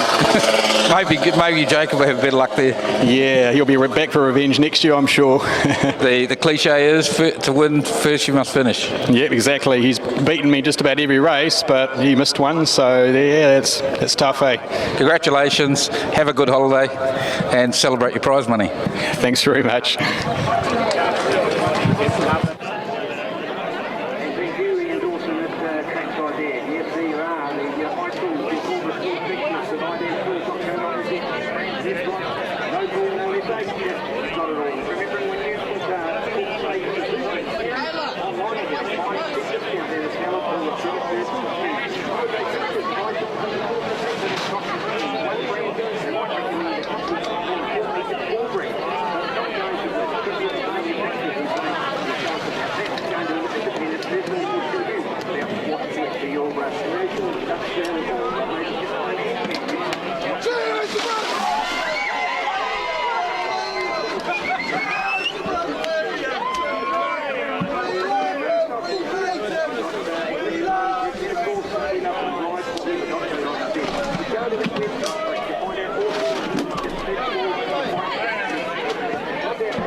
Out in the Robert Holden Memorial, the most prestigious trophy in my eyes in New Zealand motorcycling. So exciting to watch as we see guys like Mitchell Rees and Damon Rees lining up next to him. So that's going to be an awesome little battle into the first corner. Two Rees brothers, the Team Rees Racing boys, ready to go in an ASBK campaign, and first they're going to do the NZSBK campaign on superbikes for Team Rees Racing and Tony Rees Motorcycles. He's Adam Chambers. He's had a great day at the office on the Laddie Construction, the ZX10 Horse Tiger. There from Liechtenstein.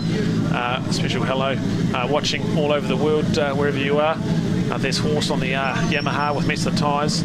He's been fast around here. He pushed Tony right to the end in 2016 for the Robert Holden Memorial and couldn't quite win it, and couldn't quite get the lap record pace. I think they were near matched on lap record pace. So he certainly knows how to go around here fast. This is the 34 of Daniel Medham.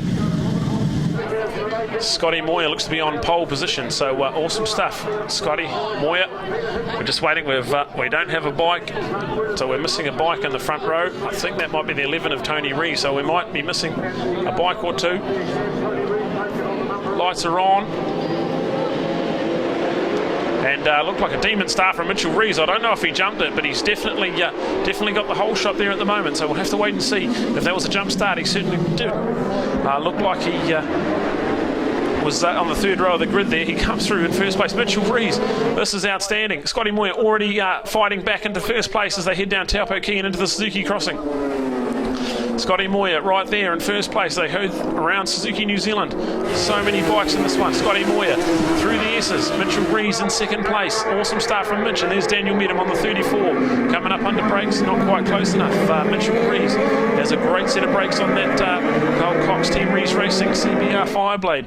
Tony Rees Motorcycles and Mondale Logistics and other great sponsors ahead of Team Rees Racing as they try and head to the ASBK campaign again, so you can join the Rees Collective and get on board and be a partner as part of the ASBK campaign.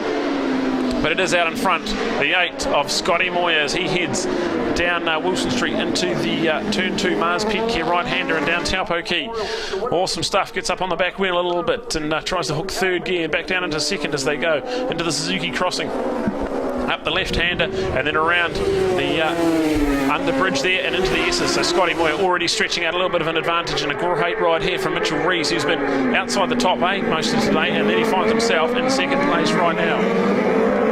So Scotty Moyer, he will love to get his name on that the Robert Holden Memorial Trophy again for a second time in a row, but he's got 8 more laps to contend with. He's got a pretty decent advantage back to Mitchell Rees, who's got a little bit of a buffer to Daniel Medham, who's got the 64 of Adam Chambers in behind him, and then H of Horse Tiger. So what a great little battle in there. Not sure what happened to the 37 of Jay Lawrence. He doesn't seem to be up in the top group. We'll have to try and get an update of that. And then, Mitchell Rees, a massive moment. Heads rail wide, gets on the hay bales on the footpath, and the back end was all over the show. Mitchell Rees has a hell of a moment down Taupo Key, manages to keep on board and keep going. So this is awesome, and it's brought this train right back up on him. With the 34 of Daniel Medham right in behind him. So Mitchell Rees survives a massive moment down Taupo Key as he gave the hay bales a hell of a fright coming out of turn 2. But Mitchell Rees still in second place, so he's got to get that out of his mind. That's a good thing about Whanganui. You've got no time to really think. You've got the next corner up ahead of you, so you're straight back into it. He rounds off lap 2, and Daniel Medham going to have a dive on the inside. I don't think he's close enough, but he'll certainly show Mitch the front wheel there. Comes in a bit narrow and holds up boys. Adam Chambers just gets passed by Horse Tiger into turn 1 there, so Horst, he's up into 4th place. So a good ride from Horse Tiger here from Liechtenstein. Adam Chambers there in, I think, 5th place, and then Jay Lawrence is 6th now, so we've got a visual. We've seen Jay Lawrence and he's got Peter Hickman there, so the 2 Carl Cox boys are going to have to try and carve through this little pack with about 6 or 7 laps to go. Daniel Medham in there into the right-hander. So we're just trying to catch an update. We've lost Mitchell Rees. I'm not sure where Mitchell's gone. We'll have to try and catch a glimpse there. We've got Daniel Medham, we've got Horse Tiger and Adam Chambers in there with Peter Hickman now ahead of Jay Lawrence. So we'll have to have a look as they come down the front straight where we all are. It's a 34 of Daniel Medham and the H of Horse Tiger. Horse is going to have a go on the inside. What a move. Stands him up and does a great job into the right-hander. Bridgestone tyres turn 1. Then we turn Mars Pit Care, turn 2. We can't see Mitchell Rees ahead of them, so I'm not sure what's happened there. We'll have a look on the monitor to see if we can see it, but it's Horse Tiger now up on 34 Daniel Medham. So awesome stuff from the Liechtenstein man of the Michelin tyres and the Red Devil Racing, the R1 on the Yamaha. Peter Hickman's up on the inside of Adam Chambers, I think, into the Robert Holden corner. I'm not sure if he's quite pulled it off. We'll have to wait and see where they come around the corner. That's a fantastic move, Peter Hickman. So and it looks like the 37 of Jay Lawrence has gone up on him as well. So it is Scotty Moyer right there in first place with Horse Tiger in second, and then Daniel Medham in third with Peter Hickman 4th, and Jay Lawrence back in 5th with Adam Chambers. A great ride in 6th place, 7th place at the moment. Peter Hickman looking the fastest man on track. We'll have to wait and see. We haven't seen any lap times at the moment. We'll have to wait and see. Horse Tiger, he's charging on. He wants to catch Scotty Moyer. He loves this track and he loves coming alive at Whanganui. He's had troubles with that bike all through the Suzuki series with suspension and setup issues. So he's awesome to see. Horse has got it sorted out. And in second place, Peter Hickman having a little look on the inside of Daniel Medham. So fastest man on track that I can see, Peter Hickman. He's making moves everywhere, and it's a notoriously hard track to pass on. So fantastic stuff. Peter Hickman, the fastest man man in the world, and also the fastest looking man out there in Whanganui at the moment. Awesome stuff. Daniel Medham's doing a good job to hold him off at the moment as Scotty Moyer creeps further and further ahead. Horse Tiger from Liechtenstein in second, and Peter Hickman, awesome move, sets him up down the front straight and into the turn one. Bridgestone tyres right-hander. Daniel Medham looking to argue back, but not there, close enough. So it's Peter Hickman in third place now on the Carl Cox Motorsport Smith's BMW. He heads over the Suzuki crossing, the letter P. So awesome stuff. Awesome to have the iconic letter P back at Cemetery Circuit, the number of the letter rather that Pat Heenan won a couple of Robert Holden Memorial trophies on. So he's already looking up onto Horse Tiger. So this is going to be awesome to see if we can have Peter Hickman come up into second place from way back on the grid and his first time at Cemetery Circuit. So this is awesome to watch. Horse Tiger is heading over the left hand of the Pirelli overbridge. Peter Hickman right in behind him. He set up Daniel Medham last time down here, and let's see if he's close enough. I'm not sure if he's close enough, but still got a couple of laps to go, I think. Into the right hander we go. This is awesome stuff. The H still leading the P, and then the 34 in behind them. So second and third, this battle's electric. There's Peter Hickman using every inch of Taupo key as they come out there into the Suzuki crossing. Horse Tiger's under all sorts of trouble here. Peter Hickman charging up past Suzuki New Zealand and through the pedestrian overbridge and into the S's. Peter Hickman's good through here, and he loves to have a dive up the inside. Is he close enough? He's going to have a go. He's come from way back, stands him up. He goes in deep. Horse is underneath it. I think Horse might have enough to come back into the trade zone right hand, but Peter Hickman holds it on and goes around the outside. What a road there, side by side as they head in the Hooker Pacific curves. Peter Hickman has the line into the Pirelli left-hander. This is fantastic. Peter Hickman has now got Scotty Moyer in sight. Still no white flag, so we're still racing. So still a couple to go here. Peter Hickman now in second place. Awesome ride from Peter is Scotty Moyer. He's off in the distance, but Peter Hickman, the letter P, all the way from the UK, the fastest man in the world. He's done a 135-mile lap around the mountain circuit at Cemetery, at the Isle of Man, rather.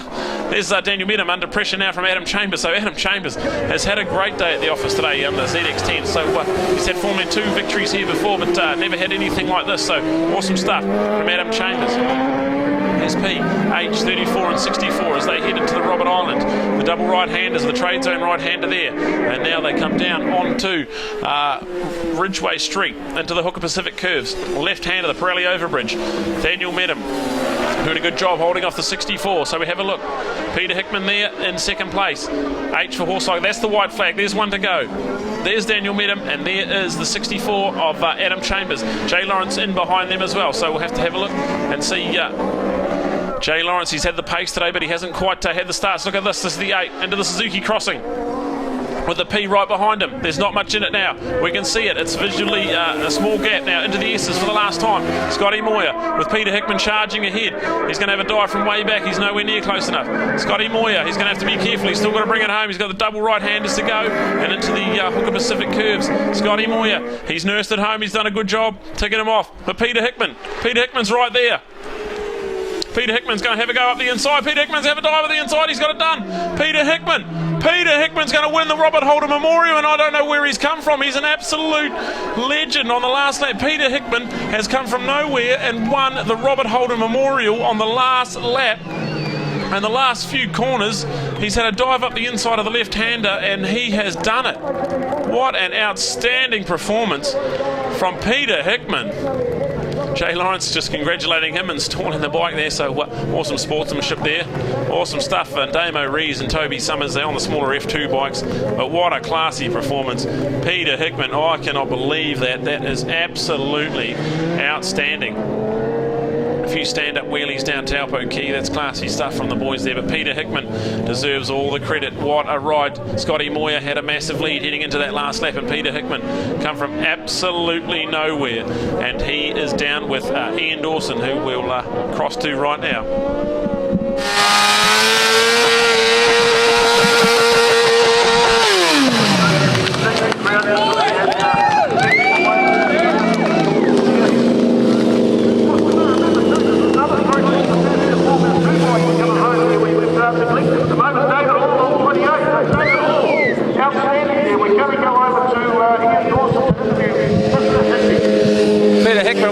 what a race to sign off your campaign here in New Zealand.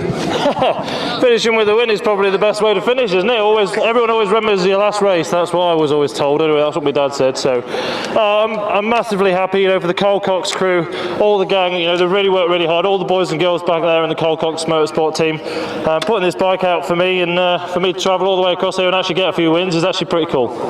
It is. Like earlier in the day, were you struggling a bit around here? Yeah, I think I need a word with the organisers. We need some more laps in practice, because I went into race one having not a clue what gear to be in and where to brake or anything. So I think I did 11 laps before that race one. So I doubled it in race one, and then obviously we have race two and now into race three. So a podium and a win, and the Robert Holden thing is to win that race is fantastic. So you were closing on Scotty Moyer when you saw him the last lap. You don't think Scotty knew you were there? Yeah, I thought he's probably a bit too far in front, and obviously he thought he got a massive gap, so he'd rolled off a bit too much, and I thought, well, I might be able to just nab him before the end. And on that last braking, or into that last corner, I thought it's probably a bit too far away, and he just braked really early, so I thought, well, I'll be daft if I didn't have a go. So here we are. Well, it's been a delight having you out here this year, and 3 wins. Yeah, 3 wins overall, obviously a podium in the race 2 this afternoon as well in the F1, so really, really happy, and thank you to all the fans that have been coming over and saying hello, and they've been buying some t-shirts and stuff. It's been fantastic to meet you all and have a good chat with you all and talk about bikes. Congratulations, and the trophy will be presented later on, I think, over there somewhere. Congratulations, have a safe journey home to the UK, and good luck for you this year. Thank you very much. I best get off the track, some sidecars coming out. Cheers. No worries. On track at the moment with John Holden and Robbie Shorter. They've already wrapped up the F1 Sidecar Championship for the Suzuki Series, and they've won every single race so far with Tracy Bryan and Barry Smith. Tracy doing the passengering for Barry on the 73 Carl Cox Motorsports outfit, and awesome to see Gary Bryan of Sidecars. Just waiting to see if we're getting all the guys on the line. Some awesome rigs there. There's Mark Olsen, Darren Prentice, so they're on here, so I'm not sure what happened to this classic sidecar rig. Hopefully that'll be out in the later one. The lights are on, and it looks like the UK boys are back again with Gary Bryan and Phil Hyde. They'll be right around the outside and they'll get it done. The Baker 600 machine. Phil Hyde doing the passengering for Gary Bryan. They won race 1 and now they lead race 2. So there's the 73 of Barry Smith and Tracy Bryan. Tracy Bryan doing the swing in on that LCR 600 rig, this former F2 bike. So awesome to see a beautiful LCR, the Louis Christian Racing factory in Switzerland, and that's the short bike. You get a short one and a long one, and then the long one in 3rd place at the moment. That's the John Holden and Robbie Shorter outfit there. So awesome to see those guys out there in 3rd place. They've been a class act. They've won all the Formula 1 races today, and they've won all the races in the series, rather, and even won the F1 class this morning. So awesome to see the boys from the UK, Gary Bryan, Phil Hyde. Phil doing the swinging and Gary doing the driving. They won race 1 and they fly through the finish line into the turn 1 right-hander. Awesome to see the back end hanging out. They've all given it everything out there. The letter B on the machine. Awesomely presented machine, and awesome bunch of guys coming over from the UK and having a lot of fun with it. So they've been fantastic off the line. They've got a great clutch in that Baker 600. Got that back end swinging around there. So awesome to see. First time to the Cemetery Circuit, I believe, for these two boys as they fly through the S's. They're already stretching out a little bit of an advantage, nearly a second of a gap already as they head into Robert Holden Island, into the trade zone right-hander, and down into Ridgeway Street. Velka Pacific curves here in beautiful Whanganui, who we've had a great day. We've had pretty average weather forecast at the start of the weekend, but awesome to see the 73 there. Barry Smith and Tracy Bryan back together again on the Carl Cox Motorsport smaller F2 machine. So awesome racing there with John Holden and Robbie Shorter back a little bit in 3rd place. So that F1 sidecar a little bit hard to handle around here. There's the awesome paint job. It's got the Barn Silicon Racing team with the UK Union Jack on one side and the awesome Silver Fern for New Zealand on the other side. So that indicates the UK John Holden and the New Zealander of Robbie Shorter doing the passenger on the back of that LCR long rig. So awesome machine there, and that current long F2 sidecar chassis, that actually is the the third place in the World F2 Sidecar Championship. So that very rig right there was third in the World Championship. So what a legend, John Holden. He's had 10 podiums in the last 5 Isle-of-Man TT races. So they had two TTs every year at the Isle of Man. He's a podium on 10 of them, 19 podiums in total, and his first one was way back in 2006, I believe. I think he also won 2. I think he's at 2 Isle of Man TT titles, so I think he's at 2013, definitely one in 2016. It was an awesome year, John Holden 2016. Former European champion as well, so he's had just the list goes on. What a class act he is. John Holden is awesome to have him. He's been over here. He won the Suzuki Series in 2016, and now he's back again in 2018. So awesome stuff. John Holden, Robbie Shorter. Robbie Shorter, no shortage of accolades himself. New Zealand's most famous and greatest sidecar swinger. He's multiple, I think a 2-time, maybe 3-time New Zealand sidecar champion alongside Colin Buckley. I went to the Isle of Man, got a couple of 11th places as well, so awesome stuff. Multiple lap records, and the fastest swinger from the Southern Hemisphere around the Isle of Man. So Robbie Shorter, one of the New Zealand sidecar legends. But we look at the front, and it is the letter B of Gary Bryan and Phil Hyde doing the passengering as they head down Taupo Quay. There's the Carl Cox Space Ibiza entry into the Suzuki crossing and up through Suzuki New Zealand and under the overbridge. Tracy Bryan doing the passengering for Barry Smith on that machine as they head into Robert Island, the double apex right hand there, sort of a right hander, then you sort of fly down up towards Spriggans Park and throw it into the right hander again. Lap traffic to contend with, so this definitely got interesting last time. This helped them win race 1. Let's see if the lap traffic can stay out of their way, and they've managed to get around that all right, but there's a couple ahead. This is a 10-lap trip these guys get, so they've still got about 4 or 5 laps to go. So Tracy Bryan, Barry Smith right there as well, so someone's pulled up there on the inside.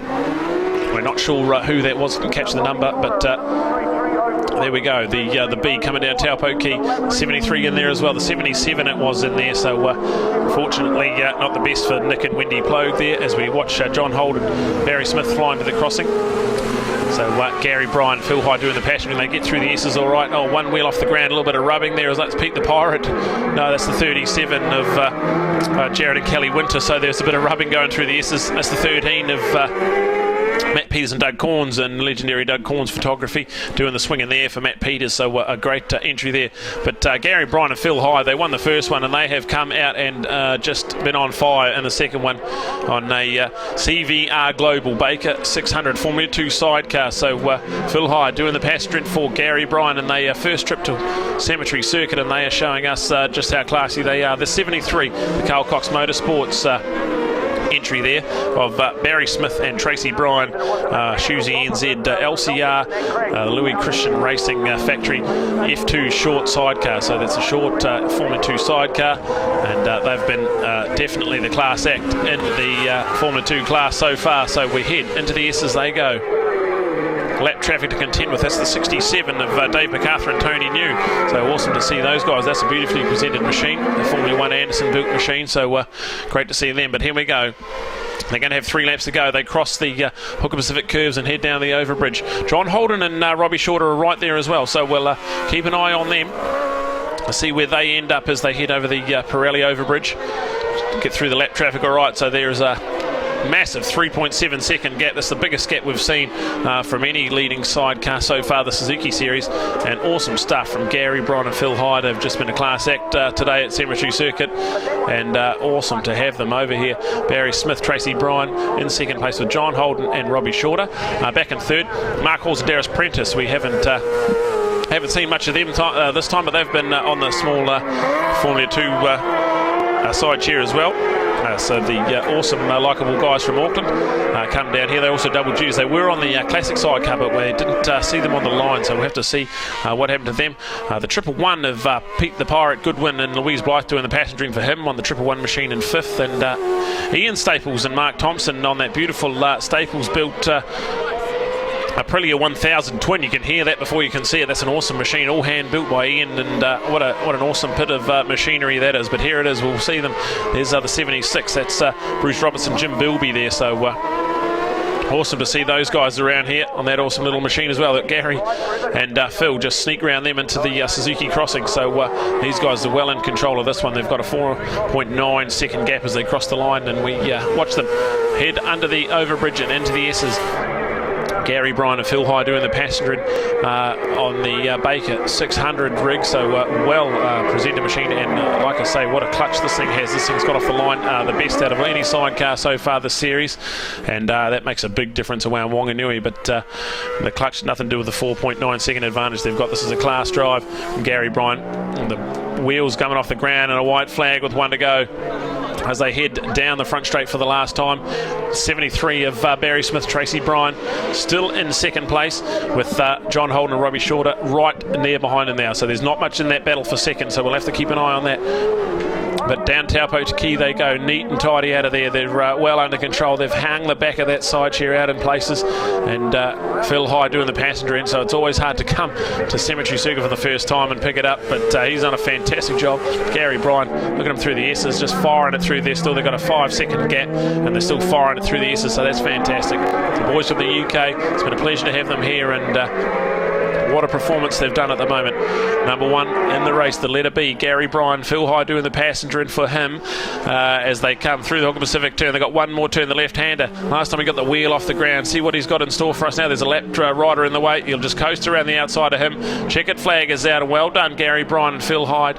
2 from 2 here at Cemetery Circuit, and well done. And then John Holden's got up on him, so John Holden has managed to get in front of Barry Smith, second place in the race. They're entered in 2 different classes, but that's bragging rights there. Robbie Shorter, hopefully we get to see a shot of him. He likes to do a handstand or a plank or a bit of showmanship for the crowd, so one of the real legends and nice guys of New Zealand sidecar racing, one of the real legend swingers to come out of not only New Zealand but Australasia. He's got I think an Aussie title there. He's definitely been second place in Aussie a few times. So there's Mark Halls and Darren Prentice, 4th place on their awesome blue and orange rig. And then Pete the Pirate. Good to see Pete the Pirate, current New Zealand sidecar champion, but now Louise Blythe doing the passenger for him. And we're going to go down to Ian Dawson, who's got 2 boys from the UK.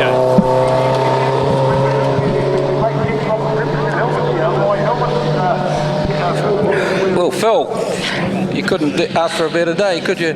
Well, actually, turn around this way. Oh, sorry. Yeah, 2 out of 2. Gary's just been getting quicker and quicker and quicker every time we go out. You know, it takes a while to learn because we're so low down. You're looking for an apex and you can't see it. All you can see is a shop or something like that. You know, so but fair play to Gary. He's just been getting better and better all day. So awesome bit of driving. Managed to get a few back markers in between us. I gave him a bit of a squeeze last lap because we had a bit of a gap, so he rolled off and then went into the curb through this left-hander up here, first time all day, so I should have just left him flat out. So it's a day for you Poms, with Peter just winning the Robert Holden, so that's pretty good trip to time to end your trip here to New Zealand. Yeah, we couldn't have asked for more. We said all along that this bike's pretty much built for things like this, and Gary's obviously put it into practice today. He's been on it all day, so fair play to him. So have you enjoyed yourself here? Yeah, it's been amazing. Yeah, it's just a bit wild, you know. You think the TT's mad, and then you come here, it's like, whoa, hold on. Gary, well done. 2 from 2 today. Same. Have a great time here in New Zealand. Yeah, we had a cracking time and got a better start then. I got in the front and thought I'll just get my head down now and try and get it right and let them scrap behind me. Then when you do catch the back markers, you can make them play for you. Hopefully there'll be a few people looking at watching you from back home. Yeah, hi everybody at home. Just want to say a big thanks to Adrian at CVR Global, sponsors, Simon at GBM, the girls for coming, and everybody ruined their Christmas to come, but yeah, we had a brilliant time. Well, congratulations, have a safe trip home, and hopefully we might see you again. Yeah, never say never. Don't drop glass. With the confirmation of our results for the F1 and F2 sidecars, brought to you by the Quality and Collegiate in Whanganui, and Gary Bryan, Phil Hyde doing the passengering there on the Baker 600, managed to take the win. John Holden and Robbie Shorter on the Barn Silicon Racing, New Zealand motocross representative. He said, "I'll have a go, I'll get into it." So awesome to see Seaton, the nice guy there on the Kia Trailers, Suzuki New Zealand number 18 bike. He'll be one to watch. As we have a look there's Zach Fuller, the number 4, and awesome to see Zach there. He was here last year and had a couple of good races. So see Zach Fuller's performance at the moment. There's the 20 of Shane Miller. He was one to look out for in the first one. Unfortunately, had a bit of a crash. And there's the 37 of Hunter Stoneman Boyles. He managed to get himself on the podium here last year. Lights are on. And it was it looked like to be the 4 of Zach Fuller got off the line all right. The 20 of Hunter Shane Miller, he got off the line all right as well. And it's the 37 of Hunter Stoneman Boyle. He's managed to get himself into second place, but is it going to be enough as they head into turn 2, 3 wide down at Taupo Key? Zach Fuller, race 1 winner here, and he would love to go 2 from 2 around here with the beautiful orange Alpine Star leathers, the Bike Sport supported Kiwi Rider magazine man from Hamilton. Awesome to see the mentor of Veggie, Kiwi Rider man, to put him under his wing and say, this is how we're going to do it. And awesome stuff from Veggie and the team behind Zach Fuller. Zach Fuller racing out in front of the moment with the 20 of Shane Miller in second place. So second time round on the Gixxer Cup for Shane Miller, and he was fast in race 1, so we'll have to keep an eye on him. Then we go back to I think the 37 of Hunter Stoneman Boyle. So also another man who is back from the Gixxer Cup from last year for Momentum and Marshall Motorsport. Awesome to see Hunter there. We see I think the 18 of Seaton Head. What a good start from Seaton into 4th place already. So showing his motocross skills, coming to the 4 and 4th place at the moment with Jesse Stroud in 5th place at the moment. They look like they're having a good little battle there. So Seaton and Jesse having a little bit of an argument into turn 2 there. Awesome to watch as the guys who need to learn some racecraft, need to learn some slipstreaming, tuck in those elbows and go racing. Awesome Gixxer Cup stuff, the ultimate stepping stone into motorcycle racing in New Zealand, and proudly brought to you by Mead Speed and Suzuki New Zealand. So fantastic stuff as we watch them fly into the S's. Zach Fuller already stretching out a bit of an advantage, which is unusual on these machines because they're all about slipstream and under brake dynamics. So awesome stuff from Zach Fuller. This has been an awesome performance. They had a bit of a red flag in the first one, and Zach Fuller managed to come out on the restart and win that one as well. So he has had an awesome day at the office so far. Don't want to put the commentator's curse on him, but awesome to watch Zach Fuller at the moment. There's the 20, Shane Miller, and the 37 of Hunter Stoneman Boyle. He managed to 4th place in race 1, so he's in 3rd place at the moment. And then it looks like young Jesse Stroud, who 2nd place in race 1 earlier, he's up into 4th place already. And then Seaton Head, the Kia Trailers man, is back at 5th place. So an awesome little top 5 with guys like the 26 there of Curtis Boyd in 6th place. Awesome to watch the back suspension working hard as they head out of turn 2, the Mars Pet Care right-hander and down Taupo Key. Fantastic to watch. It is definitely the 26 of Curtis Boyd in there. So good to watch Curtis's endeavours there at the moment. Then behind him the 28 machine, and I believe that's Cameron Goldfinch, son of legendary Suzuki New Zealand man Pete. So awesome to see the Suzuki New Zealand family getting a little bit bigger with the Gixxer Cup. So awesome stuff to see as we watch our leaders head into the trade zone right-hander and head onto Ridgeway Street around the Hooker Pacific curves. It is still the 4 of Zach Fuller over the 20 of Shane Miller, and then the 15 of Jesse Stroud is now coming under the back of Hunter Stoneman Boyle in 3rd place. So definitely one to watch out for up into 3rd place. The charge for Jesse Stroud at the moment. Awesome to watch. They go into the right-hander Mars Petke. That's turn 2. That'd be awesome to watch them in there. The back suspension gets a bit of a workout as they bounce out of there down Taupo Key, tuck everything in.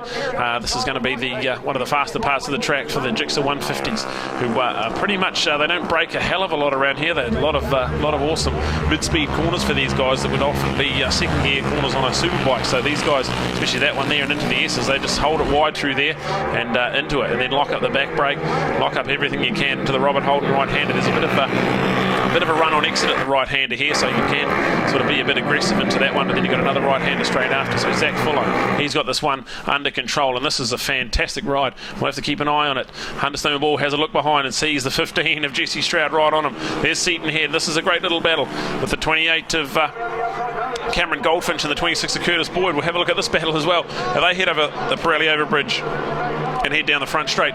Jesse Stroud, has he done enough? He's right up next to Hunter Stoneman Boyle, and he does it with style, and awesome to watch. Another young Stroud coming through the New Zealand motorcycling ranks. This is awesome to see the style and the awesome body position of the smallest man out there, and awesome to see Jesse Stroud on the Team Stroud Racing entry, with his father being a legend of New Zealand motorcycling and a two-time Robert Holden Memorial winner, a lap record holder in 2006. So awesome to see son of legendary Andrew Stroud out there at the moment and up into third place. So he's all over the back now of Shane Miller. So this is going to be now a battle for second as Zach Fuller tries to head off into the distance. He goes into the right-hander. And then we have a look. They only do a 6-lap of these boys, so I would say we're coming up on white flag time, if we're not already on it already. So the 20 out there, Shane Miller coming under pressure now into the left hand of the Pirelli Overbridge. They have a look here. That's the white flag. 1 to go now. So Zach Fuller in charge of this one. He'll have a good 2.5 lead as they head into the Bridgestone tyres right-hander turn 1. Jesse Stroud has a little look on the outside and says we can square turn 1 up. We can have a run into turn 2. The Mars Pet Care right-hander. I don't think he's close enough. No, shuts the door. Nice defensive line from Shane Miller, learning a good bit of racecraft there as they head into Taupo Key. Hunter Stoneman Boyle right there as well with no one behind him. Just has a look behind to make sure. He's on his own in 4th place, so he'll be waiting to see what happens to the boys in front of him, if he can pounce on any little mistake they make. Zach Fuller heads past Suzuki New Zealand and into the S's for the final time. These two boys in 2nd and 3rd, these guys are neck and neck, and Jesse Stroud will definitely look to have a go. Under brakes, he loves this corner. He's under brakes, he's in there. Can he get it locked up? No. Awesome ride. Shane Miller shuts the line away, swipes across and closes the line down, and I don't think Jesse's got another line in him now. There's a lap rider there. That's the 14 of Sarah Humphrey. Awesome ride from Sarah. She had a bit of an off in Taupo, but showed how much strength and passion she's got. She sort of holds her line on the inside, and awesome stuff from Zach Fuller around the outside. Checkered flag, 2 from 2 today. Zach Fuller from Hamilton, the bike rider, the Kiwi Rider magazine supported man. Then the 20 holds off the 15 and into the 37. I think the 28 got there over Seaton as well, so Cameron Goldfinch over Seaton head and then go back to Curtis Boyd back there in 7th place. So awesome stuff. Gixxer Cup action and brought to you by Mead Speed, and that was a fantastic race, and hopefully now we can go to Ian Dawson with our race 2 winner.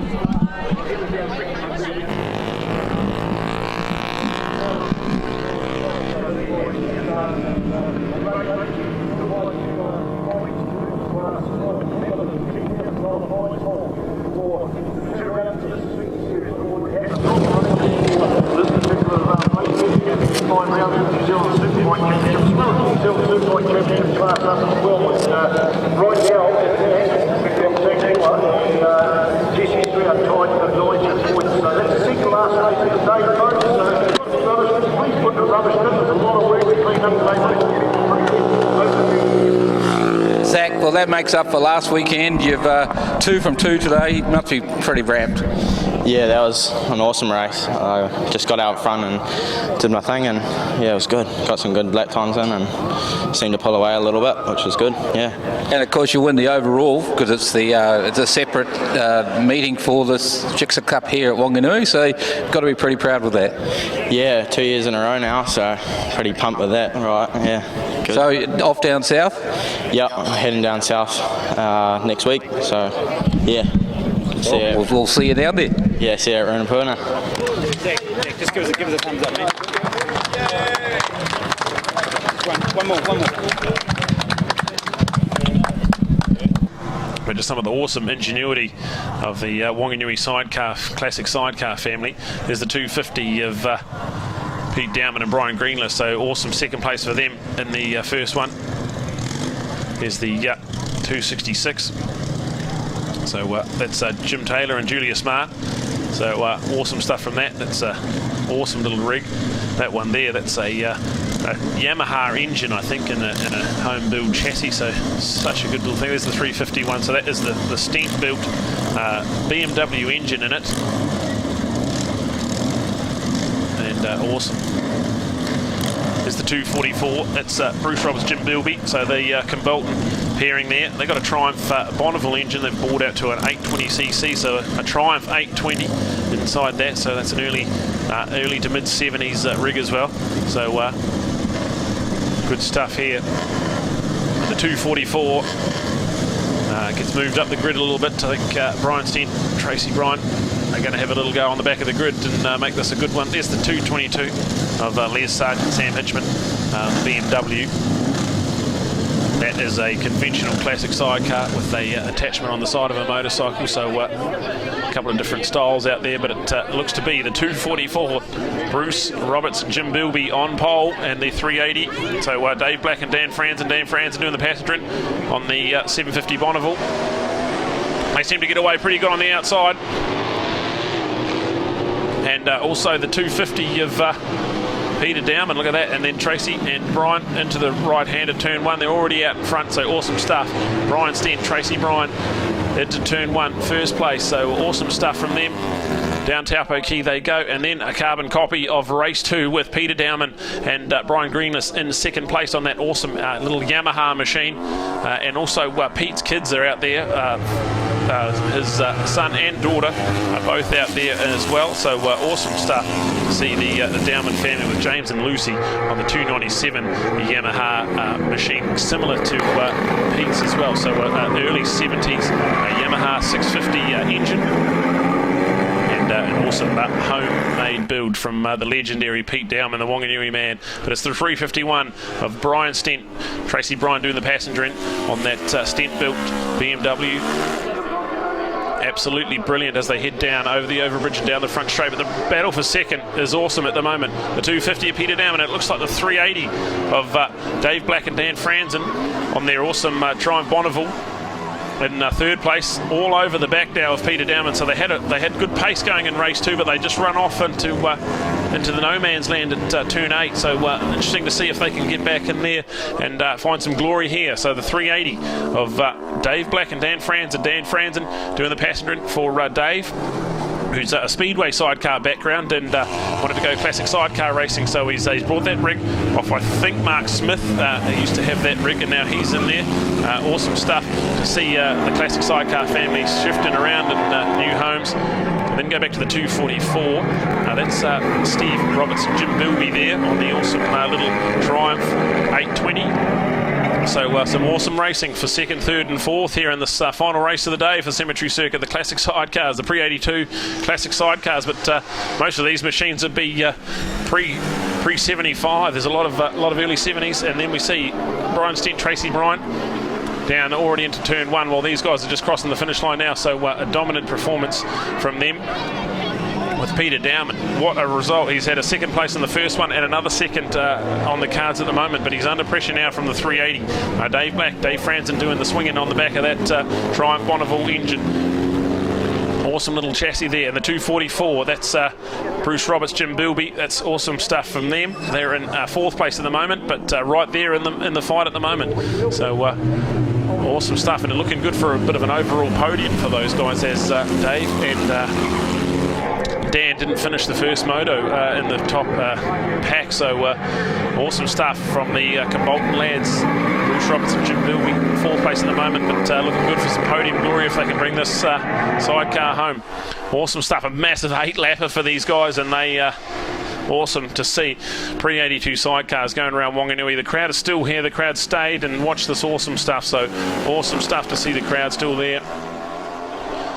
We've got no white flag at the moment, so we're still racing at the moment. So an 8-lapper, so they're right out in this one. 250, Pete Dowman. And Brian Green is doing the passenger in for him.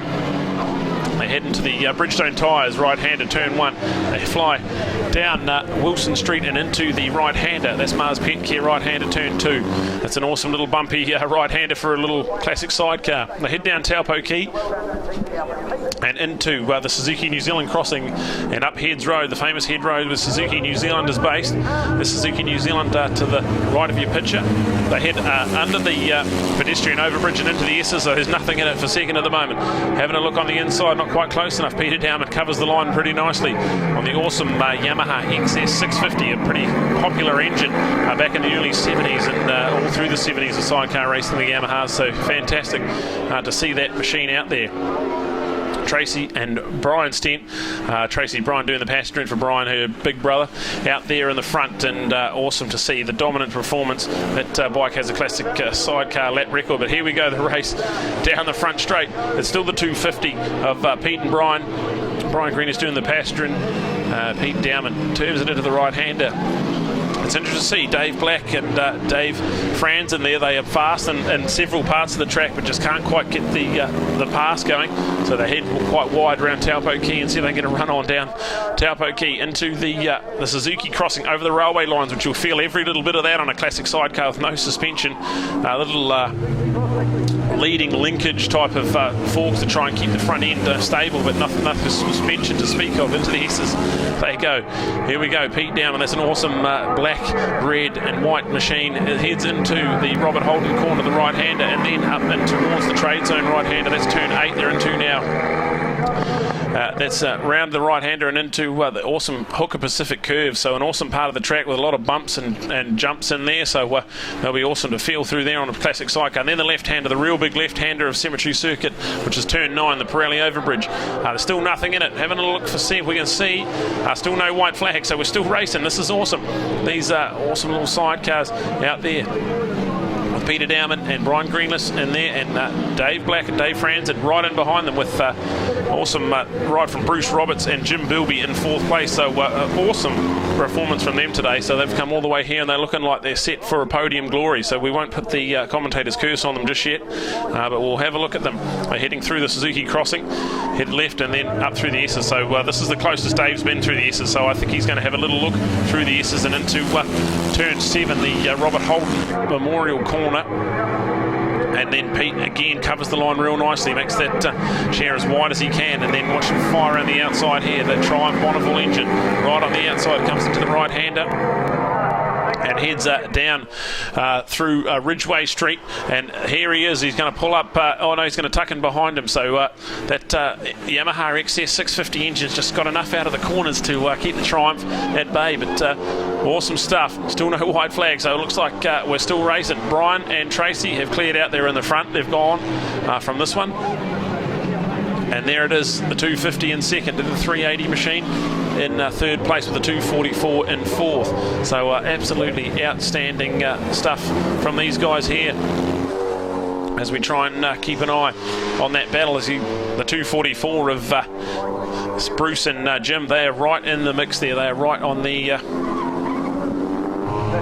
cusp of 4th place there. So here we go, 250. Head down, Brian Green is doing the passenger into the S's, and Dave and Dan in behind them. So they are not quite close enough for a move as well. So unfortunately for them, they're real close though. They're going to have a little run around the outside. They love this corner here. They're going to have a try and keep a tight line through there and into the trade zone right-handers. That's the 650 machine for Carl Burns and Ronnie Poconom. So good to see them out there. That's a Yamaha 650 as well, much like Pete's one here, the 250. So they're just going to move over and have a look. The wheels are off the ground and we're having a look at the white flag. So we've got a white flag now, 1 to go at Cemetery Circuit for 2018. Absolutely awesome. There's the 650 machine. What a cool machine that is. So awesome to see them go through there. And then you go back to the 250 machine, a similar bike, the Yamaha 650 engine inside it. So we'll have a look as they head down Taupo Key. It is still Peter Dowman. Brian Green is doing the passenger in for him. A 380 of Dave Black and Dan Franzen. Dave Franzen doing the swinging, and Dave under control in that Triumph Bonneville. So unfortunately, race 1, he had a little bit of an overshoot this time round. He's got it all sorted. The 244 is in there. That is Bruce Roberts, Jim Bilby. They are on a Triumph as well. So they've got a Triumph 820 inside their one. There's the 650 on the Yamaha as well. So an awesome little machine there. But we'll have a look at this battle for second and see who's coming round. I think it still will be Pete Dowman. He had a decent enough advantage, and there it is. Peter Dowman, well done. Peter Dowman, Brian Greenless doing the passenger, and they race second, and 3rd place for Dave Black and Dan Franzen with the 244 of Bruce Roberts and Jim Bilby back there in 4th place. So there's the 650 machine, a lap down. Carl Burns and Ronnie Pokenhorn. We'll try and catch an update of another couple before we have to go down to Ian Dawson. There's the awesome 297. That's James and Lucy Dowman. So that's Peter's son and daughter. So awesome to see brother and sister racing out there. But now we're going to go down to Ian Dawson, who's got Brian and Tracy down there.